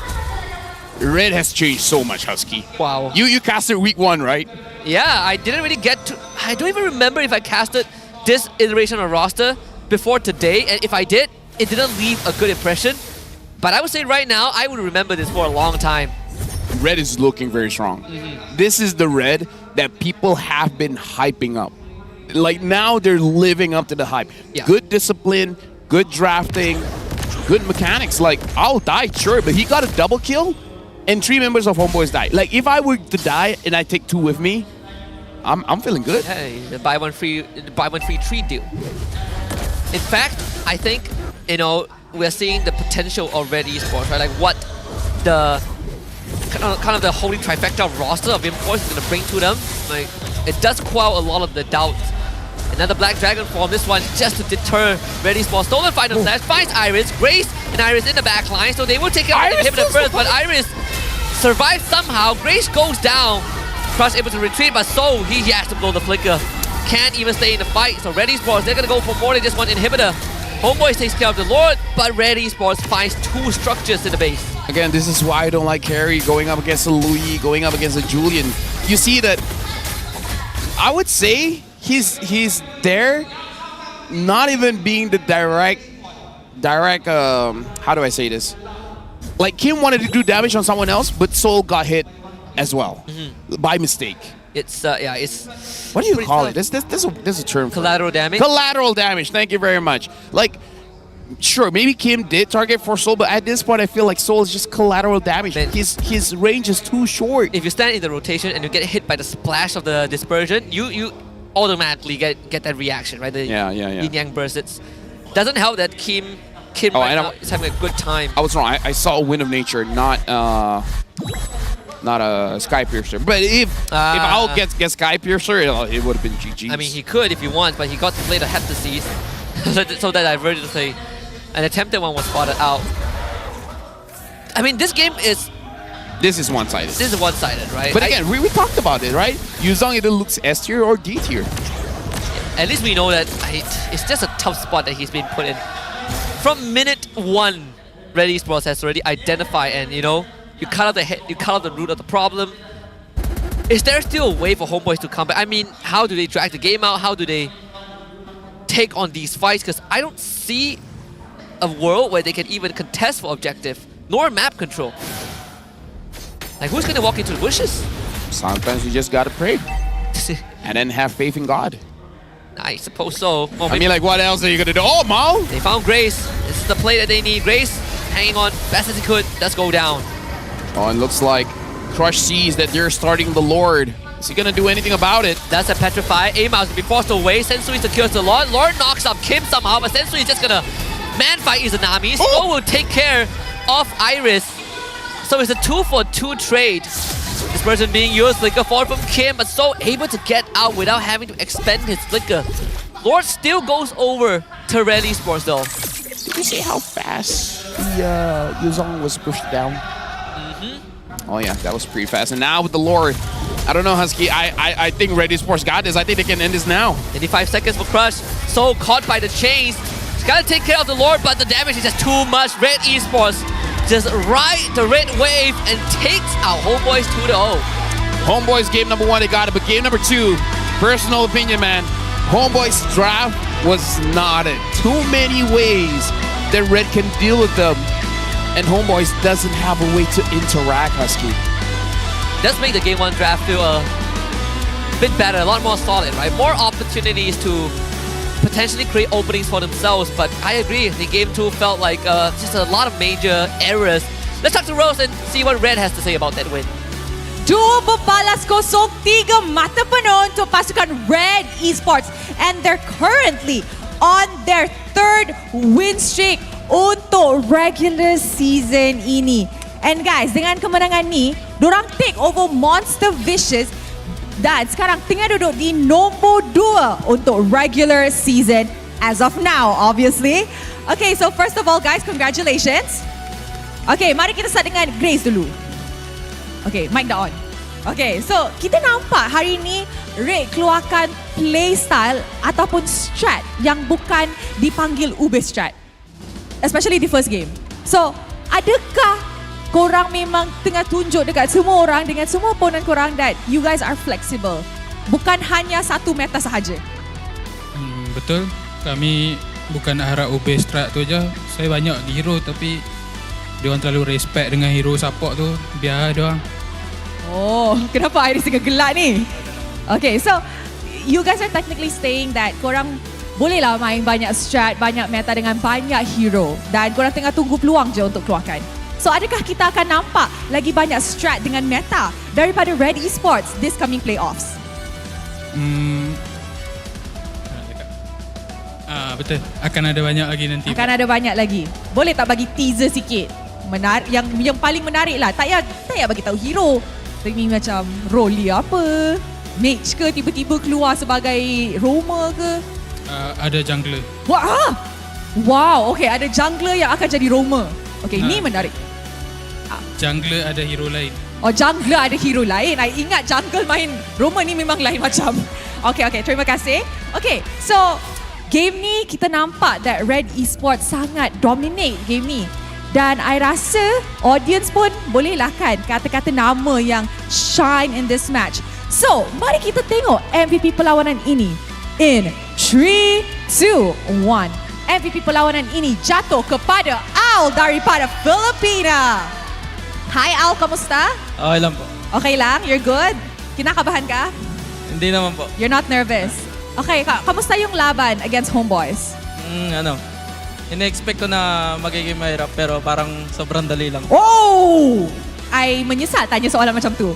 So, I tanya, macam mana lawan Homebois tadi? Apa perasaan dia? Dia cakap, dia actually expect game yang sengit dan seru. Dia tak expect semudah macam tu je. Wow! Wow. Okay, Al, another question. Maybe we can do this one. Now, the last time na-meet mo si Storm was at MPL Philippines Season 11. Yun yung huli nyong match up. And magkaiba kayo ng team obviously. At nanalo ka. So, this time, in Season 14, magkikita ulit kayo ni Storm. Anong sasabihin mo kay Storm? Tingin ko same result lang eh. Same result. Okay, now, so that you guys understand apa dia cakap, dia ni agak spicy hari ni Last time dia jumpa Storm di MPL Philippines musim 11. Dan sekarang dorang akan jumpa sekali lagi di musim 14. Last time dorang jumpa, Aul yang menang. And I tanya, apa yang dia expect leading up to this matchup? Dia cakap senang sebab sama je yang outcome. Maksud tu dia tengah cakap lah dia tengah menang. Alright, thank you very much. Now, Sensui. Okay ka lang? Okay lang po. Okay, now Sensui, ikaw lang yung player, one of the few players that stayed with this lineup technically since first match. Week 1, di ba? Yung iba nag-iba na. So, anong feeling mo sa lineup na to? Mas malakas ba? Sa ngayon po tingin ko po hindi pa po namin nakukuha yung final form po talaga po namin. Kaya feel ko po may mas ilalakas pa po kami. I see. Okay, sebab kita tahu minggu pertama RED Esports kekalkan roster lain dan diorang bawa pemain-pemain yang lain. Dan I tanya, dia rasa ke tak line up ni lagi hebat? Dia cakap actually bukan 100% lagi. Ini bukan final form RED Esports. Tapi dia cakap in the near future, hopefully diorang boleh come out with the strongest version of the team. Okay, thank you very much. Now, can we please pass it to Aush? Aush, ingat boleh lari ke? Tadi nampak je WhatsApp ramai orang cakap good luck. Tadi ramai orang cakap good luck kan. So apa kata Aush cakap dekat audience dengan viewers dengan yang orang cakap good luck tu, apa yang nak cakap dekat orang? Sekejap, aku kena tengok. Aku kena tengok squad aku dulu. Aku takut aku lupa macam minggu lepas. Okay. Apa tadi soalan dia?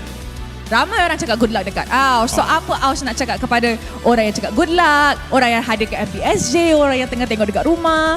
Untuk yang wish dekat story WhatsApp tu yang cakap good luck tu, aku nak cakap terima kasih sebab keep trusting kita orang walaupun kita orang ada orang cakap biasa je.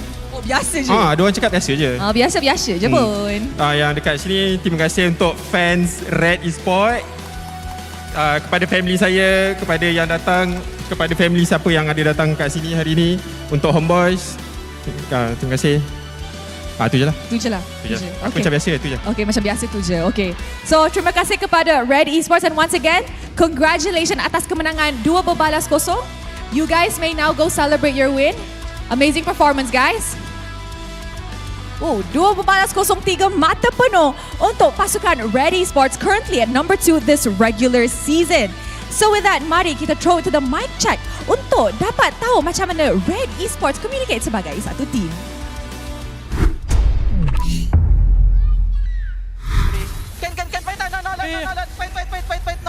Nolan. Kali first. Kali. Concentrate, I cancel. Cho first. Cho. Nice one. Got. Can mid. Very good. R1 Nolan. R19 Nolan. Nolan 9. Go to Nolan, guys. I can go Nolan. He's on mid. Don't lie at the back. Eyes on the back line. Go. Nice, guys. Mid. Can. Okay, ada flicker. Can. Just hold the. Go. Taruh lah kau. Kari die. Ambil bola. Nice. Hey, watch me. If I can keep it. No. Ball. Boleh. Gas.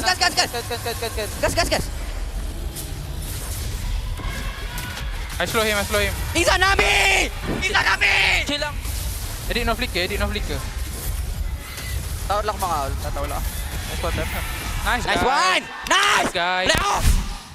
Oh, that's a 2-0 win for Red, but I felt that. I felt that too. Did something happen between those two? No, remember what I say. Kim is an in-your-face kind of guy. He doesn't do that for Izanami. He does that for everybody. If that was Udi, he would have done the same thing. That's true. Yeah. That is true. But we got our MVP of the series. It's Ao, without a question. Just one of the cleanest games. But when I say clean, I also mean that RED Esports really set him up for success. For me, it's hard for me to choose anyone being the MVP because everyone did well. Yeah.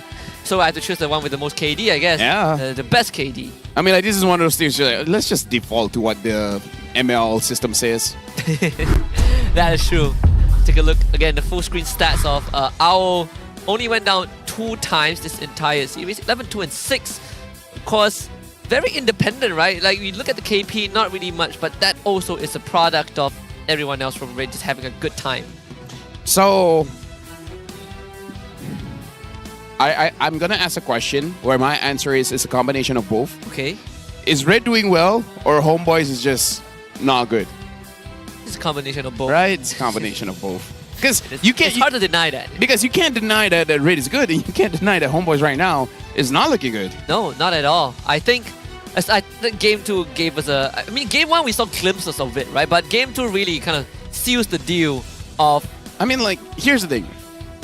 Are you a caster? Yes. Am I a caster? Yes. And as casters, we're talking about, maybe don't use this hero in this situation because of A, B, C, and D. And then it ended up being true in the game. Like, if casters can see it, if people in chat can see it, kind of feel like it should make sense that the coach could see it, you know? That is true. Just saying. No, I'm not throwing so much shade, but trying to put into perspective here, where before the game starts, you can see certain problems arise, and then the problems are ignored, and then the problems got picked up, and then it happened. It's like, is comfort pick enough? I guess in this case, not really. It's a lot of underlying issues. I would say that because of this series, because of how it went for Homebois, does it change your expectations for tomorrow when they have to face off against Team Vamos? Because these two teams lost their games today, but Homebois lost in a more devastating fashion. Do you feel like Zorn is a better roamer than Mal? Oh, come on. You don't have to ask that question. Of course. So, you know, that's where I side with. That's where you draw the line. That's like, I feel like that's the deal breaker. Anyone asking that question, just ask them, who do you think is better, Mal or Zorn? And then you kind of get the answer. Yeah, but you know, it's a team game. You know, I was expecting something that, like, maybe there's a chance. You don't have to make it that obvious. Sometimes, Husky, I feel like... I'm trying to save a sinking ship. Yeah. Homebois is savable. They can still go to the playoffs, probably. Probably, you gotta... Probably, but here's the thing. Yeah. when you know something's wrong, you got to deal with it. This is their first 0-2 loss in the Yeah. regular season, which in of itself highlights a greater issue. Right? They came off a 2-0 win over 2-0 2-1 win over MV, and then now it's an 0-2 loss. Drastically hurts their chances of going to playoffs, I think. But I feel like this entire game, like we talk a lot about Crush, it wasn't his fault that he had such a rough game. It's a gamble. If it worked out, it would look insane. Yeah, but man, this Mao on that Edith, that really leaves a lot to be desired. No, like again, it's not just on him. We're not targeting him because I feel like he receives a lot of criticism. He's on the mic. What do you call it? Microscope. Under the microscope. He's under the microscope. But I'm looking at the bigger picture here, and I'm looking at management. I'm looking at the coaching staff and everything. Because again, even the draft could have been better, right? The Are you draft, given the tools to function, right? yeah, like again, I feel like Homeboy's in a state of desperation. Because what other reason would you pick up the Yuzong, right? Yeah, I agree. Wow, when Heroes of Tourisla and all are still open, I can see the point. Even Hall of Famers, we have Kim, Carrie, the wingman, Sensui as the rich guy, and unfortunately in this game, Mao just had to take the beating because no one else could. I think Game 1 and Game 2, we are seeing this kind of the same pattern where Homeboys, your Roman XP, wants to be the divers, but sadly, you just don't have the bulk to do it. And I feel like Red is just striving against teams that don't have a very clear macro movement around the map, right? Where I kind of feel like going up against teams that's more reactive, RED Esports has a very clear win condition where because they're basically set in stone on how they move around the map, makes it so that they don't have to think so much about what they're going to do next, that they make the decisions faster compared to teams that are like, okay, let's see what they do, and then we fight around it, right? Where Homeboys tried to be a little bit more reactive, didn't work out.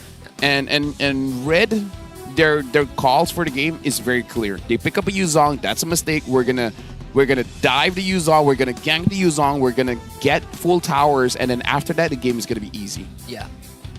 I think this also is a very good example of just refinement from Red, right? They stuck to what they wanted to achieve with the draft and how they play the game, and it just gets better every single series. And right now, I think we're seeing a very polished version of this supposed Ube, but doesn't have to be full Ube strat. And with that victory over Homeboys, let's see how the standings have shifted.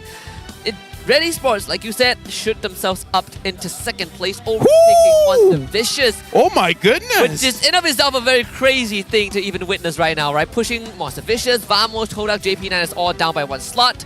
Team Ray and Homeboy still tied for 7th and 8th. Huck and RSGMY still in 9th and 10th. Yeah, right now, again, not looking too good for Team Ray, Homeboys, Team Huck, RSGMY. Looking at the points as well, 5-5, 8-8.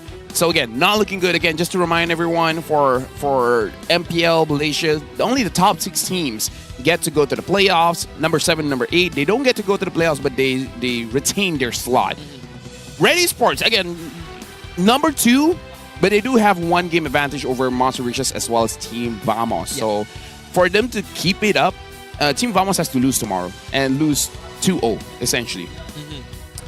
Yeah, that, I mean, it's a tall order when you look at how Homeboys, the opponents for Team Vamos, kind of perform this game, right? Like a lot of adjustments have to be made.